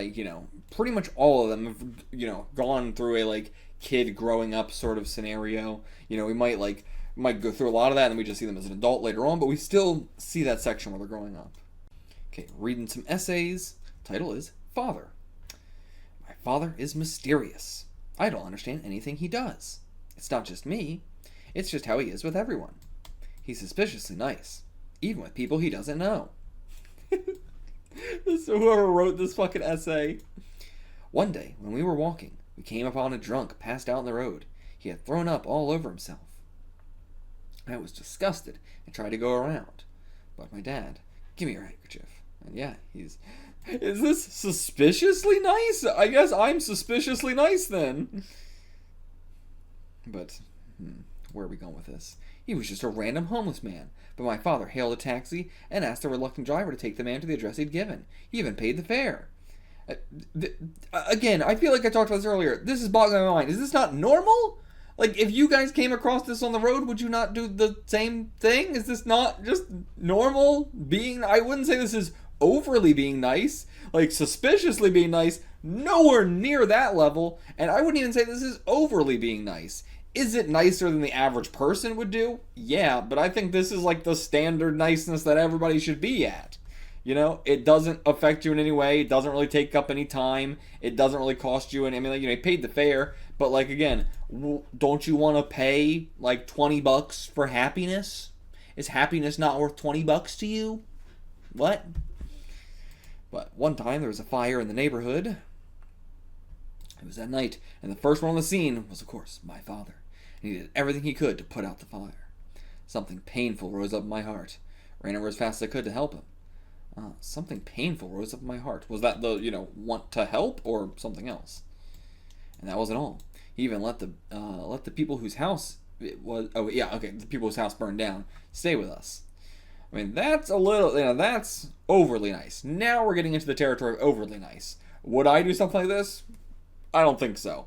I would have to lay down some hard rules of, a contract, basically sort of thing of, you will be out of here within a month. But, aside from that. But yeah, father offered them food and things they needed, but his dad's insanely good man. Insanely good man. But not long after that, came home from school. Both my parents were out, and the people were gone. Our money and everything of value was gone with them. That's just insane bad luck. What are the fucking odds? 1,000,000 to 1. But yeah, father came home, quiet for a while, but he didn't seem angry. Yeah, you're going to be insanely disappointed, but it's you wouldn't do anything different. It's 1,000,000 to 1 odds that something like this would happen. Yeah, I got to work hard to replace those things. To me, he was a complete mystery in that moment. Yeah, you're a kid. You're a kid. I'm not surprised you're baffled by this. What was going on in his mind? If he sees wounded veterans, he always gives them money. Suppose he was also in the war. He was sent south. On the island of Guadalcanal?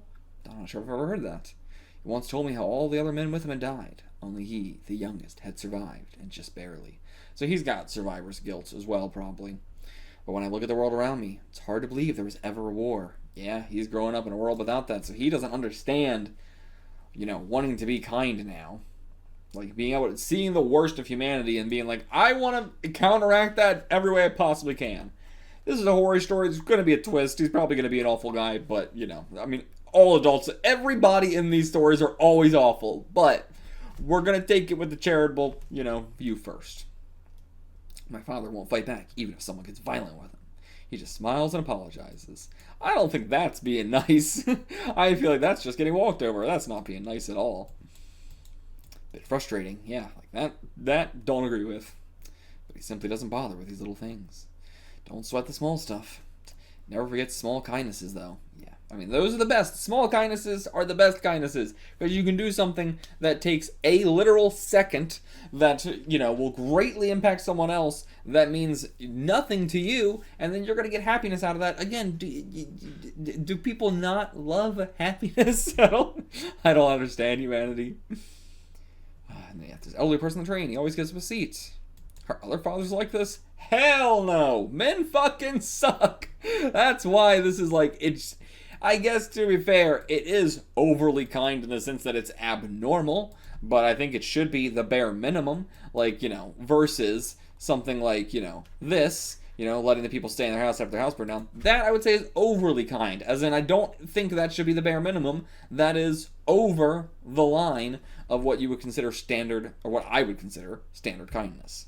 But yeah, back to the essay. My father works as hard as he can, so everyone in his job counts on him too, especially his students. My father is a teacher. He's a teacher here at Minami Junior High. I really respect my father. Oh, okay, wow, he's a teacher here? And that was Tadashi Okabe's essay. He really examines his father from all angles to give us a lively portrait. And as for the question of whether other fathers are like this, I do feel a bit of pride for my own. I've decided to show this essay to Tadashi's father, Mr. Okabe. I'm sure he'll be delighted by it. Except for the, this is really the only nice thing he said about him. Everything else was not a nice thing to say about him. He was like, he prefaced this all with like, I think my father's weird and creepy. But okay, he's a pretty happy kid. And here comes in Orochi. Not accompanied by the wind as usual. But she's just in like a t-shirt. Why does it feel so weird to just see her in a t-shirt? Okay, it actually is like a dress. Okay. My name is Orochi. I became interested in this boy. I overheard his essay when I was passing by his classroom. Listening to it, I remembered something that had been bothering me for a long time. So I decided to follow Tadashi Okabe. But yeah, so this is such a different start from the rest of our stories. And yeah, he's going to be following his father's example for sure. Such a nice boy. Gets home. And his mother's your average nice lady. Compared to the father. Yeah, like... But okay, then he went to go pick up his dad. Yeah, following him around. Had something in mind. I don't like that. Orochi, every time you get involved, you fuck shit up. Tadashi, I think that's why last one went so well. Last one went off without a hitch because Orochi didn't get involved. Tadashi's father was really a good person. Yeah, here, I'll push it for you. I tested the limits of his kindness myself. Orochi, why? You're such an asshole. So she broke off a fucking, what is this? Oh, I thought that said oil. What does this say? Just Tsukamoto Company. Oh, it's just a sign. So she just broke a sign, made it fall on him. But that you made a sign fall on him, and that was you testing the limits of his kindness?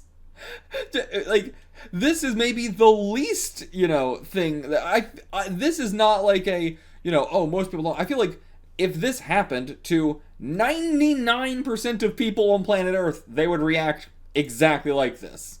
Like, what? I don't know. I don't get it. And yeah, at work too, he didn't hesitate to help others out. But yeah, he always does his best. Students loved him, and the PTA had nothing but good things to say. One day I fiddled with things so Tadashi and his father could go home. What does that mean? I fiddled with things so they could go home together. Okay, Orochi. And Tadashi seemed both proud and embarrassed to be walking with his father. I mean, that's always the thing. Like, my mom did so much insanely kind things to, others and homeless people and whatnot, as I was growing up. And still, as a kid, I didn't understand it. Of course not. I'm a kid. You're a selfish little shit as a kid, So, like, kids aren't going to get it. They're going to be a bit embarrassed, a little bit proud, like, as I was at the time. A little bit proud, but also a little bit embarrassed. Like, it's different from the norm. If you do something that's different from the norm, as a kid, you find that embarrassing sometimes. And yeah, the essay I wrote. Yeah, he means the essay I overheard. Yeah, Orochi, yes. Yeah, do we need to be told that? But his father didn't say anything. Suppose anyone would be embarrassed to see an essay written about them. I don't know. That's the first thing where it's just like a little bit suspicious. He's like, what? Oh, yeah. It's the first part that seems suspicious. But anyway, everything continued on as peacefully as always. And the other kid's jealous of his great dad. But, why is he making that face? What? Oh, the taxi has been following us. And the weird man inside staring at you. And yeah, he saw we noticed and now he sped away. But yeah, maybe he was trying to kidnap us. Don't worry, we're not little kids. And my family couldn't pay even if they did kidnap me. And yeah, we haven't done anything anyone would hate us for, so. Your dad's super nice. Class dismissed, everybody going home, but what's his name? Tadashi's staying behind to work on the class log. I mean, I assume he's assigned it, I assume. But yeah, he's very he never slacks off, just like his dad. Okay, finished off, heading home. Somebody approaching from the back. Crutches, seems, missing a leg from the war. Yep, from the war. Oh, is this the homeless man, though? Or is it just, like, very similar face? God, great art, though. Incredible art. Oh, so good. Look at that fucking hatching. Oh, my God. Kazuo, you're so... God. Okay, just approaching him. Give this to your father for me. Okay. Money, maybe? Or... Yeah, taking a look inside. It's a human skull! Too creepy! Yeah, I can't show this to Dad. Yeah, way too terrifying. Yeah, not even gonna say anything to him though. Now that's weird. You're not even gonna say anything to him? That's crazy. Yeah, what was going on with that skull for someone from the war, assumingly? So I'm like, let's throw out a guess right now. Let's try and hazard a random guess. His dad killed all those guys in the war. Maybe, or, this guy, saw it and, all he got was a leg blown off. Maybe something with a bomb, he escaped, the rest all blew up, but he only lost a leg or something. That's my random guess thus far. Yeah, he's too weird. Dad would never have anything to do with such a weirdo. I feel like he would. I feel like he'd be very nice to him. Phone ringing really late. Did you get my skull? Yeah, Tadashi, it's me. Did you give that package to your dad? How's he doing? And he recognized our voice immediately. I mean, we sound like a kid, so I guess he can narrow it down. And Dad? Headache or nightmares, maybe? God, great face. This actually does look quite different from the normal guys that he typically draws. Just tired. Just tired. Yeah, someone called. Was wrong number. Nope. Trying out a new panel style here. Okay. Back to the old. My imagination sure runs wild sometimes. He handed you a skull, dude. What do you mean? Nothing's weird gonna happen. There's something wrong with that man is all. I'm not gonna tell Dad about this. He'd only worry. But why would that man call us? Why would he give you a skull? And his little sister or something? Yeah, little sister.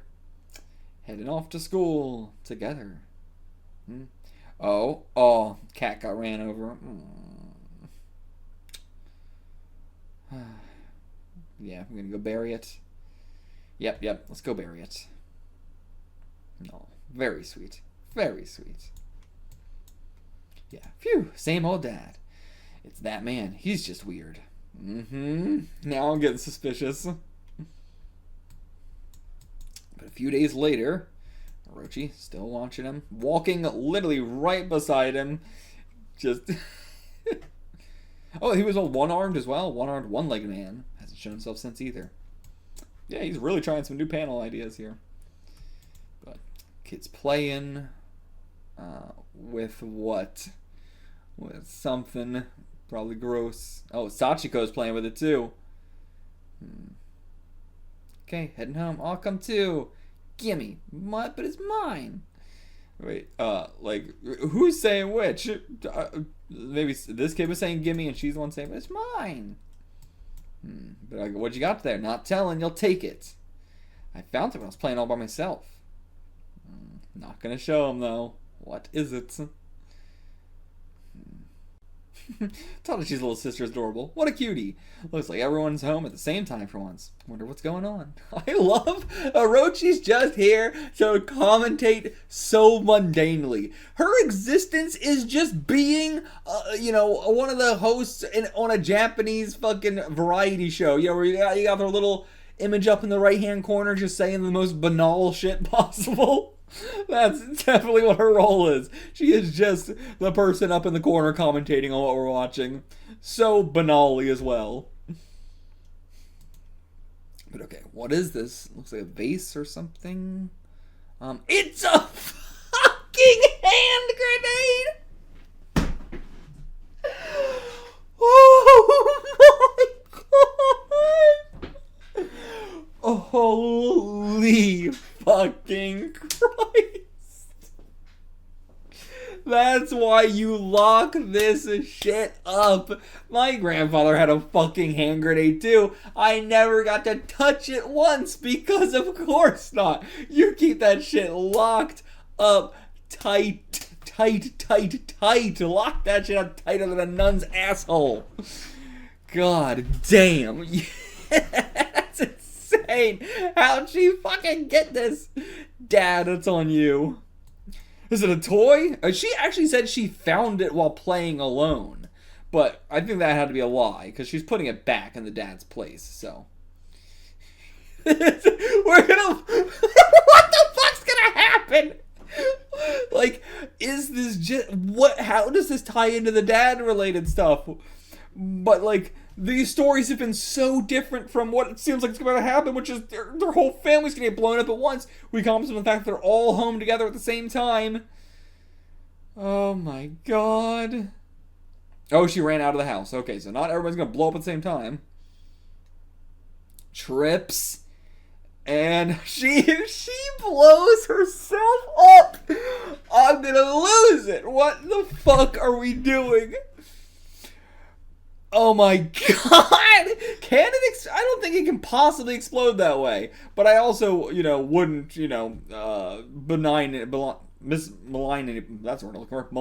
wouldn't malign anybody for thinking this is how it would work. But I think you could smash that shit with a fucking hammer all you wanted and nothing's gonna happen, until you pull the pin. Because, it's just not, the two things aren't touching, whatever the two things are that explode it. But it doesn't look like it killed her in any way. It looked like somehow we escaped. I mean, it definitely blew her arms off probably or something. But, what the fuck just happened? What in the ever-loving fuck? Great explosion effects. The rubble, the smoke and all that. Great. Yeah, covered in the fucking dirt. And he's like, talking about, I can't even imagine war. The world looks so peaceful now. And then hand grenade, middle of fucking modern day, modern day this time. But you know what I mean? Like, just walking around town with a hand grenade, like, the effects of war are still there. Orochi, what can you do? And yeah, so then they came out. What the fuck? They were taken to the hospital. Yeah, what the hell? Sachiko might still be alive, but like, yeah, why was there a grenade lying around? Strange man gave Tadashi a skull. Now Sachiko had a grenade. She was going to put it back, but it would make more sense if maybe that man gave her the grenade or just put it down and let her find it. Okay, Tadashi's waking back up. Sachiko, she's going to be way worse off. Yeah, he wasn't very seriously injured. Back at school the next day, even. Give him 1 day off. He just was in a grenade explosion. Give him 1 day. Jeez. And when school's over, Tadashi went straight home, of course. How's Sachiko doing? She's asleep right now. Did she get her fucking hands blown off or not? I gotta know. But you're only asking now what the explosive was? You gonna say? Why would you not? I don't know. Why are you gonna lie? Why are you gonna lie here? What? What are you getting out of this? Yeah, I think it might have been the dynamite used in the student protest, right? We're in the middle of the student protest going crazy right now, throwing dynamite and shit. To be fair, never really hurting anybody with the dynamite. It's all for just the show. But, and yeah, like, this makes sense from, like, you know, the grenade exploding when it hit the thing doesn't make any sense. Dynamite would make a lot of sense, but also, like, you know, I don't know if if Kazuo just doesn't know how a grenade works. But it's also hard to imagine. Kazuo had to have served in the war, right? Like, you know, you would assume he got drafted and everything. I'm actually curious. Let me look that up. Actually, no, he's so young by the time that, you know, the war was over. He was, like, by the time he was 18, the war was already over. So, yeah, didn't get drafted or anything like that, so he was never in the war. It's crazy. This might be, like, the youngest mangaka we read around this time. You know, pretty much most of the guys that are doing manga in the 60s were, you know, drafted in the war. But, okay, so because, yeah, whatever it was, Sachiko dropped it when she fell, and so it was a ways off when it went off. She was flat on the ground, which is why she survived, because, yeah, all the shrapnel went up. You know, if she was flat on the ground, you know, it really only hit her head. Which, I mean, that's a bad place to be hit by it. But also, skull's really thick, you know? I mean, to be fair, a hand grenade, I feel like the shrapnel was going straight through your head. But, you know, maybe not. Then not long after that, just when the excitement about the explosion was settling down, gonna get approached again by the strange man. Comes home and, oh, letter, and is that like a mailbox or something? Oh yeah, I guess, yeah, you put the mail in there and you get it from the back. Oh, that's cool. I don't think I've ever seen that yet. Like, throughout all my time reading manga and anime, don't think I've ever seen that. Okay, a letter here. No return address, though. Found the strange old man, for sure. And it's to him as well. The Battle of the Remand Bridge assigned seating. Seat A25, March 30. What? The Battle of the Remand Bridge. I assume that's the name of the bridge? The Battle of Remand Bridge. Assigned seating. Seat A25, March 30th. It's an invitation to the Battle of Remand Bridge. Oh, it's a movie ticket. Okay, this is a movie ticket? So bare bones. Well, like, what does it look like in Japanese? Well, I guess no, it's translated there as well. Huh. Oh, that's the war movie that just came out. Okay. So, go see the Battle of Remand Bridge. It's you know, has to do with your father, probably. Okay. Oh, it's for today. Okay. Well, let's go there right now. And yeah, the grenade's definitely related. Oh, so so glad Viz is doing this, so we're getting all this shit translated to all these signs and everything. Though they didn't translate the one... I complained about it earlier, actually. I forgot about that. But they do translate most of the stuff at the very least. Movies are strange. Scenes of war playing out in this busy building?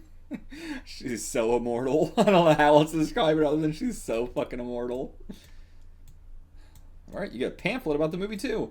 Right, I guess... Were they doing that even this late? Like, I knew super old movies, you know, you would get the pamphlet that tells you about the characters, and it's got the overture and stuff like that, and I think it had, like, about the themes of the movie, too, and stuff like that, but I didn't know they were still doing it this late. Damn. I mean, maybe it was more, you know, it stayed longer in Japanese stuff, because, like, you know, there's that, you know, like, what was going on in America usually was then going on in Japan, like, a year or two later, so. But still, even, like, a year or two, that's such a small time frame. I thought this was, like, from, like, the 40s.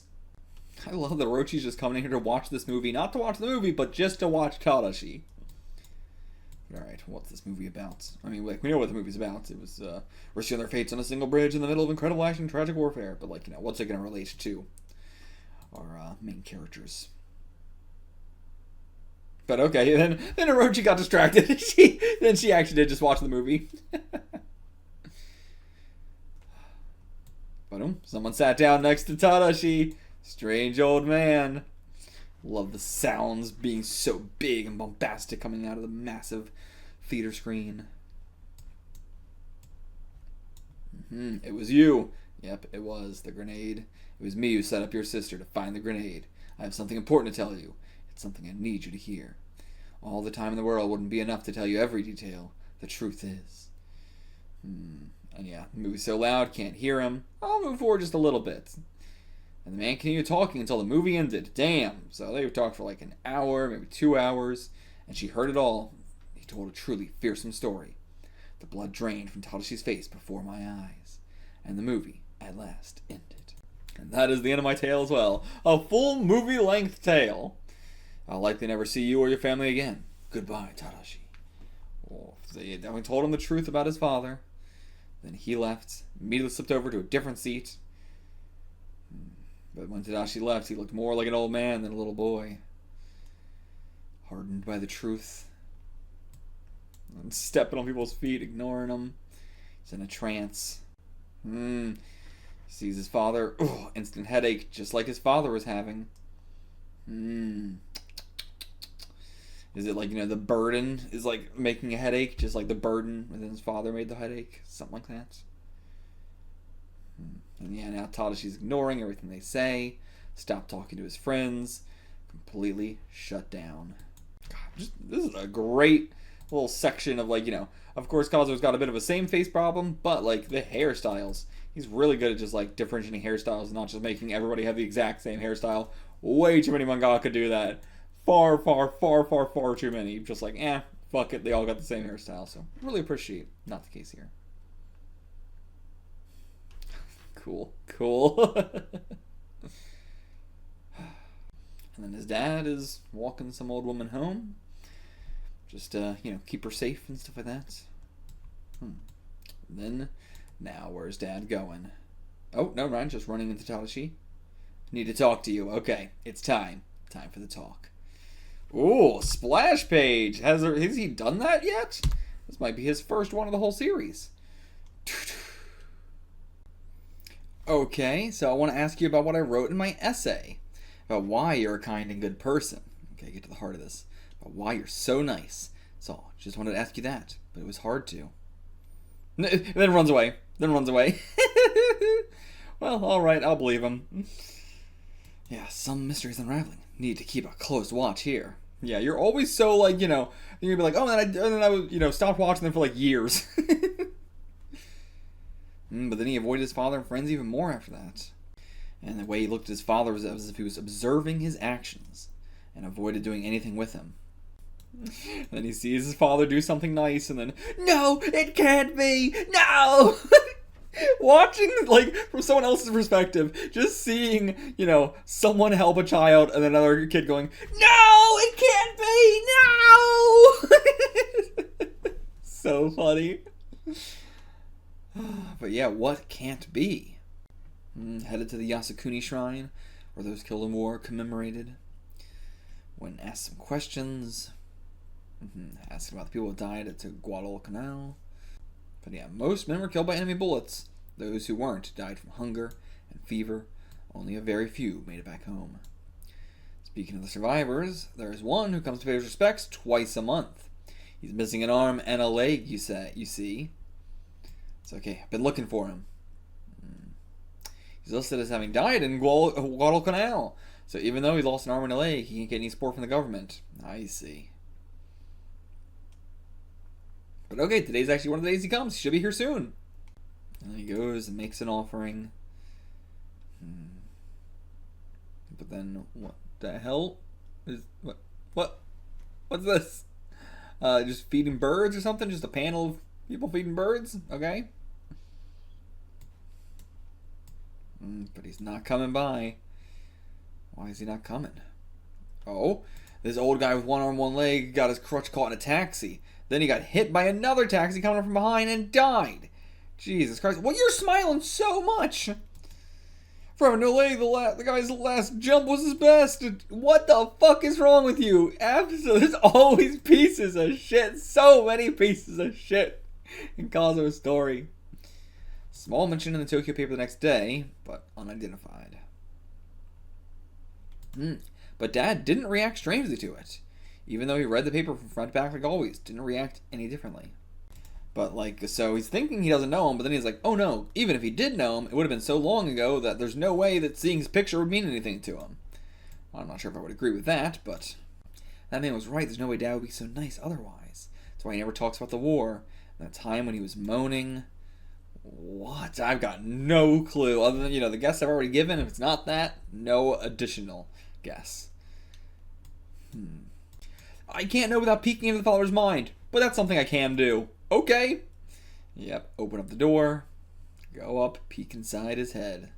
See what we can get. Alright, let's see.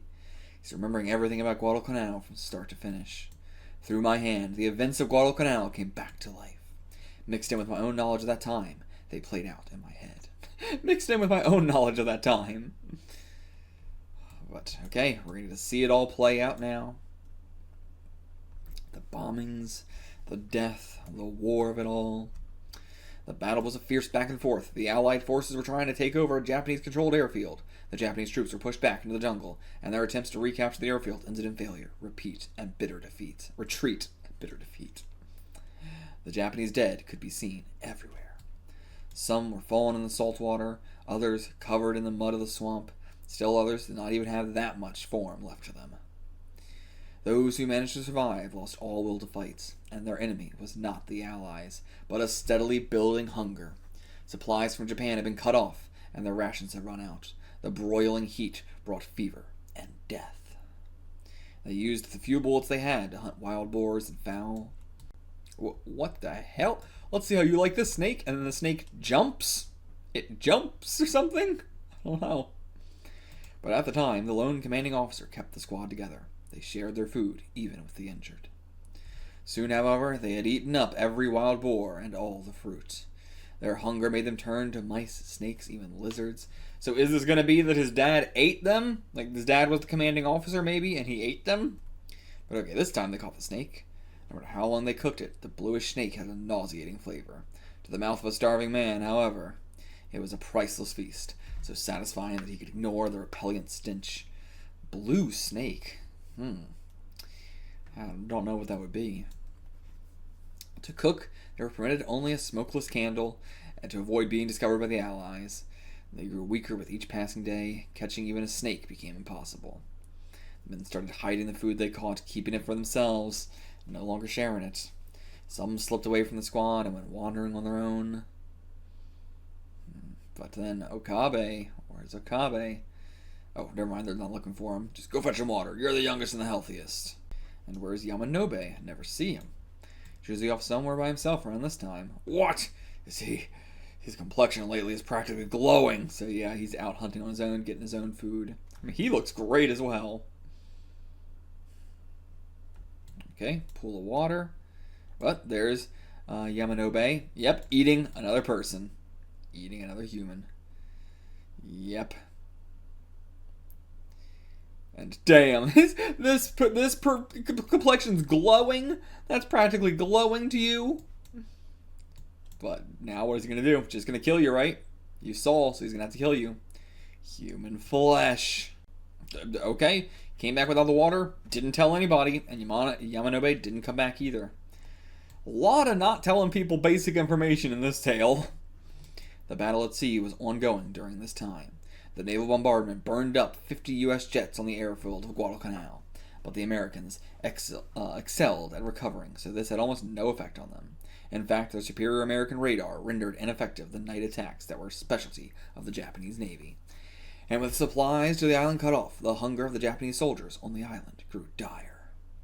The U.S. attack on the jungle was also intense. The Americans picked up the Japanese movements with microphones set up on the ground. God damn!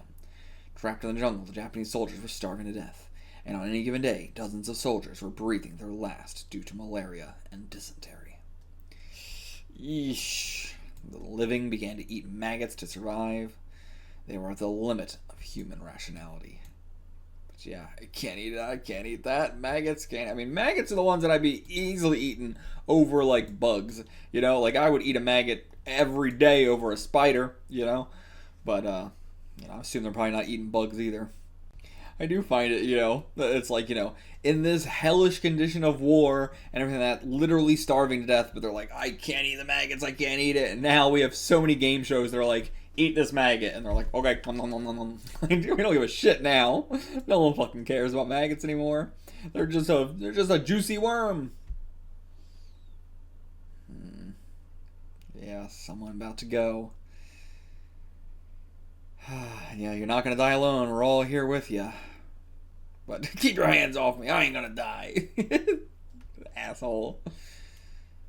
You were just saying it, dude. So I see he's like, oh, you're waiting for me to die. That way you can eat me, right? If you kill me, you'll be put to death for murder, so you're hoping I die. The fellows who died of malaria or dysentery are too risky. You're waiting for someone to die naturally, so that way you can eat them. Yep, don't want you to eat me. Yep. And I'll tell you what else. No one's saying it, but when you write American or British and Japanese characters, you use the beast character instead of the human character. You're saying white folks are beasts to hunt. Okay, I see. I thought he was about to say like, about like, I don't know, like what am I trying to say? How do I phrase this?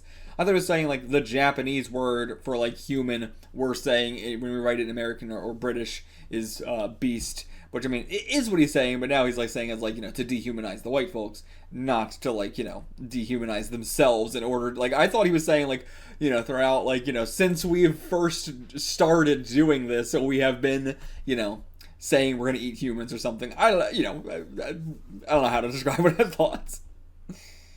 Yeah, but when you're hungry, white people, Japanese, we're all the same. But, yeah, we're equating them with beasts, but you can just equate me with beasts, too, once we're starving. You eat a person, you ain't human anymore. Got it? Definitely disagree with that. Definitely big disagree with that. Like, I don't think there's anything wrong with all of them eating humans here. Nothing wrong with it at all. But, of course, there's going to be stigma around that for forever. But if you're starving and someone dies naturally, eat them. I don't give a shit. Nothing morally wrong with that at all. And then there he goes. He dies. Well, meal's on, boys. Supper's on. And with the rain, it's going to get real humid and he's going to rot. He's cold. Oh, and then boom, boom, another squad just got hit. Where's the captain? Different trench. Okay, got a story to tell. Okay, surround him so the captain can't see. Alright, yep, we're going to eat him. We're going to eat him. And of course, the Ogata, I think, was our dad, right? I think that's what our family is, but... Or Okabe, not Ogata. Okabe. But yeah, I mean, they're all thinking of this much smarter. Like, if we want to live, this is what we gotta do. It's how it has to be. Yeah, I mean, do you think we'll actually survive, though? Like, that's also, like, are you gonna do this just for no reason? Like, yeah, at any minute we could just be bombed to death. And yeah, try to live or not, the desire is there. No matter what, people want to live. I do like that. Like, we were sent here to die whether we liked it or not. We had no choice, sent by the government to die. But we were prepared to die, not to suffer. So we don't want to suffer. We don't want to starve to death. If we die, we die. But we're not here to suffer. And then here comes the, like, I assume that's what was going on with him at night as well. I won't eat him, I can't. So then, yeah, starve if you want to. But yeah, you don't eat him, you'll be dead in 5 days. What do you think will happen to you then? Thought about that? What will happen?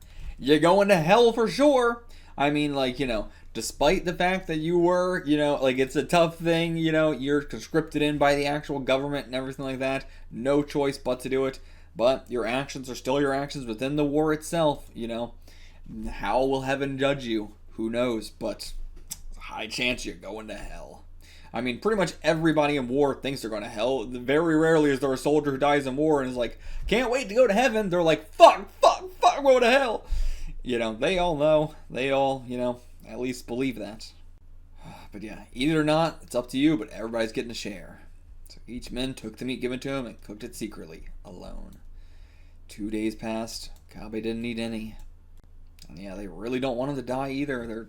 They're very compassionate people. And there's talk amongst the men that you're next. We're going to eat you if you die. Yeah, you want to be eaten by them? They're not human anymore. They're the beast now. So you got to become a beast too. Be a beast just like us. Okay, so eat this. Don't worry, it's lizard meat, animal meat. I caught it for you. But can he trust it? Can he believe it? Yeah, I mean, like, he's so passionate about this. It's 100% still human meat. Yeah, you want to make me eat your flesh? Come on, just eat this. It's a sin to eat human flesh, but now they're all animals in the jungle. But for me, eating you would be a sin. It would torture me. So please, eat. It's not human flesh. You're thinking too much. It's lizard meat. No one could blame you for eating it. You have to eat it. But he won't eat it. He shoves it in his mouth, though. Gulps it down. And starts crying. Yeah, it's just some lizard you ate is all. Trust me, all you ate was lizard. That was lizard. But he knows, and that's what his dad has still been up at night worrying about. And yeah, they're all their eyes shining when they look at you. Those aren't human eyes anymore. The eyes of a wild animal ready for its next feast. But I'm not human anymore either. Yeah, I know that wasn't lizard meat. Yeah, what's worrying about it now gonna do? But no, you gotta just keep saying it's lizard meat, it's lizard meat, it's lizard meat. Forever. And yeah. God. This is such a just dark scenario. But yeah, how come you managed to hang on to your reason so long? Why aren't you like the rest of us? I'm not the least bit different from them. It's just, if I am able to keep it together a bit more than the others, it's because I got you. Oh, wait, he was saying that too, like, to him, the guy, like, asking him, what I'm trying to say, his older brother type, the guy who sees him as a younger brother. I don't know if we have a name for him at all, but yeah, as long as you're alive, my mind can hang on. That's it. And as for why, how about I tell you why? You're doubting me, I can see it. So I'll tell you before the hunger makes me, just like them. A purpose? Trying to find a purpose? For me, you're the youngest of us. Helping you make it out, or at least keeping alive longer than me or the others. That's what keeps me going. Want at least one of us to survive. And yeah, the rest of them have no purpose, unlike him. He doesn't want to end up like the rest of them, so you gotta live. And I'll sure as hell eat you too. This is crazy. And okay, listen to me, we gotta kill one of them tonight. Damn. Yeah, time for murder. As they said, that was what they were trying to avoid, but now it's come to it. Okay, and they did it. Off screen, they did kill somebody. Why are you crying? We only killed one man. Yeah, you're fine with killing many in the name of war, so why cry about killing one to survive? Like, that's literally what you're doing in war, right? You're killing in order to survive, like, whether you have been drafted into it, so you're forced into that sort of scenario, or you are, doing it for an ideological reason, like, in order for our country to survive, we need to go to war, and da-da-da. So how is this literally any different? The only way it's different is if you're saying, well, the white people are not human, and we are. That's really the only, way you can make sense of this, and I really like how the story is all delving into that aspect of, like, how is any of what we're doing here different from war? But nonetheless, the hunger continued its merciless assault. The U.S. guard was tight. The Japanese troops were trapped in the jungle. Soldiers started disappearing without a trace. No one would say anything about it. Yellowed eyes, glittering in deep depressions, and strangely greasy faces. The men kept their distance from one another, glaring with hostility. It's just an unspoken thing now. Right, okay, his name was Sano. Try to remember that. Sano. Yeah. The fact that, like, all the older guys are barely able to stand, but Okabe, he's still holding it together. But here comes a bombing run. They're about to get hit. Yeah, someone did something to tip them off. And here comes the bombs. The little bit they had left. Destroyed. Bombed. And Sano, that's who he was. Missing the arm, missing the leg. And they're coming back again. Drags him out of there, though, into a little cave here. Yep. Got the leg. Can't feel my right arm either. So why did he go and tell this story to the kid? What good does he gain out of doing any of this? Why the fuck did you do any of that? Everyone else is gone. But no way I'm dying here. When Sano asked me what I was thinking, I said nothing. But the truth is, I was thinking about him. With relief and strange anxiety. I didn't know what it was. Why did I feel like that? I was thinking about him with relief and strange anxiety. Like relief that he was going to be dead and then you could eat him or something. Something like that. But, or was it something else? After several months, the island was abandoned by the Japanese command. And then, well, wait, what? This is someone else or something? What's going on? Who are you? Okay, yeah. And he approaches him. We're leaving. Take me with you. The withdrawal order's been given. A ship's leaving this island in 2 days. You guys didn't know? And then, oh, he's got malaria. But yeah, seems they're saved. At least, we're gonna live. I'm gonna live. With the hope of survival, Okabe felt a sudden, powerful fixation on living. And Sano, you really are a terrifying person. More than anyone else, more of all those men with their shining eyes. I finally understand. You were the one trying to live to the end. You were kind to me because I was the youngest and I could make it to the very end. You were planning to save me for your final meal. I don't think... What? Yeah, no, that's absolutely bullshit. I want to take you with me, Sano, but I'm just too weak. But maybe part of you can come with me, though. Your injured arm you lost. Let me rip it off. And then, then he wakes up as he rips that arm off. Jesus. And the events in his head are so intense, the memory simply stopped right there. Try calling up what happened after that. Then, he took the arm. So then he just headed back. And somehow he eventually got off the island. And now I can see why he came for revenge. Truly, this was a split-second thing to cause this. You guys were here for months and months and months and months dealing with this, bonding, all this. One final moment, Okabe going, yeah, fuck, I'm gonna rip this guy's arm out and I think you were saving me for your last meal. It ruined it all in fucking a minute. 60 seconds. Destroyed everything. You were the good guy here. You were coming on top. You won. To use the terminology they were saying, threw it all away in 60 seconds.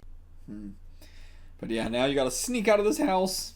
Just right in front of the kid. But somehow she does it. Sneaks out. But yeah, why would Okabe tear Sano's arm off? Did he take it as a keepsake? Or did he take it so he'd have food until he could reach the ship? Maybe that was it. And yeah, eventually Sano was rescued, came seeking revenge, told Tadashi everything, to get back at Tadashi's father for betraying him. And then that's also the grenade. No one knows. Who can say? Sano would say one thing, Okabe another. And was Sano really so kind to Okabe? It all happened under incredibly extreme circumstances. Impossible to judge from a time of peace. Things did go that far during the war. And the traces of those events linger even now. That is what I wanted to know. I'll keep watching Tadashi and his father. Yeah, I guess we're still... this really felt like we were about to end it right here, but nope, we still got plenty to go. Plenty to go. But, I don't know if we can say, who knows what the real story is, because you just literally witnessed it from his memories and everything like that. So I feel like that's the true story. But, either way, let's tune back in. See how the rest goes. Okay, so next day, if he didn't sleep a wink, goes down to eat breakfast. It's to cover a little napkin to keep it, to keep it good. And then, chick, I guess just like meat in general. But yeah, I thought he was freaking out about chicken, but now that I think about it, it's just like the meat in general. Slaps it off the table on the floor. Plate breaks. Cannibalism! Ow, my brain! Ow! But yeah, now any meat... Did you eat that too, Dad? The meat? God, this is gonna be... He's trying to, hide it. He's trying not to say anything about it, but it's gonna come out. Dad's gonna realize. I mean, yeah, we already ate. Your dad likes lighter fare, so he didn't have too much, but why would you ask that? You don't know anything, Mom! Runs back to his room, slams the door. From their perspective, this is so funny. From his perspective, of course, he's fucking losing his mind. He's... Everything he thought about his dad is unraveling. But from their perspective, they're like, what the fuck? Oh, and the dad? Coming after him, actually. Yeah, you wanted to talk to me, right? Today it's me who wants to talk to you. about that essay about why I'm so nice to people. You said they didn't understand. That's what I want to talk about. You're still a boy, but soon you'll grow up and leave me. All of us are alone after all. When I understood that I was alone, I felt empty, but also strangely relieved. I felt like there was nothing to fear in this world. Went off to war and went through some terrible things that taught me how to be kind to others. Maybe I'm nice because I secretly want people to be nice to me. Being alive is hard. Might not be the man you think I am. Hands get dirty, but I suppose that's not enough of a reason for you. But I wonder if you'd want to know if I did have some big reason for being nice. And again, cannibalism of my brain. But he's got a very good outlook on this. I like that, he's not trying to hide this or anything. He's hiding it in the sense that, like, why would you come out with something like this, period, Like, it is not really hiding it. It's just the natural thing to do. But, like, he's got a good, head on his shoulders. The war taught me how to be kind to others. That is very, very true. Maybe I'm secretly nice because I want people to be nice to me. Hands get dirty. I'm scared, guys. I have your blood in my veins. Oh my god. Everything Dad said is a lie. That was just an excuse. I mean, even if the reason Dad's nice to people is to atone for people he ate. That's what he said. That's exactly what he said, basically. Not in those exact words, but I don't care how hard things were. He ate people. Yeah, like, very, very childish view on this sort of thing. But okay, we're going out to collect some plants in Okutama. Go do that. What's gonna come up here? Like, something's gonna come up here, but I don't know. Oh boy, Tadashi's heading into the mountains with his good friends. Oh no! Are they gonna get lost or trapped or something like that? And he's got to eat them? Yeah, they're gonna get trapped in a fucking cave. Get trapped in a cave and have to eat each other. What has fate done to make this happen? And they're going to leave their bags all outside. That's actually better. They leave their bags outside so people might know they're trapped inside there. And they start making some echoes. That causes the cave to rumble and the entrance collapses in. Now you're trapped in a cave with your best friends. This is fucking no universe in which I thought this is where this fucking one shot was going to go. This is crazy. Well, trapped in the cave. And yeah, you yell more, it might collapse even more. Yelling's what made it happen in the first place. What a relief. I guess I didn't have to worry over after all. Just because you guys are like, we're going to stick together. I mean, you're in a cave. I mean, what else are you going to do? When push comes to shove, people come together for each other. I mean, it's been 30 minutes. It's literally been 30 minutes, dude. Just wait a little bit. And the pin light's already growing dim. Damn, and in their bag, they even had shovels and everything. Okay, but he did bring his, actually. Okay, we got one little shovel. One little trowel. Alright, digging with that little thing, yep, and it broke immediately. And alright, he's trying to real take charge. Alright, give me the light. And then we'll take you turn it off. And I won't do terrible things with them like Dad did, no matter what happens. Your dad was thinking the exact same thing. Alright, turn it off. Nothing left now. Just eternal darkness. Yeah. Absolutely scary. I mean, they're doing a great job not losing already. I'd be freaking the fuck out instantly. But yeah, gotta turn it on just to quell the fears. Okay, like turn your eyes off as I close off the light. That way it's not as scary as the light going out. Great, and they got a search party out, but now it's not really a search party, just the group we're with looking. And now it's starting to rain. Gonna have to call the police and get an actual search party. Okay, but Orochi's at the cave now, and here's somebody yelling, and the bags. Okay, good. I mean, Orochi should actually be able to get them out, right? She could just go boom with her finger and just break through all the rocks, right? It's hopeless. Even with my powers, I can't peek inside. But yeah, there's like a big rock apparently or whatever. But yeah, tell the teacher. But yeah, I'm surprised she can't use her powers in any way here. That's actually very unbelievable, but her powers are all over the damn place. And the rain is going to drip through the cave and make it freezing cold in here. I mean, but both, like, the cave's already going to be freezing. The rain's going to make it even more freezing. It's going to get literally freezing. Chocolate bar brought us a snack. They'd never know if I turned off the light and ate it myself. Already starting in 30 minutes and you're already worse than your dad was. Yeah, but I can't do something like that. If I did something so cowardly, that would really mean I'm like my dad. That would mean I really am like my dad. But anyway. Okay. Gonna share the chocolate bar. Okay. I'll get one piece. And yeah, they're all just getting wet from the rain coming in through the ceiling. Again, they're gonna freeze to death in here. But the only dry spot's over there. Ready? I'm turning off the light. Wait, what? The only dry spot's over there. Okay, I'm gonna turn off the light now. Okay, you're just gonna stay in the water, or you're not gonna go to the dry spot, or you're gonna turn off the light and then try to go to the dry spot without the light. I don't know. And yeah, I guess they did. They tried to move to the dry spot without the light. Drop the light in the water. Idiot. And now he's gonna get soaked. Great. Yeah, I mean, how do you not blame Tadashi for this? He turned off the light for you guys to move. Like, what a fucking idiot. So yeah, now they're not letting him squeeze in with them because he's wet and cold now. And no one's offering me a towel. Do you guys have towels? Oh, no, someone had gum, but they didn't say anything. Okay, but now, from outside, voices. And okay, after a whole night, they were rescued.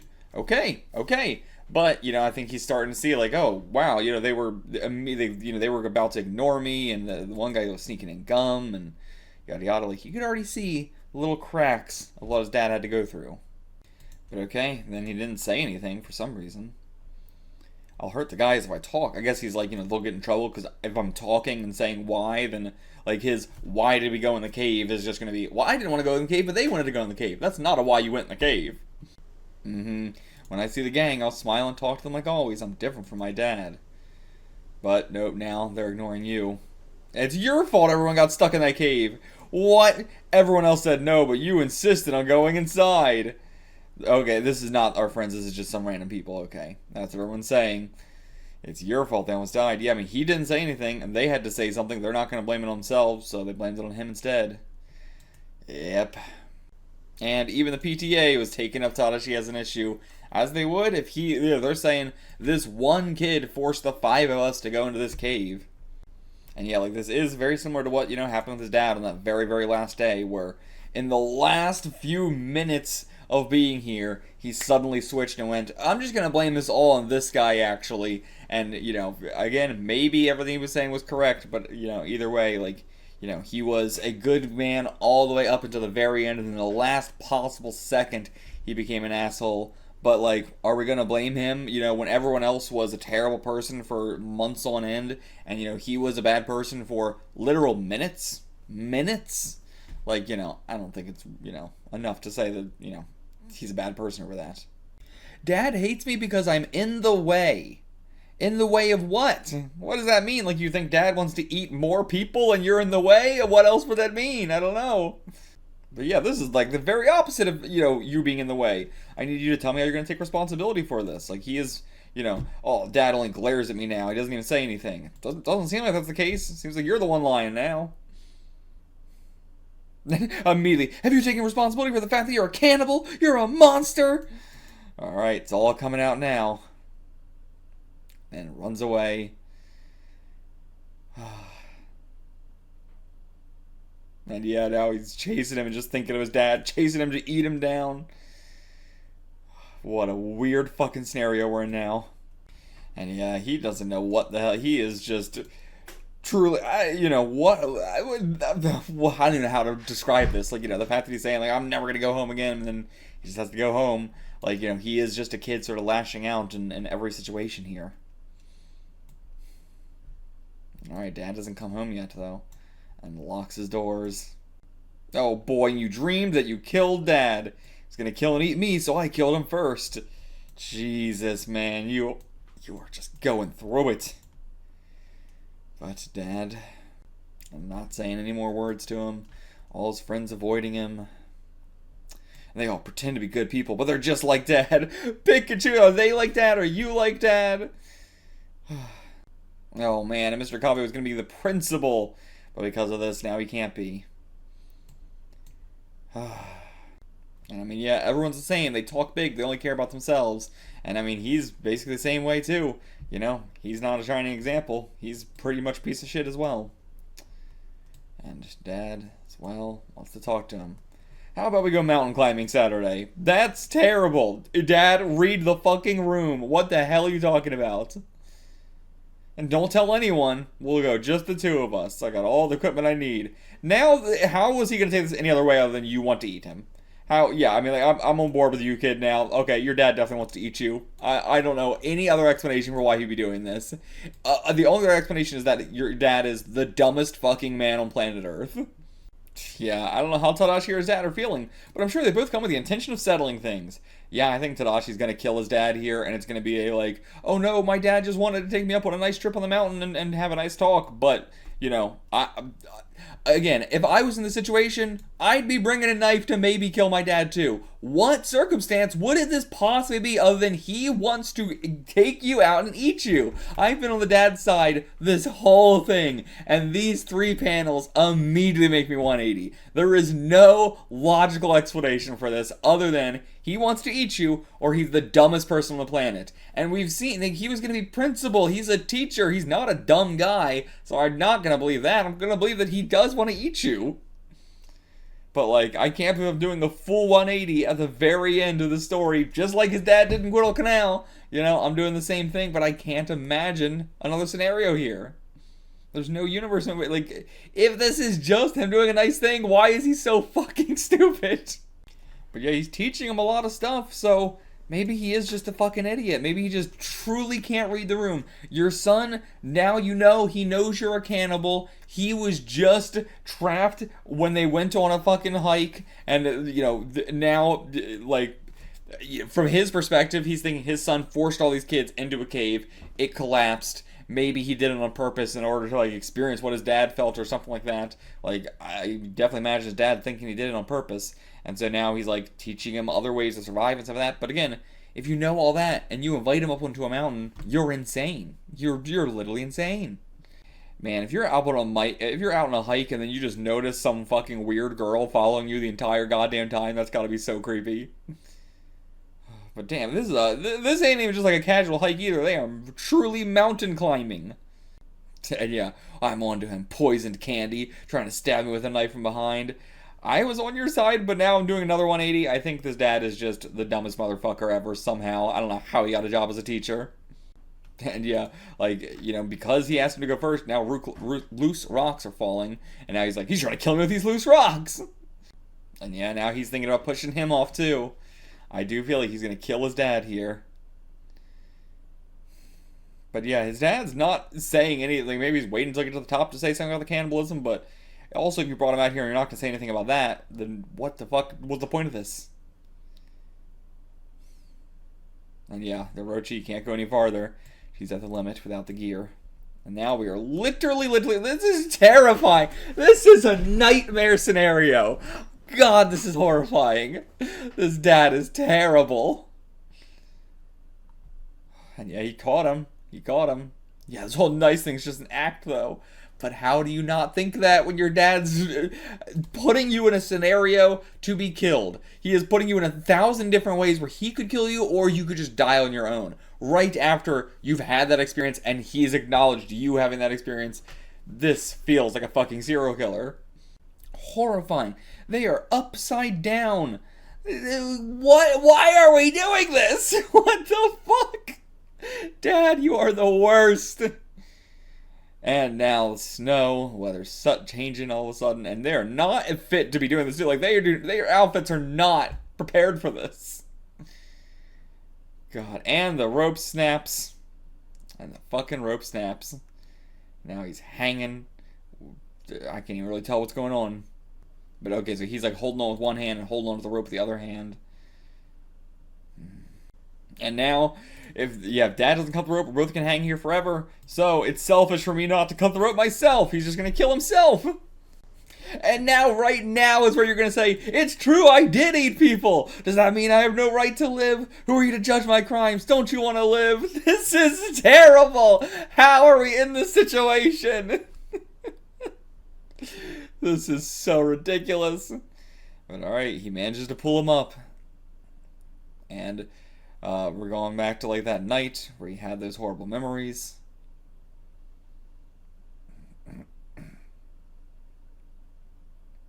But okay, he was just going back to them to be like, oh no, Dad just pretends to be good. He's having another thought.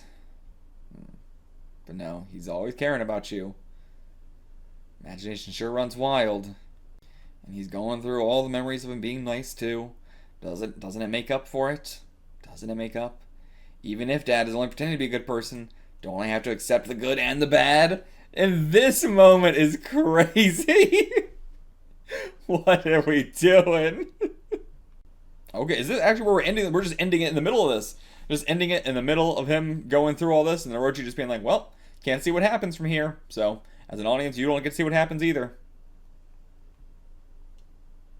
And then, yeah, we're just like, she's just fading away. Fading away. The end. Dude, that's so cool.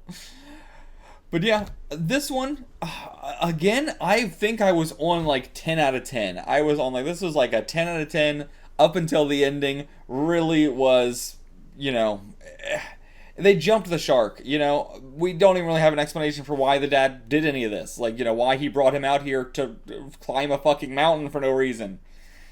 Yeah, I don't know. It just, this ending felt super, super contrived. Like, I think it should have ended where it was like, you know, oh, we're still going for like another 100 pages. I should have ended there, you know? I don't know. I feel like this one, the ending really, again, Kazuo isn't typically very good at these endings, it seems. You know, he's very good at the whole concept, but then when it comes to actually executing on the end, I feel like, you know, a lot of them just go a little bit too long. It's like, you know, there was a good ending, and then we go on a little bit longer, and then it kind of ruined it. But I would give this one like a 7 out of 10, I think. And yeah, probably the least involved Orochi has ever been. I don't think she did a goddamn thing this whole time. Did she do anything at all? I guess she like went in and looked at the dad's memories, and that's how we got the whole flashback. But like, in terms of for the characters, nothing. Like, didn't affect the story in any way whatsoever. But yeah, this one was just a little bit all over the place. I'm not sure if this one really knew what it wanted to say. You know, I think it did. I think like, I like the sentiment here at the end of like, you know, don't have to accept the good and the bad. Even if he's just pretending to be a good person, that's still good. But, you know, was it worth like 200 fucking pages, 250 pages or so this one was?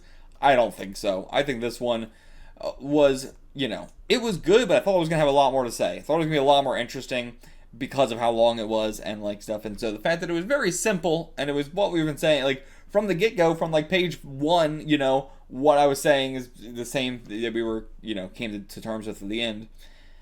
You know, didn't hit as much as the other ones. On to our final volume, volume 4, and man, I love this cover. The others have been more creepy, but this one is more like, you know, I don't know, it's a little bit shoujo-esque, kind of, but with a little bit of creepiness with the girl hiding behind the curtain and everything like that, and with the lack of color. And, you know, I also just love the color they picked here for the Orochi fonts of that. I haven't really said that, but just love it. But yeah, I think this really matches into, you know, Kazuo having that sort of mix between a shoujo and a horror style. I also think that's just why I like his work a lot in general. But yeah, I think, like, this one really stands out as my favorite, I think. And now some art here with Orochi in a very interestingly colored jacket there. Or cardigan maybe or something. Very interesting colors there. Another little boy and very young boy behind her, as we always do. Always a young boy or someone growing up or something in these stories. And an eye with a cane stabbed into it and a teardrop.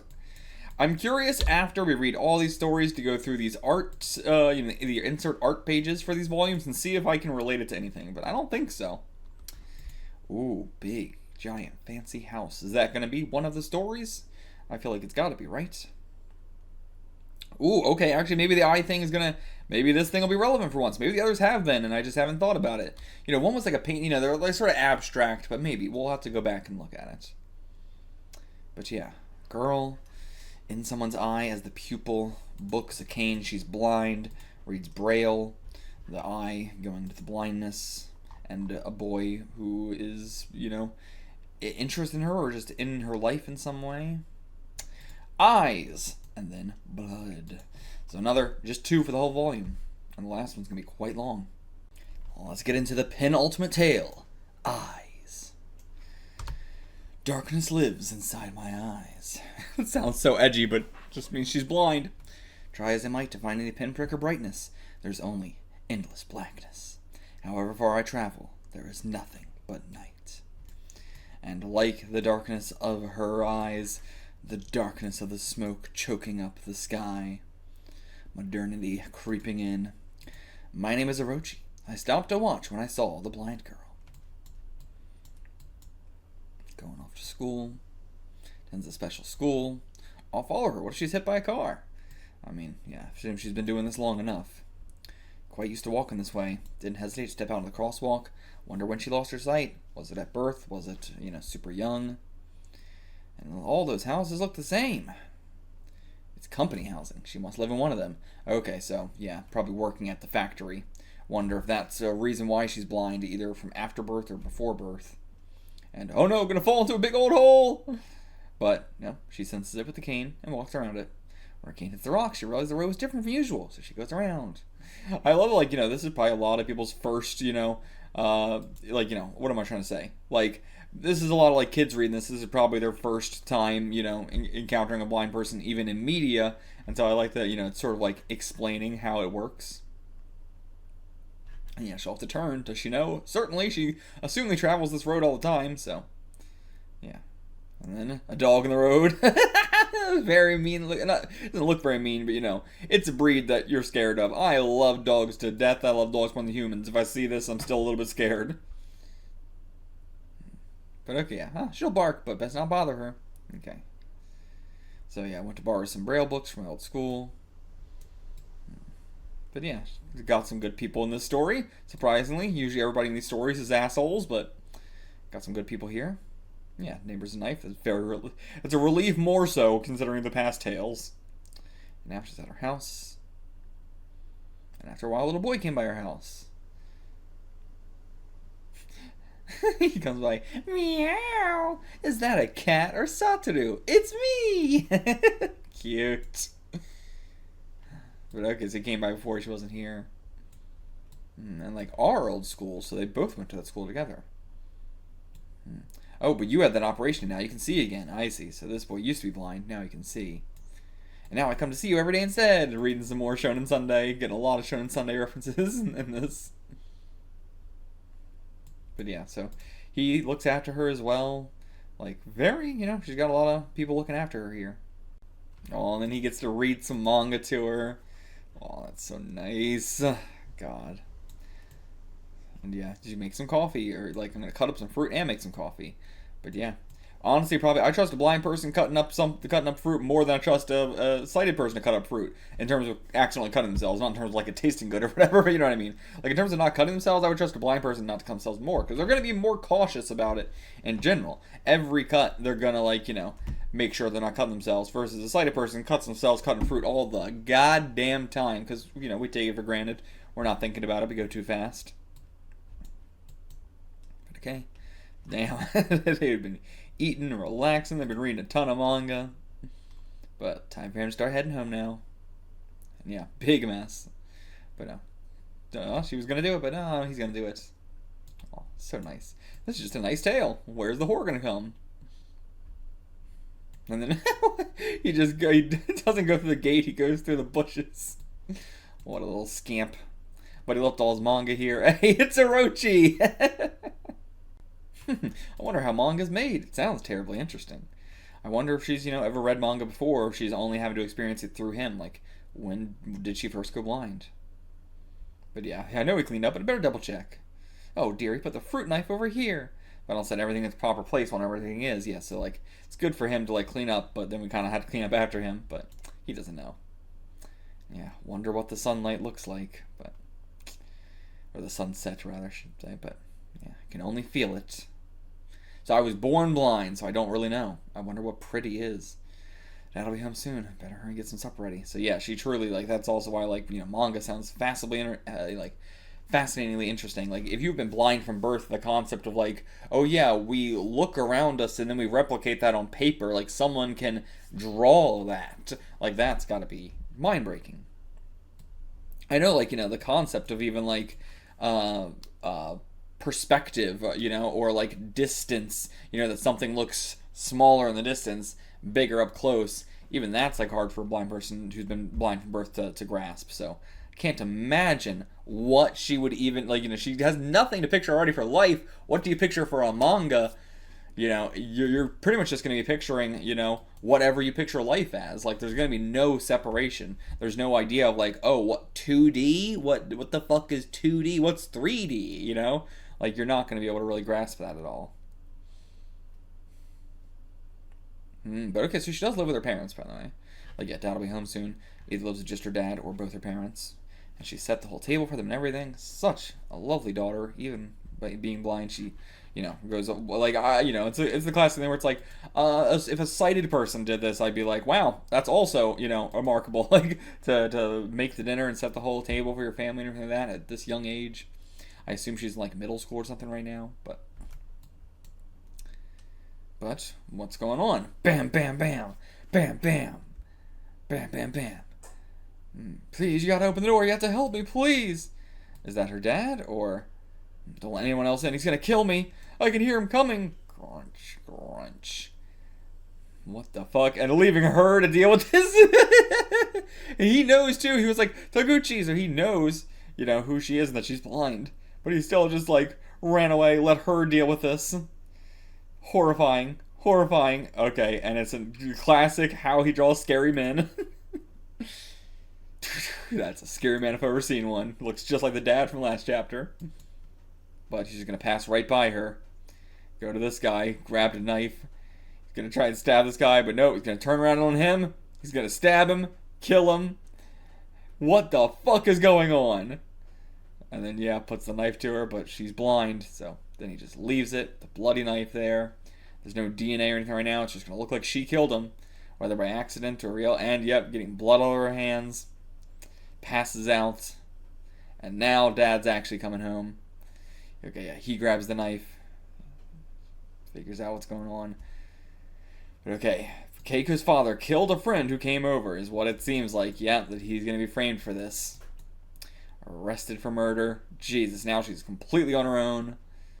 And again, Orochi having to learn this through the newspaper. She's constantly like, I love watching people and following them around, but not really enough to where I know what the hell's going on. I'm constantly coming back into the story going, like terrible shit happens, the characters go through massive revelations, and then Orochi comes back in and goes, I wonder if they're happy. Orochi's such a weird character. Why is she in these stories? And she's saying, a tall man with a scary face. Are you actually fully blind? Can you see shapes or stuff? Like, yeah, how can you tell he was tall or had a scary face? Tall from the voice, but like, scary face, how would you be able to tell? She didn't touch his face. I could hear a rough voice from far above my head, and his footsteps were so loud, like a thumping noise. It was the sound of his heels on the tatami mats. The murderer is a big man with bow legs. But yeah, how do you know he looked scary? But yeah, I think she just fucked up. Like, she accidentally said he's got a scary face because that's what she was picturing. And, I'm not even sure what she would be picturing exactly. I mean, like, if you can feel a face, then you can kind of put it together. But, like, this is, yeah, it's going to confuse the investigation because of that, like, line. And the police are so fucking awful. You say one thing wrong, and then, they're just going to dismiss everything else rather than, like, you're in a state of fear. But, okay, no one else saw it, apparently. Damn. And yeah, they're not even like, they're just like straight up, nope, he killed somebody. We're not even like, I assume they're going to do a trial and everything like that, but they're acting like, nope, it's just clear cut. And I mean, to be fair, this is Japan. You get accused of a crime, you get arrested. Period. There's no like, oh, this person's actually innocent. You get accused of a crime, even if you're innocent, you're going to jail. A jury will indict you 100%, not 100% of the time, but I think it's like 99% of the time is the crime rate in Japan, or like the arrest rate in Japan. No one saw him, but it was right at the time when Mrs. Shimoda usually takes her dog for a walk. And, what is this? I don't even know what this is. A wallet, maybe? Or something? An ID card. Okay. But yeah, maybe this belongs to Satoru. Now Satoru's come over. He has no idea what's happened. And yeah, he's just playing this off childishly. Like, oh, did you stick up a bank? You hijack a plane? But yeah, what is this? Yeah. Got somebody's picture on it. What do they look like? An old guy with a scary face. Looks like someone from TV. Yeah, the character's too hard, can't read it. But she's starting to think like, Okay, yeah, go get the police. Let's show them this. Hopefully that'll be something, but I also worry that, like, this could be our one lead, and instead we're going to hand it over to the police, and they're going to go, this is fucking nothing, and then we lost it. And yeah, hope the police come back soon, because if the murderer realizes he dropped this and comes back first. And damn, she knocks over the fucking heater, and it burns up on it. Jesus Christ. And it's going to set a fire. But okay, yeah, she unplugs it. Good. But still, the fire's still going. Yeah. God damn. Like, at least there's people here to help, but now the identification card is gone, and whatever was written on it, gone. And yeah, just immediately, like, ignoring her completely, rushed back here. The boy told him, like, to come back here because, like, this. I mean, I don't know what he said, actually. But either way, he rushed back here. There's a fire. We tell him about the damn identification card. I don't give a shit. There wasn't a fire here originally. Ignored. That's the fucking police. And yep, burned up completely. Nothing left. And yeah, do you remember the face in the photo? Okay. I want you to find that man. Okay. Yeah, entrusting it to him. I mean, like, what else could you possibly do? I'm entrusting you to find him. Yeah, I don't even know where to look. I'm going to tell you some important things about him. He's a large man, a little bow-legged, and his voice is deep. He's around a lot. So, okay, he's around a lot, so he must live nearby. What do you mean he's around a lot? He's around a lot, so he must live near... What is that? What? What do you mean? If you keep watching a busy spot on the shopping street in the evening, you should see him. Huh. This whole area stinks like the factory, right? That man had the same smell. Okay. And when he got closer, I could smell alcohol and yakiniku. Sure, he frequents the bars. Okay, damn, she's a great fucking detective. But okay, go to the shopping center, see if you can find him. But yeah, be careful. He's a murderer after all. What? Once you find out where he lives, come right back. Okay. Terrifying for this kid. We didn't even tell him that our dad's been arrested for murder yet. But, who's showing up? Is it the murderer? Well, he's not answering, so it's gotta be the murderer. Okay, and then they left. He said you were gonna scream, so they left. Yeah, murderer must have realized he lost his ID. Could be overthinking it, but maybe it's just a salesman. But yeah, they would have said something. Sometimes the salesman really condescending, though. What's going on with Satoru? Okay, let's see the city. I don't even know how I would look for someone that's bow-legged. Like, I'm bow-legged, but how would I look for that? Oh, that's what they mean by bow-legged? Like, that bow-legged? I was not expecting that extreme. Good God. I mean, yeah, that's noticeable. He's trying to see the guy's face, so he goes ahead and then looks between this woman's legs at him. And yeah, that's not him. Totally different guy. Is that's what? I'm bow-legged, but this is crazy. I've never seen anybody walk like that. Other than fucking like Doflamingo. What the hell? But okay, bam, there we go. Notice him as you're turning around. There he is. And yeah, that's a lot less bow-legged. That's much more normal. What I was expecting. And he just like squeezes between these two people. I love, when Kazuo like cuts in some humor here and some more like, shoujo-y kind of elements. Heading away from the crowd. Looking for something. Stopped. Walk again. Is he like looking for his ID to like, maybe I didn't drop it there. He'd take me out with a machine gun for sure. This kid's never gonna forget this. He is like, this is an adventure he's gonna think about for the rest of his life. Man, being a kid and being able to go for an actual adventure, it's rare, but when it happens, it's awesome. I mean, this is terrifying though. Like, the reality of the situation is terrifying, but as a kid, you just want to go on an adventure. But okay, you're gonna peek in and oh, he's waiting. Yeah, boy, why have you been following me? Who asked you to do that? No one. I'm not telling you nothing. Yeah, you're not. Seem like a smart kid. Are you playing detective? But you can't follow people as a game. It's a serious crime. If I called the police, they'd lock you up in prison. It's not a game. When I saw your face, I thought you might have your reasons. I know someone asked you to follow me. So go on and tell me. If you do, I won't call the cops. A promise between two men. Shake the hand. But she might get in trouble. I really can't. Oh? I won't get mad at her. Didn't we just promise man to man? And if you don't tell me, I'll take you to the police. You and your little boss. I don't want to talk to the police. I was looking for you. I bet. So how'd you know it was me? I saw your picture, that's how. And Keiko said you were big and bow-legged. Okay, yeah, he admitted it. Wow, I'm impressed. No big deal. Sounds like an interesting story. Why don't you tell it to me? I know. How about we go over there? The light's better. I just hate dark, gloomy places like this. There could be monsters. Are you a scaredy cat, mister? Oh, you really do have bow legs. Can I touch them? What? I don't think I'm at... What the fuck? But, did you go get takoyaki together? No, I'm not allowed to take things from strangers. Is that so? I guess I am a stranger. You're right about that. Sorry. So does your sister have my picture then? She's not my sister, and she's blind. She has like a notebook with your picture stuck into it. That's what it was. Yeah, did you drop it? Hey, mister, you ever been to Keiko's house? You ever kill anybody? Where do you live? Tell me. Alright, I'll tell you. And then, will you bring me that thing that's like a notebook with my picture on it? Okay, I will, because she told me to go look for you and find out where you live. So he didn't say it burnt up, thankfully. But she said not to let anyone see me or talk to anyone. Oh no! Gotta go! But yeah, spilled the beans. Said way too much. Someone's here to check the gas. Not the murderer's voice, but not the usual man either. Who is this? Oh, it was him, just with someone else. Are you alone? That I am. I'll just need a minute. I need to inspect the gas meter today. And yeah, she has no idea that this guy's right behind her and he's gonna walk in step. Oh, please wait a moment. Stop! Who is that? There's someone there. No, there's no one. Just me. But I'm sure someone else is there. Yeah, she can sense, like, the smell, maybe. Oh, and then he dodges.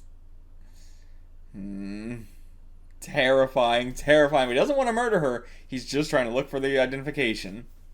And they take off the shoes, but he carries his. She can tell, though. She can tell all the little tiny sensations.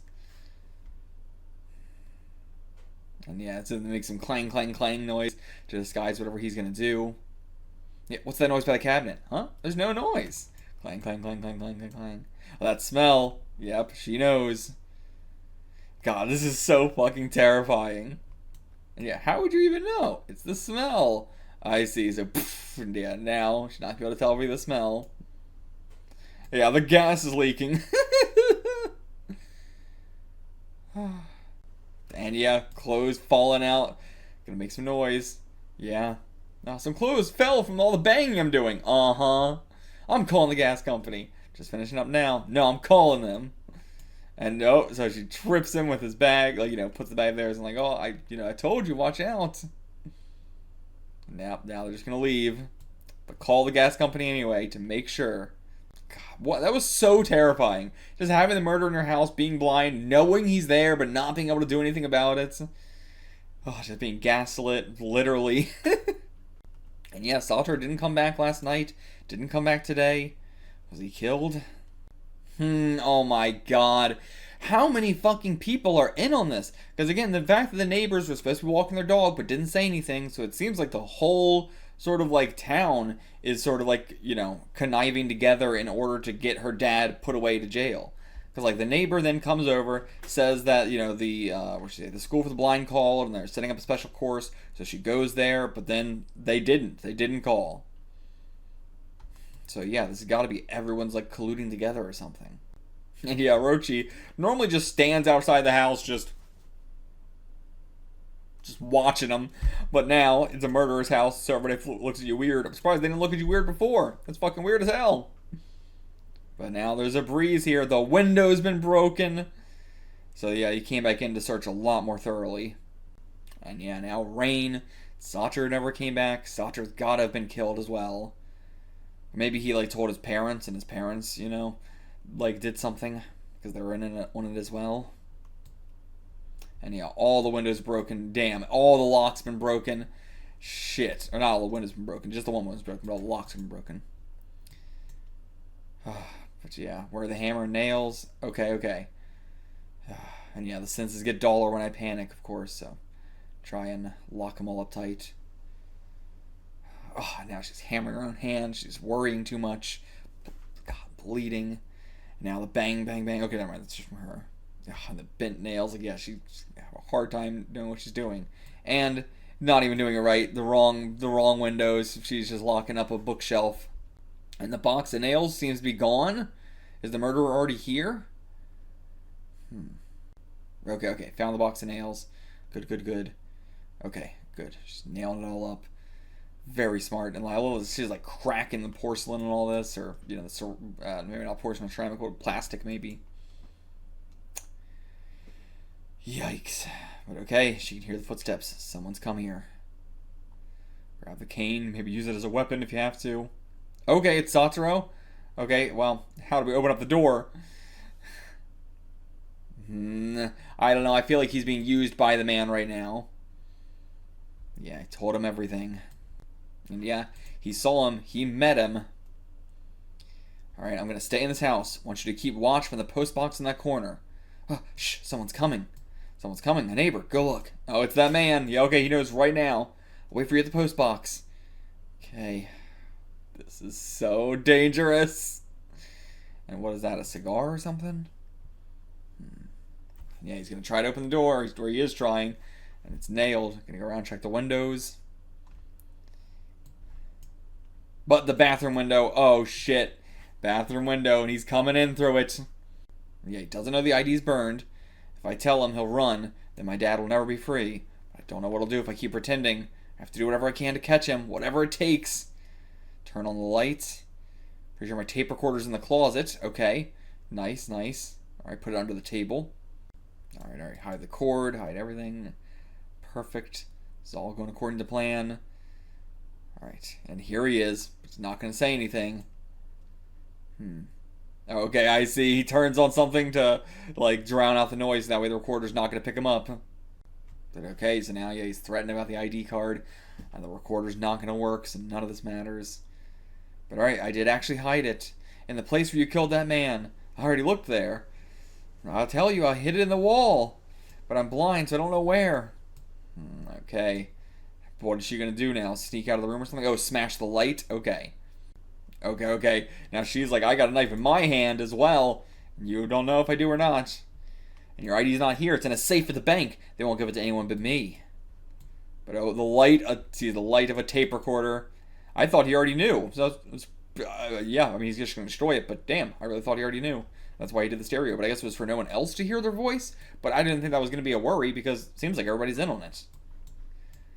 But the fact that he's worried about other people hearing the voices, maybe not everybody's in on it, but just a couple people, like the neighbor and maybe just most of the neighbor, maybe the neighbor, the electric company guy, and yeah, he's got a lighter of his own now. You can see she doesn't have a knife in her hand or anything.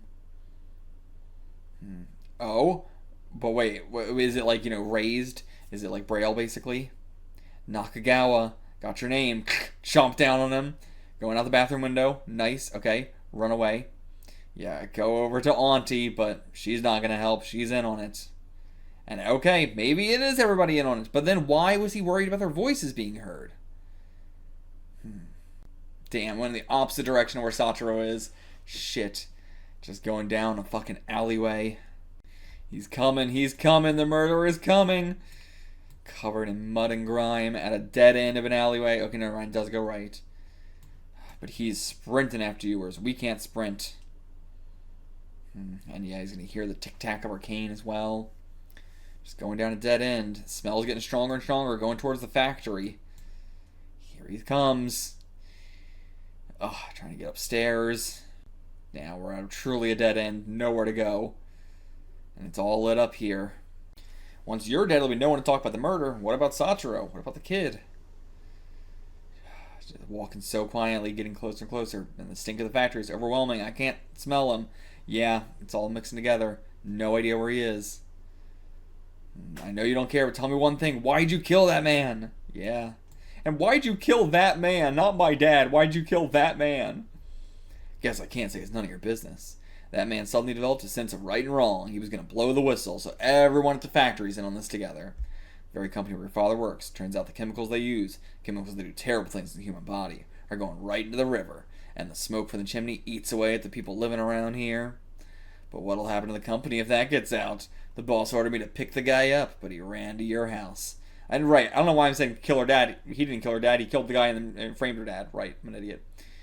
But ended up killing him. Your neighbors saw me leaving the house, but all the neighbors work for the company, see? That was the secret, done and buried. And your father's taken the fall. But yeah, so it's not even like her father was like a good man. Her father, probably would have, done the same thing as the rest of them here for saying that. Like, everybody here is just willing to take the fall for it. But okay, and if she hooks him with the cane, or just, I guess, like, smacked him across the face with the cane. But, okay, can't see. I guess she smacked him directly in the eyeballs. But alright, now it's just a blind knife fight. And tapping over there, so he goes over there. She's good. She might be able to beat his ass like this. Knocks the knife out of his hand while he goes down for it. What's she gonna do? Oh, tap over there. Make him go towards it. Make him fall off. Push him. Nice. And Satoru bringing the police. I was more worried about Keiko than her neighbors. In the shadow of the post box, I spotted Satoru. He was soaked, waiting for Keiko. But when he learned she was being attacked, he ran to get the police. They're headed for the chemical factory. But yeah, hopefully she doesn't get framed for this as well. So, okay, the murder was attested, the truth came out, Keiko's father was cleared of charges, and he finally came home. Good end here? Gonna get a good end? Newspaper the next day reported on the arrested murderer, the arrested murderer, and the cause of the incidents. Okay, cool. But the people in the neighborhood avoided Keiko and her father after that. Yeah, they ruined their careers. Keiko said nothing, but I could see she was upset. It's difficult for her father to stay, so he and Keiko moved out of the corporate housing. Away they go. Keiko might not be able to see, but she's worked harder than any sighted person to overcome her suffering, loneliness, and troubles. Wherever she's headed to now, she'll keep fighting and not let a hardship get her down. All this happened because the company produces poisonous gas in manufacturing its products. Keiko couldn't comprehend that her hard work could be so easily overshadowed by bad company practices. Is this what they call a civilized society? Yep, and it's only going to get so much worse as the times go on and the years roll on. But, loved this tale. This one, I feel like 9 out of 10. Excellent. They didn't fuck it up. That's the ending, right? Yep. And then off she goes. And away again into our next tale. But yeah, for sure, 9 out of 10 for this one.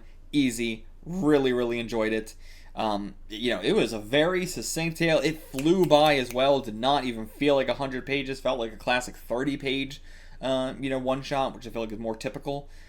But this one, we reduced our cast down like extremely. This one was, I feel like, the only one that was like legitimately scary. This was the only one that wasn't like, hey, wouldn't that be fucked up or what? But was an actual genuinely terrifying story at times. Not as much as some, Snake Eye Woman was actually very, very scary. Cat Eye Boy had a lot of scares in it as well. Orochi, way less scares. This one had the most amount of scares, and even then, it was very, very little compared to some of Orochi's other work, or just, other horror manga we have read. But it was still, a really creepy situation. But it wasn't, as creepy as it could have been. And I feel like the art was a big reason for that. Like, the art didn't really sell the creepiness of this encounter as much as it really should have. And I feel like he could have done a better job, because, yeah, he's, I feel like he's losing a little bit of the, interest in this a little bit, but we'll see with the next one. But I say that this one's still a 9 out of 10, but it just doesn't feel quite as, horror-focused as the others did. But, nevertheless, I still loved it. As I said, 9 out of 10. Anyway, on to our final tale, one that's how long is this going to be? Yeah, 220 pages. Let's see if it holds up to that length. Typically, the super long ones, I really enjoy reading them, but they don't end up, they don't end up ranked highly as much as the other ones. So, we'll see. Final chapter, Blood. Oh, okay, we're just immediately starting with that page. Yeah, very good to use that one then. So, a painting of a, looks like a sort of, European woman with a child. My house is a big mansion, a very Western style mansion as well. I explore a lot, but there are some rooms I've never been in. Always get scared and come running back. So this is going to be a classic haunted house sort of tale. Honestly, kind of going full circle. It's kind of what we started with, a little bit of a spooky house situation. My big sister and I were born in this big old house. A lot of splash pages. He wasn't doing splash pages before, but now we're getting quite a lot of splash pages. We've always played together. I never ever got sick of it. She was always so kind to me. So many splash pages. Goddamn, maybe we're just going to fly through this one if it's so many splash pages. And he's, once again, it's like the circle panel that he likes to do, but this time with a lot more decoration around it. When we went outside together, she would always hold my hand. She didn't even let go when people stared. One time, we were having a picnic. I dropped the cake I was eating. My sister gave me hers. This is also like the big giant panels feel very like kid manga as well. So I wonder if that's why we're leaning into it as well. I loved my big sister.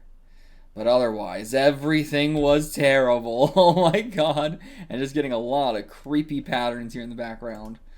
Just so many different kinds of creepy patterns. Damn. Like, I love this. This is so, like, if this was in color, this would probably be super psychedelic. But in black and white, it's just really creepy. But it looks like also like cells and stuff. Looks like a lot of like microscopic stuff. But, so, then she's being like taught. This is, man, this floor pattern's so strange. Like the light coming in being the only thing to illuminate the complete darkness. Hated studying. Whap! You got it wrong again. Why can't you remember? Sister could already write all the hiragana when she was your age. Yeah, being constantly compared to her sister. But I love that she loves her sister, despite the fact that the family's trying to make her hate her sister. Next is your piano lesson. Yeah, really, you know, trying to instill a sense of, like, you know, it's the shit always with super rich families like this, you know, like this particular, where, like, you know, the expectations are beyond high. And it's always like, you know, it's the classic, like, well, I got lucky and made it in this world, so I'm not going to give you handouts like I happened. So I want you to instead make a life for yourself. It's so hypocritical. And yeah, your sister. That wasn't the only thing I hated. Very psychedelic patterns here as well. But with, like, little peeks through of whatever the background is. Did you forget your morning greetings? Your sister said good morning properly, and she would never make such noise when she walked. God. And it, like, she would like, I wonder if the sister's dead now or something. Always compared to my big sister. Always in trouble. And you forgot to bow yet again. God. That was so sad. I would go and cry, hide, and try and cry away from them and everything. To comfort myself, I drew pictures. But someone would always come along and see, and the grandmother as well. How frightful! What is this drawing? It's just a normal drawing. Well, what's frightful about it? I don't know. You just hate kid drawings? What's frightful about this? Maybe like the bugs or something. But like aside from that, I don't know. But yeah, I guess it was like the bugs. You know, was. But then whatever, you know, this is. It's just like flowers, and her being sad. Man, the direction of this, I might go with like the double page spreads or something, because like, you know, just having like one page fully out like this just looks a little weird to me. But so used to zooming in. But yeah, it's just told very differently from all the rest of the tales, you know.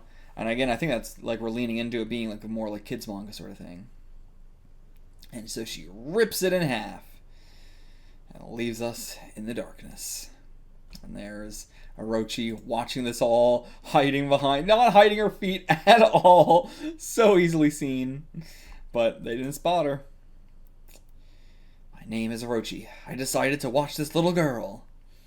After I snuck inside the old mansion to see what it was like. Just like the first chapter, coming full circle. And man, she looks tiny compared to this room. No shadows on anything, so weird. But yeah, a lot of silent storytelling here too. And he still is doing these like circles, but he's doing it as if it's a light, like a spotlight on it instead. God, and like, you know, it makes everything look so much smaller. The fact that it's like, we have this big page, but he doesn't even utilize all of it. You know, he keeps it shrouded in shadow. Oh, what is this transition? What is even going on there? The younger sister was constantly being compared to the older. Even so, the two were still very close. The older sister was called Kazuza, the younger Risa. One time, they were planting seeds. You can have whichever you want. These are white flowers, and these are red. The flowers are the same, only the colors are different. I want red. The girls planted the seeds in the ground.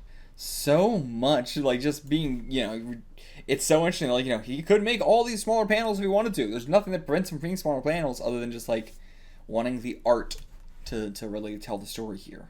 Like, the more extravagance we show in the panels, the more the extravagance of, you know, this mansion and this life, come through, but also with like the pitch blackness around it all.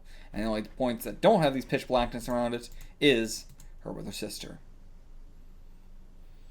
The younger girl would water the seeds regularly, even when her sister wasn't around. Then one day the flowers bloomed. Yeah. Oh, how lovely. This white flowers causes us then, huh? And this red flowers. They hate her so much. They're the same kind of flowers, so why is yours so unattractive? They look the same. They look exactly the same. It's literally just the color. They're the same. It's just the color. It's also, probably what she's feeling with her and her sister. And yeah, don't you dare start crying. God, there is nothing that makes my blood boil more than parents saying, don't you dare start crying. So, it's the same shit you see in, abusive relationships. It's exactly the same line. Yeah, but they only planted those flowers for fun. But then she comes back, and what? Reaches out for the white flower. But yeah, why are they so different? Oh, and then it accidentally snapped off. Damn. And now they're calling for her. And now they're going to think that she did it on purpose, and she's going to get in big trouble for it. And yeah, now hitting her as well. God, I can't go through one of these stories without everybody being assholes. The last one was decent, we thought, but no, they were all assholes secretly. I guess we got the child, and he was good. Sabaru or whatever his name was, but yeah, he was good. And after that, Risa fell ill. It was only the start of something even worse. Oh boy. And the sisters still have a great relationship together. I love that they still do have such a great relationship, because in this sort of dynamic, very rarely is that the case. But yeah, she's hearing everyone bad talk her and stuff like that. She can't just put on a good face around them. She's in a good mood when it's just the two of them, but when the others are around. And okay, Reese is getting better, coming out. Said it was the start of something much, much worse, though. Going towards the kitchen. Going through the trash. Where are we going with this? God, these panels are so weird. It's so weird. Kazuo's really doing a lot of experimenting. Which, we have Drifting Classroom coming up next. And, the period in which people do their best work, when you hit your stride and you start doing a ton of, insanely good things back to back to back to back, is when you do something where you are experimenting a lot, and then you find, what fits you, and then that, after a period of experimentation is typically where someone hits their stride. And so we're seeing a lot of experimentation towards the end of Orochi. Okay, so special pudding for us both. But okay, it's she's gonna swap them or something. Oh no, she put something in her sister's pudding. Okay. So she's gonna make her sister sick or something like that, Surprised she was putting on such a strong, it really seems like she loved her sister, but, maybe this isn't actually back her sister for anything. This is just this is the only way I know how to make my parents upset in a way that's not gonna backfire on me. But takes one bite and then instantly, it's delicious! Instantly. Gonna go, yeah, hurl. Going to hurl and then falls out the window and dies. I don't think she was expecting that to happen at all. I don't know. What's Risa's reaction to this? Okay, she survived with only minor injuries. I can't believe that. It's crazy. Wow, went from 0 to 100 there. But Risa seems like this was actually the plan all along. And okay, straight up, it's already coming out. You put some rotten food in her pudding. It's all you messing with the garbage. So I guess you put a rotten strawberry in there or something. And do you not understand our family's position? I guess you might just mean that as in we're super cultured and rich and everything. But yeah, why would Risa do such a thing? I suppose it's because she envies her sister. Maybe, but I don't know. It seems like that was very sudden, all out of nowhere. And okay, she's coming out with it. Yeah, I put the rotten food in your pudding. I wanted you to get sick, but she's not upset with her at all. What a lovely, lovely sister. I see. She took care of her. She wanted to take care of her. She wanted to, reciprocate it. So she wanted to get her sick so that she could take care of her. But yeah, she's a kid. She doesn't understand things fully. And, she has not been given a life to be able to rationalize things or understand things logically. She's been given a life where she has to just, do something like this. And now she's going to get a knife. What's she going to do with a knife? What's she going to do? and hiding it behind her back. And Orochi's following so close. Half the time she's following these people so damn close, but nobody ever notices. So she goes out into the balcony. And yeah, she was like touching the blood earlier. So now she's like wanting to experience blood. And this is the name of our story. My blood is red. I knew it would be red. It's not black or blue. It's no different at all from Kazuo's. It's the same color. Yeah, how are we so different? It's this, they're the same color. And so Risa started at a prestigious elementary school where she quickly developed an inferiority complex. Yeah. Sister was in grade 3 at the same school. But yeah, of course, like, following in her sister's footsteps, and she's going to be compared to her over and over and over again. That shit fucking sucks. I'm so glad that I didn't share the same last name with any of my siblings, so I didn't have to deal with this growing up. But I saw so many friends have to deal with this growing up, just being compared to their older siblings. Absolutely brutal. Or the older sibling being compared to the younger sibling. Like, that's even more embarrassing a lot of times. Yeah, you're not a child anymore. You're in elementary school, so you're not a child anymore. God damn. If you thought the adultification of kids was fucking rough now, then Jesus Christ, you're in elementary school, you're not a kid anymore. Yeah, terrible, terrible life. Everything fucking sucks. And now she's growing older, seems like she's in middle school now. But yeah, just avoids people as much as possible. And when she gets home, also avoids speaking to people as much as possible. And she avoids Kazuo, just adding to it all now. They used to be such a good relationship, but now, not anymore. And now they're growing up, and parents are throwing parties, and all the conversations all just about how beautiful they are. Ugh. And yeah, but then they all just went to Kazuo, not to Risa. But Kazuo actually tried to, bring Risa into the mix, but yeah, it's just gonna add to the inferiority complex. And sometimes she would even cry by herself afterwards. God, there's nothing to say, but just what a fucking terrible, terrible life. She became a silent, difficult, gloomy woman, of course. And Kazuo married, left the Monzen house. Okay, Risa chose to marry into a family with few ties to the Monzens who live very far away. Good. Get the hell out of there. Finally able to leave behind the oppressive atmosphere of the family home. Thank God she got out of there, early as well. Plenty of people still in these sort of situations in their 30s and their 40s nowadays, and it's rough trying to get out from under that in this economy and everything. Thank God, back in the day it was a lot easier. But this was only the start of something even more impressive. Yay! Kazuo's husband fell ill and died. Great. Well, how is that going to affect us? Now she's all alone. Don't even speak of remarrying. There isn't a man alive who would have a woman as old as I am. How old are you? I thought they were like 18 here, but like, how old are they? And alright, after she saw what happened there, went to go check on Risa and Kyoshu. Married a hotel owner. Husband was a flashy man. They fought all the time though. You old bag, get out of here. Fine, I'm leaving. How old? Like, how much time has passed? Are they in their like 30s now or something? But alright, she goes to leave, but drinking in the car, and she's gonna crash or something. Yep, drunk. Orochi was just in the car. Orochi was just in the fucking car. But alright, grabs the wheel, threw himself on top of Risa, because yeah, she seems kind of invincible almost.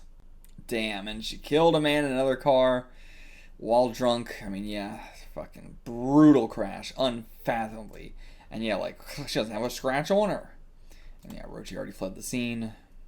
But she says, like, I'll be fine. I just gotta heal. Like, if I rest, then I'll heal up. But then, so sleepy. All of a sudden, in a place like this, why now? I should have more time. The sleep shouldn't come for another 10 years. Oh, okay. So this is a classic. Like, she has to do a big sleep, do the big Odin sleep, in order to like keep these powers and everything like that.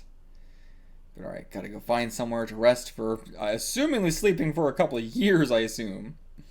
And yeah, she is so invested in this. Oh, after I resolved to watch recent causes of Monzen, to think it has to end here. Will they even be alive the next time I visit the Monzen house? But more importantly, will I myself? Yeah, you don't know what's gonna happen to you while you're sleeping.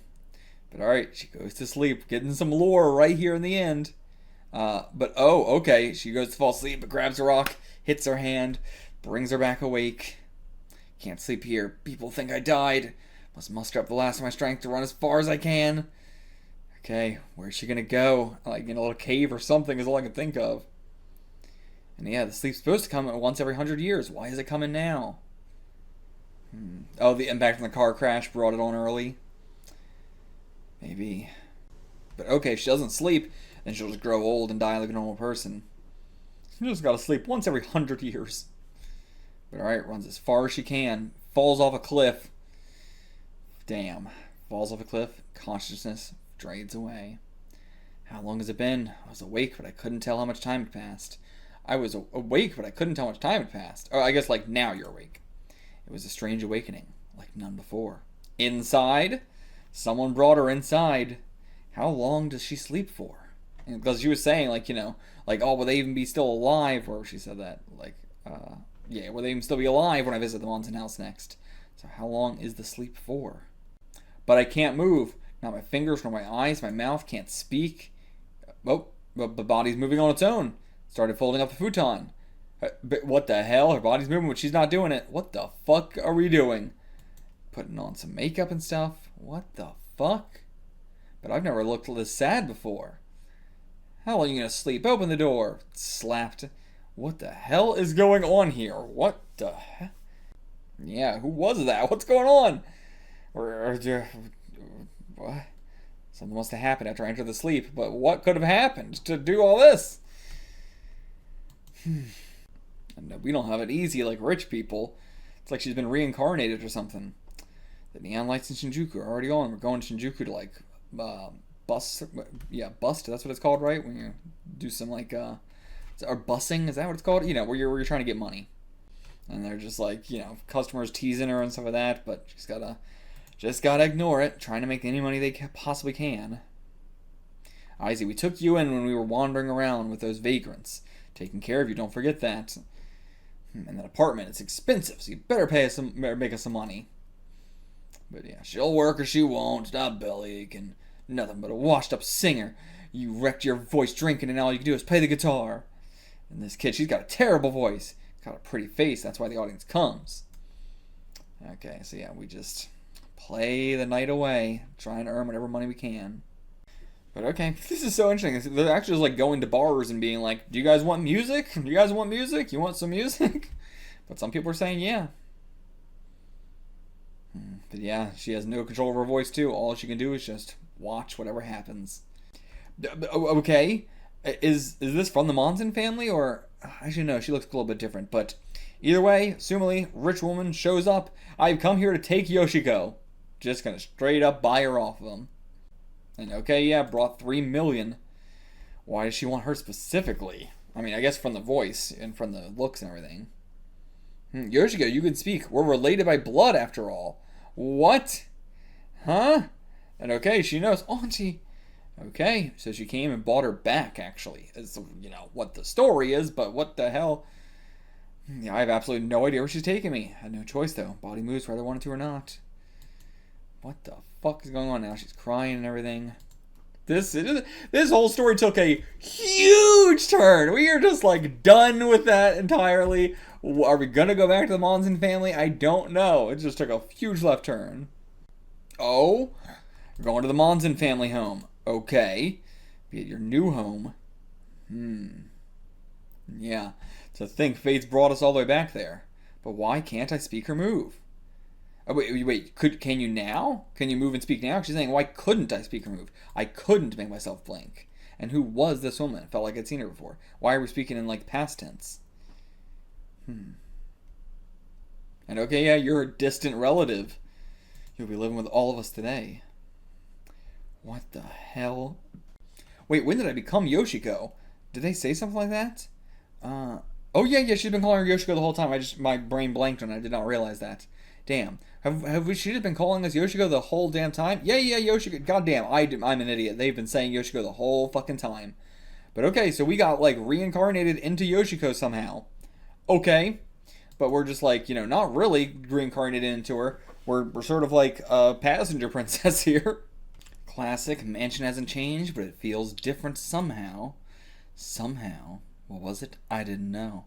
Perhaps because everything looked a bit unkempt, but there was something more, something invisible beyond words. And, like, if they are thinking that we are, well, what was the name again? Yoshiko.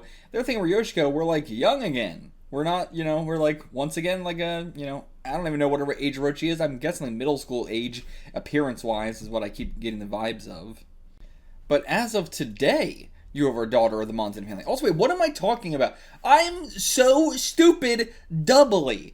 First, I was like, oh, I didn't realize, I didn't even catch this, that, she was Yoshiko. What am I talking about? The other girl's name wasn't Yoshiko. It was Risa or, what was the other one? The other one was like Kazuza or something like that. But, yeah, what the hell am I talking about? Okay, so wait. Wait. Yeah, I guess, yeah, she just became Yoshiko, a separate girl who is being adopted into this family. Okay, now I understand. Sorry, brain really fucking broke there for a second for some reason. I don't know what happened there. Listen, we've been reading a lot of these, okay? We've been reading a lot of Orochi, so give me a break. So, okay, we're adopting her in order to look after the madam of the house, who is her older sister. A weak heart and has been laid up in bed for some time. Dear me, her heart. Alright, take care of her. Okay. And yeah, she's, the actual, like, body, assumingly, is taking in all the, like, like the staff, the extravagance of it all. And here's our room with a big, giant mirror. I think we can also switch back to this look now that it's, how I prefer to read manga now that we're not getting just, like, big splash pages for every page.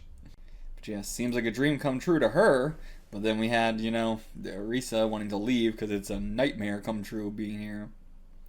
Yeah, what kind of person could this madam be? My curiosity grew. And my mouth spoke the very thing I was thinking, but that's just because you're both in sync right now.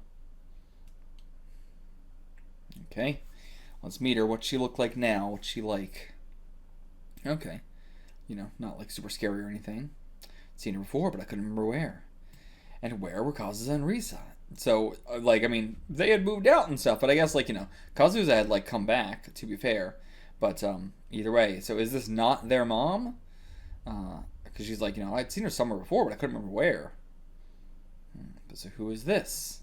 Or is this, Kazuza? Yeah, I think this might be Kazuza, and this is Risa, actually.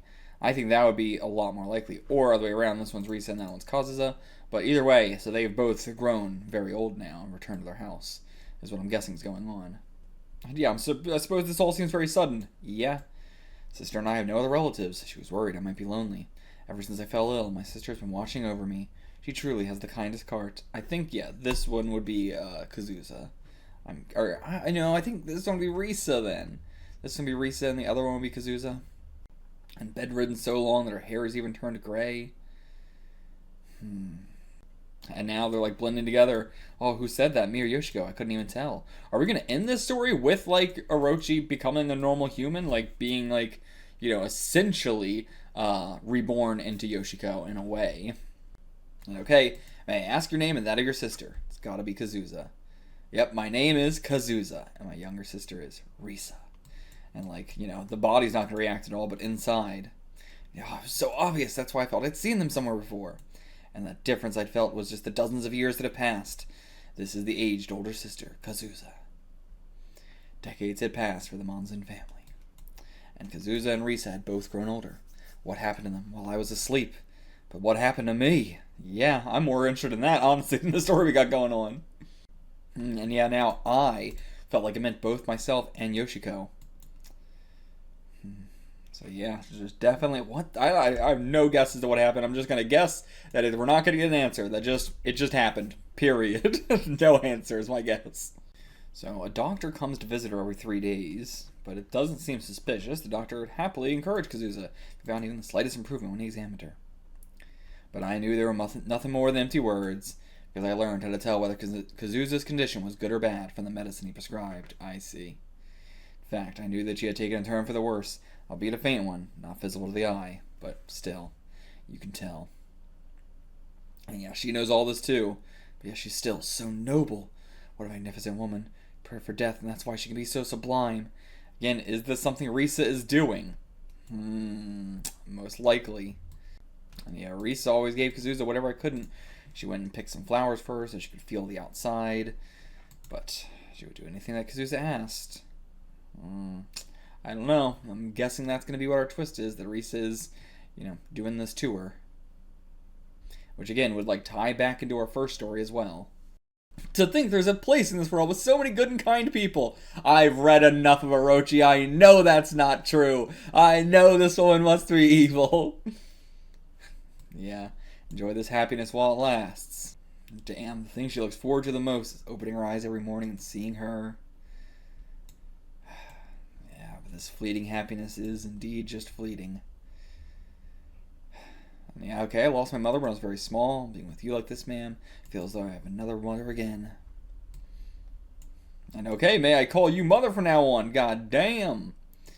Moving ahead. Yeah, you got a mother again. She's got a daughter now for the first time. But it was after that. I'm so happy. Can't imagine being happier.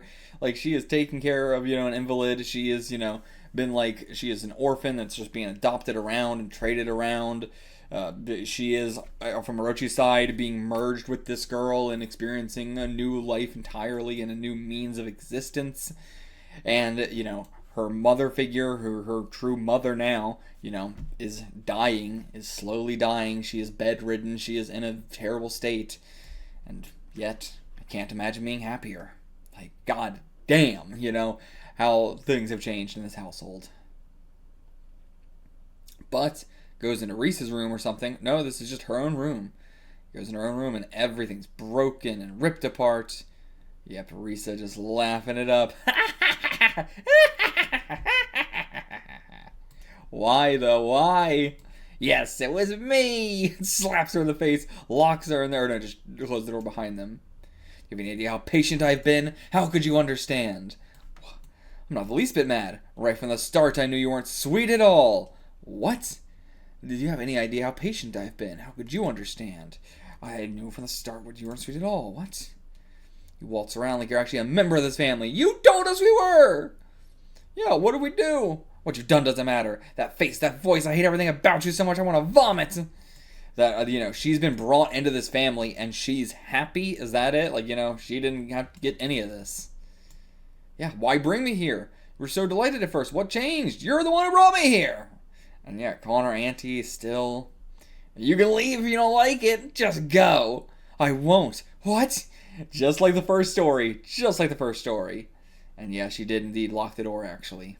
And grabbing her by the hair, whipping her, just like her mother did to her. Just goes down and down and down the generations.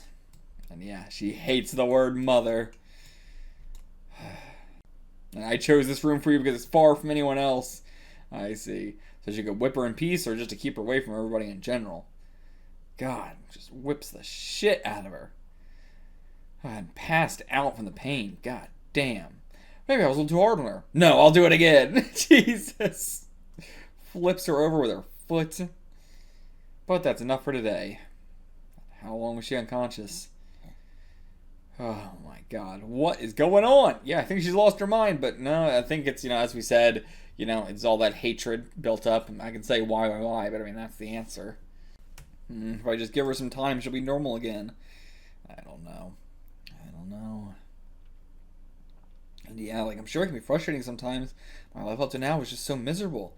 I'm sure that comes across. No wonder. I'll be more careful from now on. God, and now she's being the one who's having to, deal with it. She's having to, oh, it actually is my fault. Can't let this happiness slip away. I don't want to leave this mansion. Now when I finally have such a kind and wonderful mother. Oh, boy. And the intercom system. Yeah, you don't want to go in looking like this, but all your clothes are ripped up. You're just going to have to anyway. Race down the hallway, despite the no running rule. And alright, I won't tell Mother about Auntie. I'll keep it to myself. But the moment I saw Kazu's face, I began to weep. Is it just because of, the connection, or is it because she's taking a turn for the worse? He just wants to cry by her side. We don't keep secrets from each other. But Mother, you'll never hate me, will you? Alright, she gonna say what happened? Okay, when I went back to my room last night, it had been ripped apart. Auntie was standing there. She told me she didn't like me. She hit me. Sure, it was my fault. I have no idea what I did. This truth just spilled out anyway, even if you didn't want to. But yeah, I might know the reason. Sister's always been difficult ever since we were children.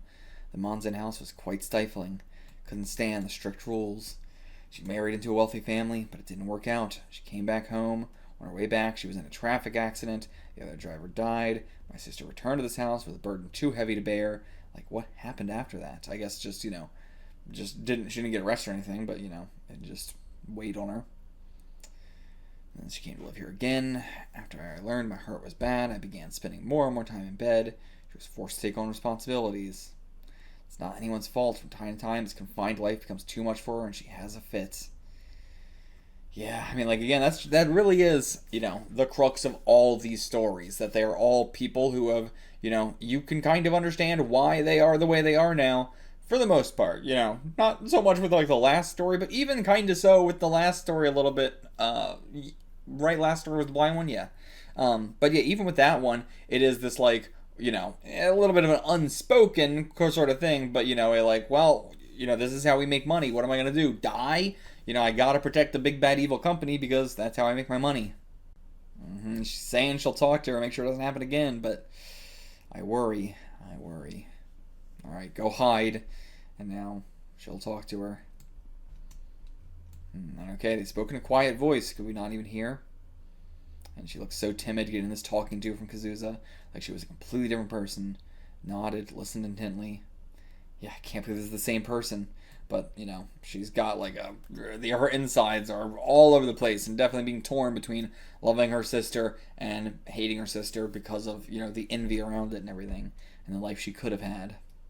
And then she spent the whole day by her side. Wow. Okay. Off she goes. But Risa ain't having it. Nope. She holds her fucking mouth and nose shut. Takes us back to our room. And yeah, how dare you tell on me? You tattled! And I didn't want dinner, so I was going to go to the kitchen and tell them, oh, so you're going to tell everyone what I did. I figured you might do such a thing, but I won't let you. Now you're going to eat your dinner. You'll eat the dinner set out here for you. What is it? Oh, a dead rat. Just shoving her face in it. This is some, horrible, stepmother bullshit, which is, basically what she went through too. She's, been doing it way worse. So much more worse. Risa bullied me mercilessly whenever we were out of Kazuza's sight. Told Kazuza how sad this made me. Her condition growed worse. Yeah, the bleeding. When the doctor comes. Is there someone with your blood type and a similar body type who could perform a heart transplant? It would save you. What? How do you even ask? Because then that's going to kill the other person, right? You're not asking, oh, is there a person who's about to die or something? But, is there someone who shares a similar blood type and body type? We could just take their heart. But okay, no. I don't want a heart transplant. I'm fine like this. Won't go grasping at straws at this stage. I'll leave it to God's will. Yikes. Horrible outlook. How she's able to accept her destiny. She's divine. You're crazy. There ain't nothing divine about this. Maybe divinely crazy. Okay, so we match the blood type, actually. Both Rh negative. But, after all, I inherited the Monzen blood. Wait, what does that mean, though? What did they mean? I thought they adopted her, but, I inherited the Monzen blood? She must be metaphorically, right? I don't know. But yeah. So, she was just saying it metaphorically or something. And then, of course, after that day, Risa bullied me even more. Who knows what she's doing to her now? And now, the staff's even having to be Risa's looking for you. You might want to get out of here. She said her precious diamond ring has gone missing, turning the whole house upside down. And yeah, she'll be furious if she sees me. I must go. Now time to face her wrath. But, was it placed here? Yeah, it's in her own handbag. That's the handbag you always carry. Let me see it. Yeah, I think Risa put it in there herself. And now, yep, gonna punch her with the ring. Nope, gonna scratch her face with the ring. Even worse. Jesus. God. Just wounding her left and right. Now staff has to come help us. I mean, truly a demon. She's become a demon now. Just become the same as her mother was, but way worse. Damn. And the staff's like, I think that, if she found out I was talking to you, she would punish me harder than she's punishing you. That's hard to believe. Is she gonna literally torture you? I mean, we already got literally tortured. Leaves us bandages and medicine. And yeah, she definitely planted herself. Yeah, she's gonna kill you. She's gonna kill you. She has scarred up your whole fucking eye. But no matter what happens, I'm not leaving. The horrible abuse just continued day after day. One time she poisoned her food. Just happened to be a meal that I had made. She beat me so ferociously I almost died. Jesus Christ, this is a brutal fucking turn to the story. And yeah, Kazusa can't really do anything. And she's just deteriorating more and more and more from the stress. And a fire broke out near her room, which she definitely set. And instead of trying to put it out, she grabbed me and threw me into the flames. And yeah, terror continued. Nails now. Just nailing dolls to your fucking, like a voodoo doll, basically. Intention of killing. Oh my god. She's trying to say, like, oh, it's a doll of her. I mean, yeah, with those hair and everything like that. Like, the fact that she's trying to, like, she can't even be open about it. She's just, like, constantly making excuses for what she's doing. Not even just like, oh, I'm just gonna beat you to beat you. She is just constantly making excuses. Yeah, now I'll hang you up like that doll. Coming after her with a fucking nail. She's gonna kill her. And, is she dead? She's dead, I think. Oh, no, okay, she's panting, still alive. I gotta call the doctor in the middle of being fucking chased by an insane woman. But falls down the stairs, blood everywhere. Oh, it's not a good angle. Body's dying, something's broken. I can see the ceiling so clearly, and yet my mind is so alive, and yet this is what dying's like. My name is Orochi. I mustn't die. I have to use my power. Mustered all my strength and concentrated in my hand. Eventually I heard panicked footsteps running toward me from afar. Consciousness gradually faded. Then I suddenly awoke. Back there. Okay. So, damn, she was sleeping here the whole time, and it was just her consciousness that moved on and went into Yoshiko. But now, I assume, all that time, you fell into a cave. Okay. But yeah, can we go save Yoshiko in time? Is that going to be possible? But damn, I really thought we were going to have Orochi just be a normal human at this point. And yeah, she does just sleep for decades at a time. And the dress is all worn down from the years and the just being in a cave. Yeah, that wasn't a dream. That was reality. I'll go to the Monzen house and see. Alright, let's go. Crawled out of the cave. Rushed there as fast as we can. Refreshed by sleep, I ran as fast as I could. Through the town. Reached the Monzen house before the end of the day. But yeah, it's exactly as you saw it in that dream. But okay, and that was like I don't remember if that was at night or morning, so let's go in there. There's the blood stain. Shoes still on the ground. Where's the body? Where's Kazusa? And, whoa, who's there? Oh, Yoshiko. But yeah, so Yoshiko did just end up, she did look basically exactly like us, but with blacker hair. And alright, touches her arm, gets the information. Okay. Now everybody's gathered around. What are they going to do? Peered into a room that was filled with an indescribable tension. They're going to do the heart transplant. They're going to do the heart transplant. So that's what she was trying to do the whole time, maybe? She was trying to kill Yoshiko in order to give a heart transplant. But yeah, after I entered the sleep, my consciousness entered Yoshiko. And then when Yoshiko died, her consciousness went back. And yeah, okay, I was so concerned about the Monzens that my spirit steeped into the girl who looks just like me. And yeah, Yoshiko is dead. She did die there, so now we're going to do the heart transplant. I feel like that's exactly what Risa was planning. And yeah, we're checking the blood type now. I'm sure they have the same type, but my sister will refuse the transplant. But they're not the same. Yoshiko is RH positive. Okay. The operation's impossible. And that woke her up. Did you hear that, Kazuza? She has a different blood type. The operation's impossible. That can't be. It's a lie. That simply can't be. Is it? I thought she was going to refuse the operation, but what's all this for? This evil fucking laugh. What was it? I'll tell you everything. I've been waiting for this moment. I'm not scared anymore. There's no hope for you, Kazuza, because Yoshiko's heart isn't a match for your body. Okay, I don't think we ever believed that was the case. But I'll tell you now, I knew it wasn't a match for yours from the start. I thought we all thought that. I'm so confused. How is this a reveal? I thought we all thought this. The reason for that is that Yoshiko being a member of the Monson family was a lie. Wait, so what? I thought she was adopted.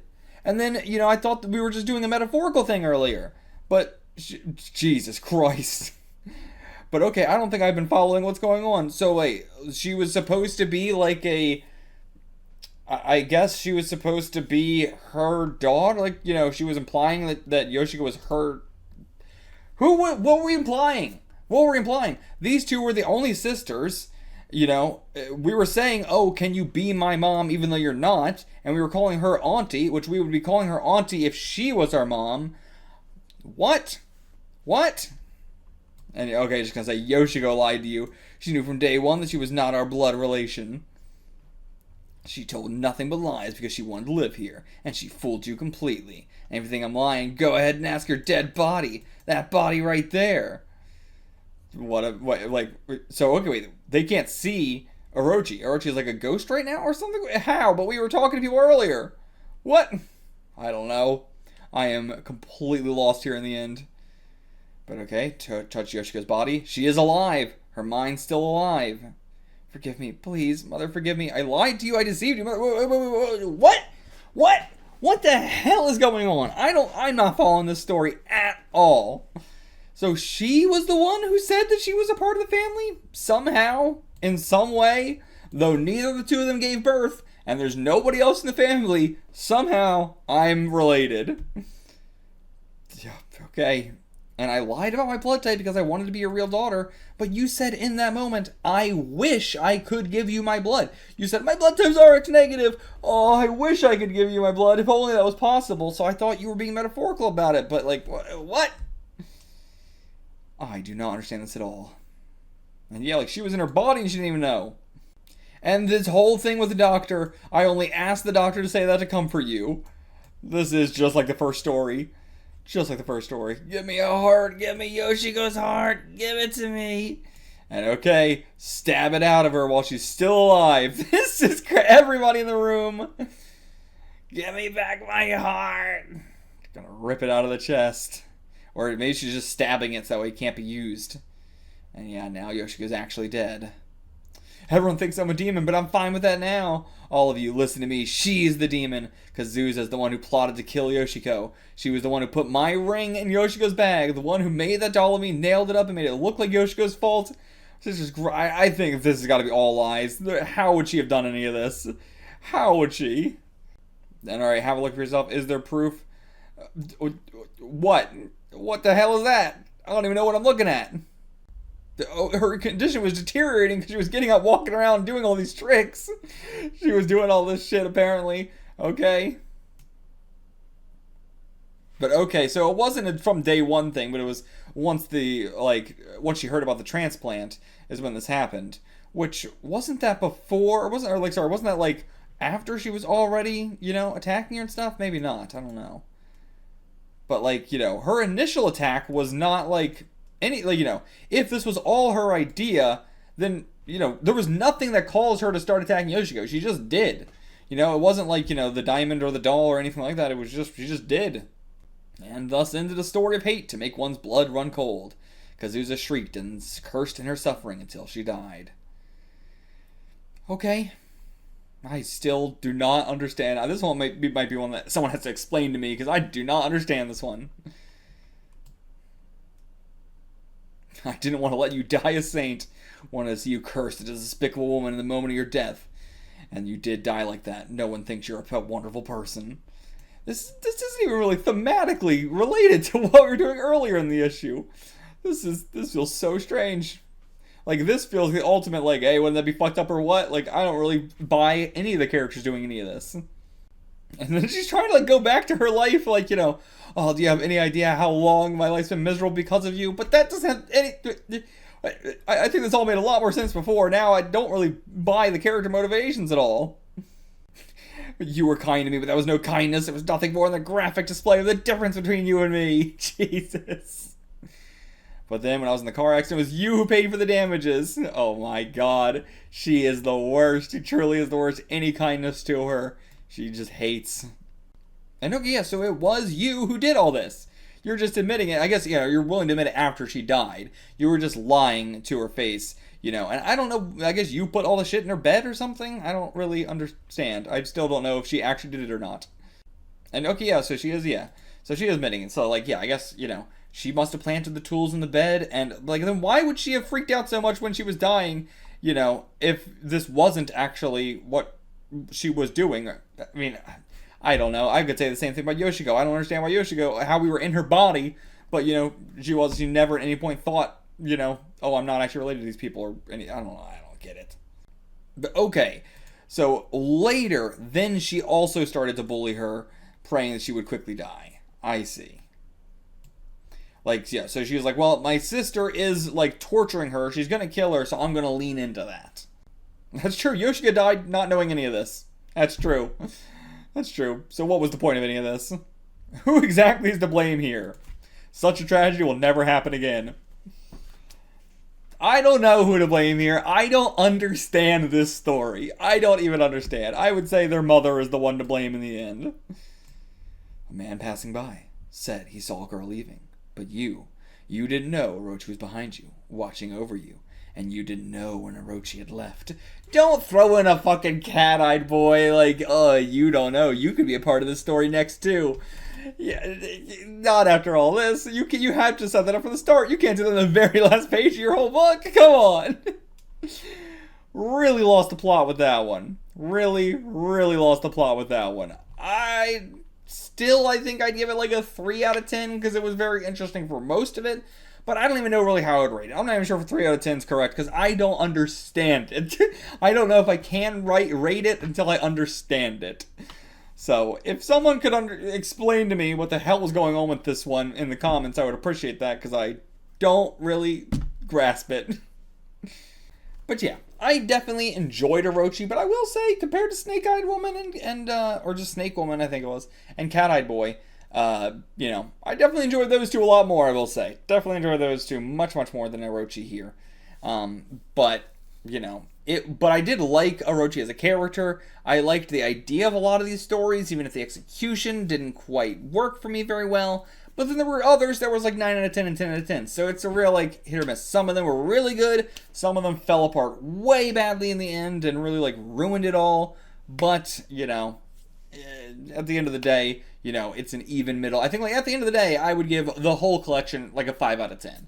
It is exactly middle of the road. It is the perfect thing where if somebody's like, I just want to read some horror manga. I'd be like, Orochi, if are you looking for like a masterpiece? Are you looking for something like that? Are you looking for something like super spooky? Something else. Are you just like, I just want to read some classic, normal horror manga, here you go.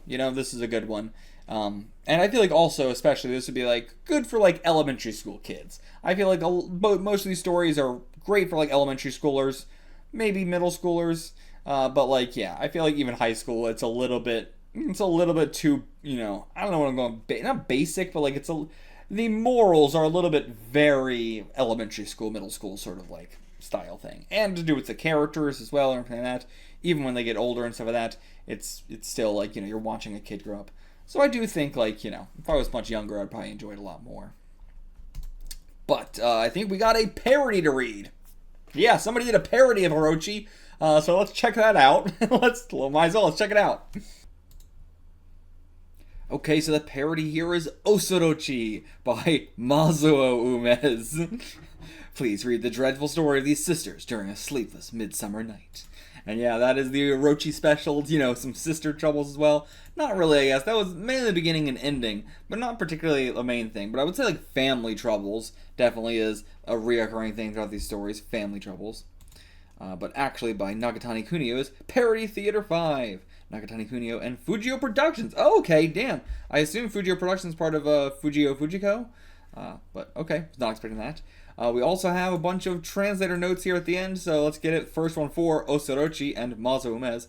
So Osorchi is a play on the words Orochi, another work by Umezzo, and Osoroshi, which means dreadful, scary. Okay, Osoroshi.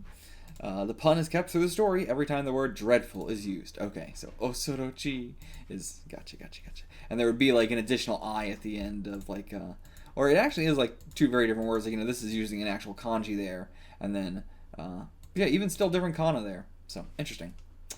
Umezzo Kazuo's name is also written with different kanji, while his name is spelled like that. Here, Nagatani and Fujio Productions use this, Umezzo Mazuo, as their pin name. So yeah, just different like kanjis. Is that what we're saying? Yeah, slightly different kanjis there for the first one, and then different spelling, different kana for the last part there. The joke is that the kanji for plum, which also reads as ka, is used in his family name, and his given name was turned into Mazuo, which is a pun on Mazui. Something that sucks, yeah, Mazui. But okay, so that's what Kazuo Umezz is. They're just, you know, sort of switching it and adding a little thing, but yeah, that one's a hard pun to get across. I wish we got like a sort of localization version of it, but, you know, it's very difficult to do. So okay, then let's continue reading and see what we get. So, well, immediately, the story of the Fusen sisters, which is wind, right? Fusen's wind? No. Fusen meaning balloon. Right. Yes, Gamo no Fusen. How did I forget about that? But yeah, so Fusen's balloon. I think Fu is probably something there's got to be part of air, right? No, air is just kooky. So I don't know what I was getting at there. But anyway, the story of the Balloon Sisters, who were my first employers, is filled with wrath so dreadful you'd be forgiven for not believing it's real. So okay, we're going to see Orochi's first tale, her first employers. Interesting also because like she has had a few jobs throughout this, to be fair, but like none of the stories are like, none of the people in the stories are typically her employers. For the most part, I guess. I don't know.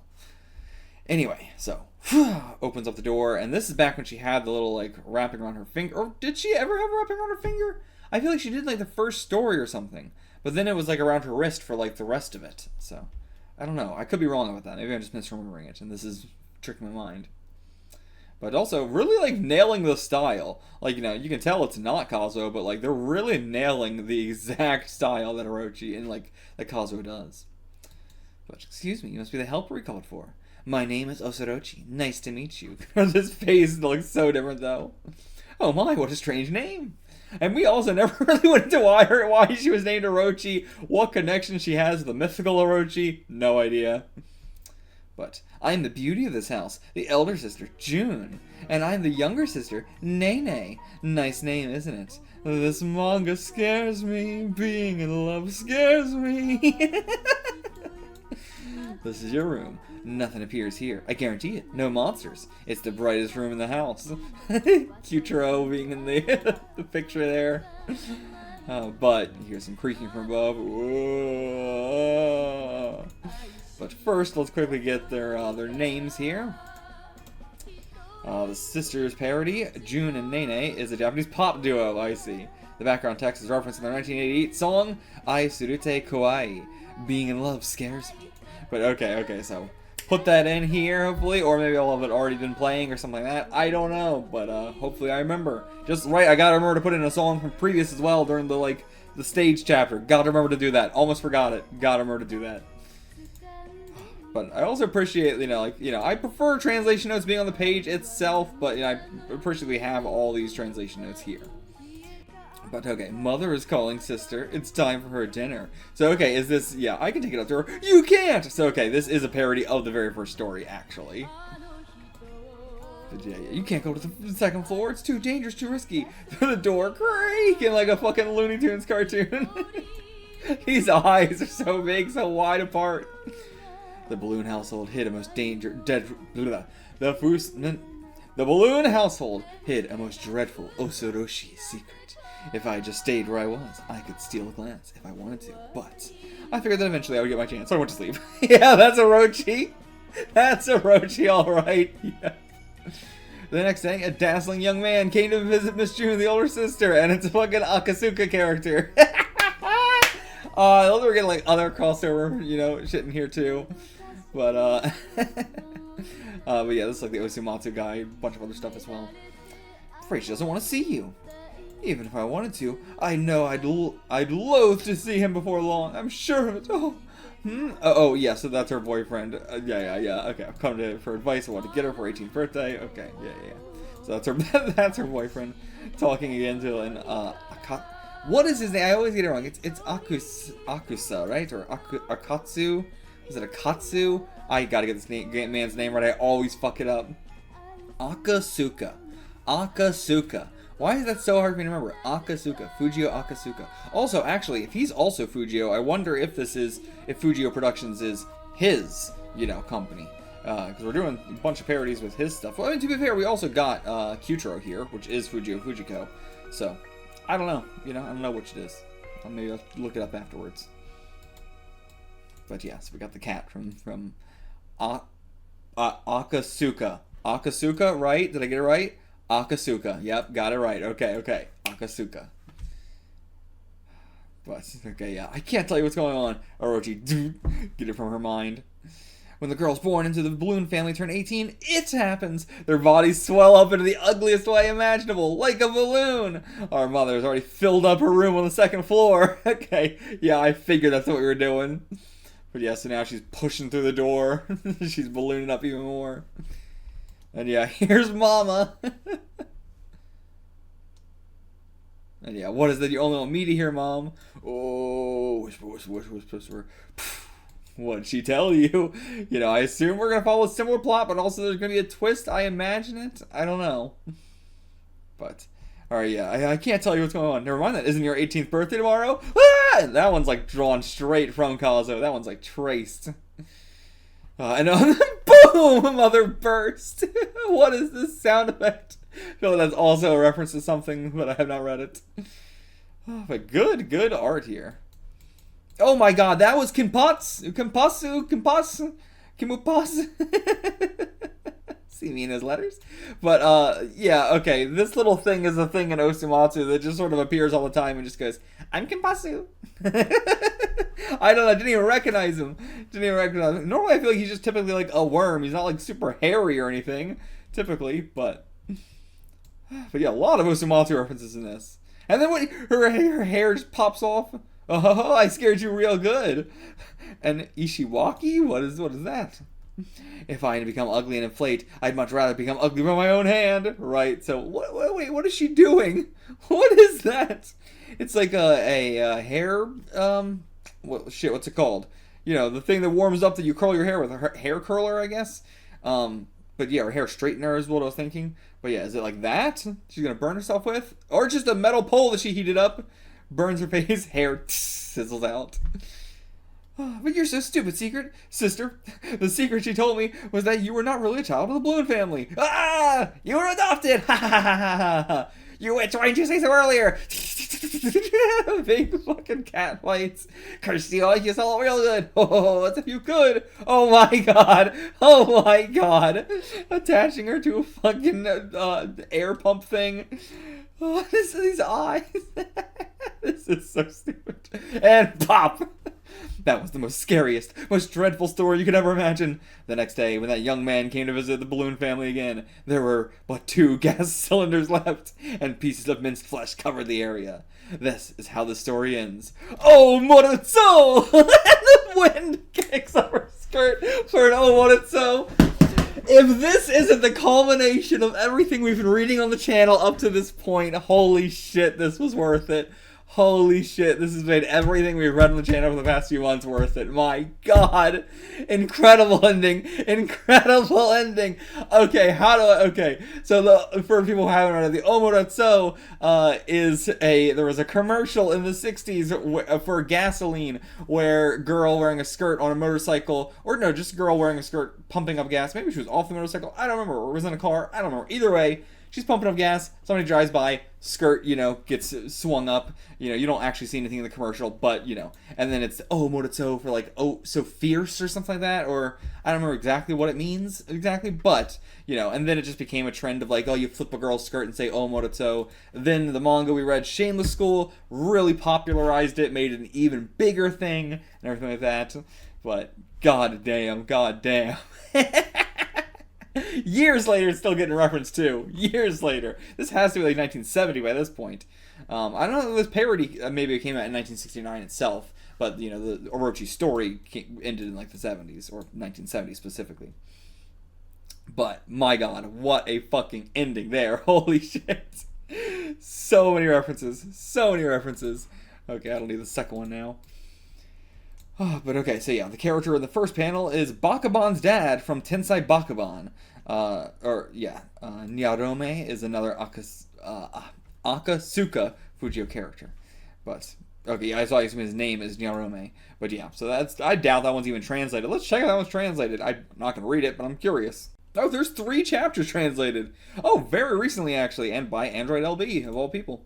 He's been doing a lot of great work for this old stuff. But, yeah, maybe I will, at some point, if more Akasuka stuff gets translated, we will at some point do a, like I did reading a bunch of Fujio Fujiko, maybe we'll do that with Akasuka. But, it's a ways off. Not a high priority, for sure.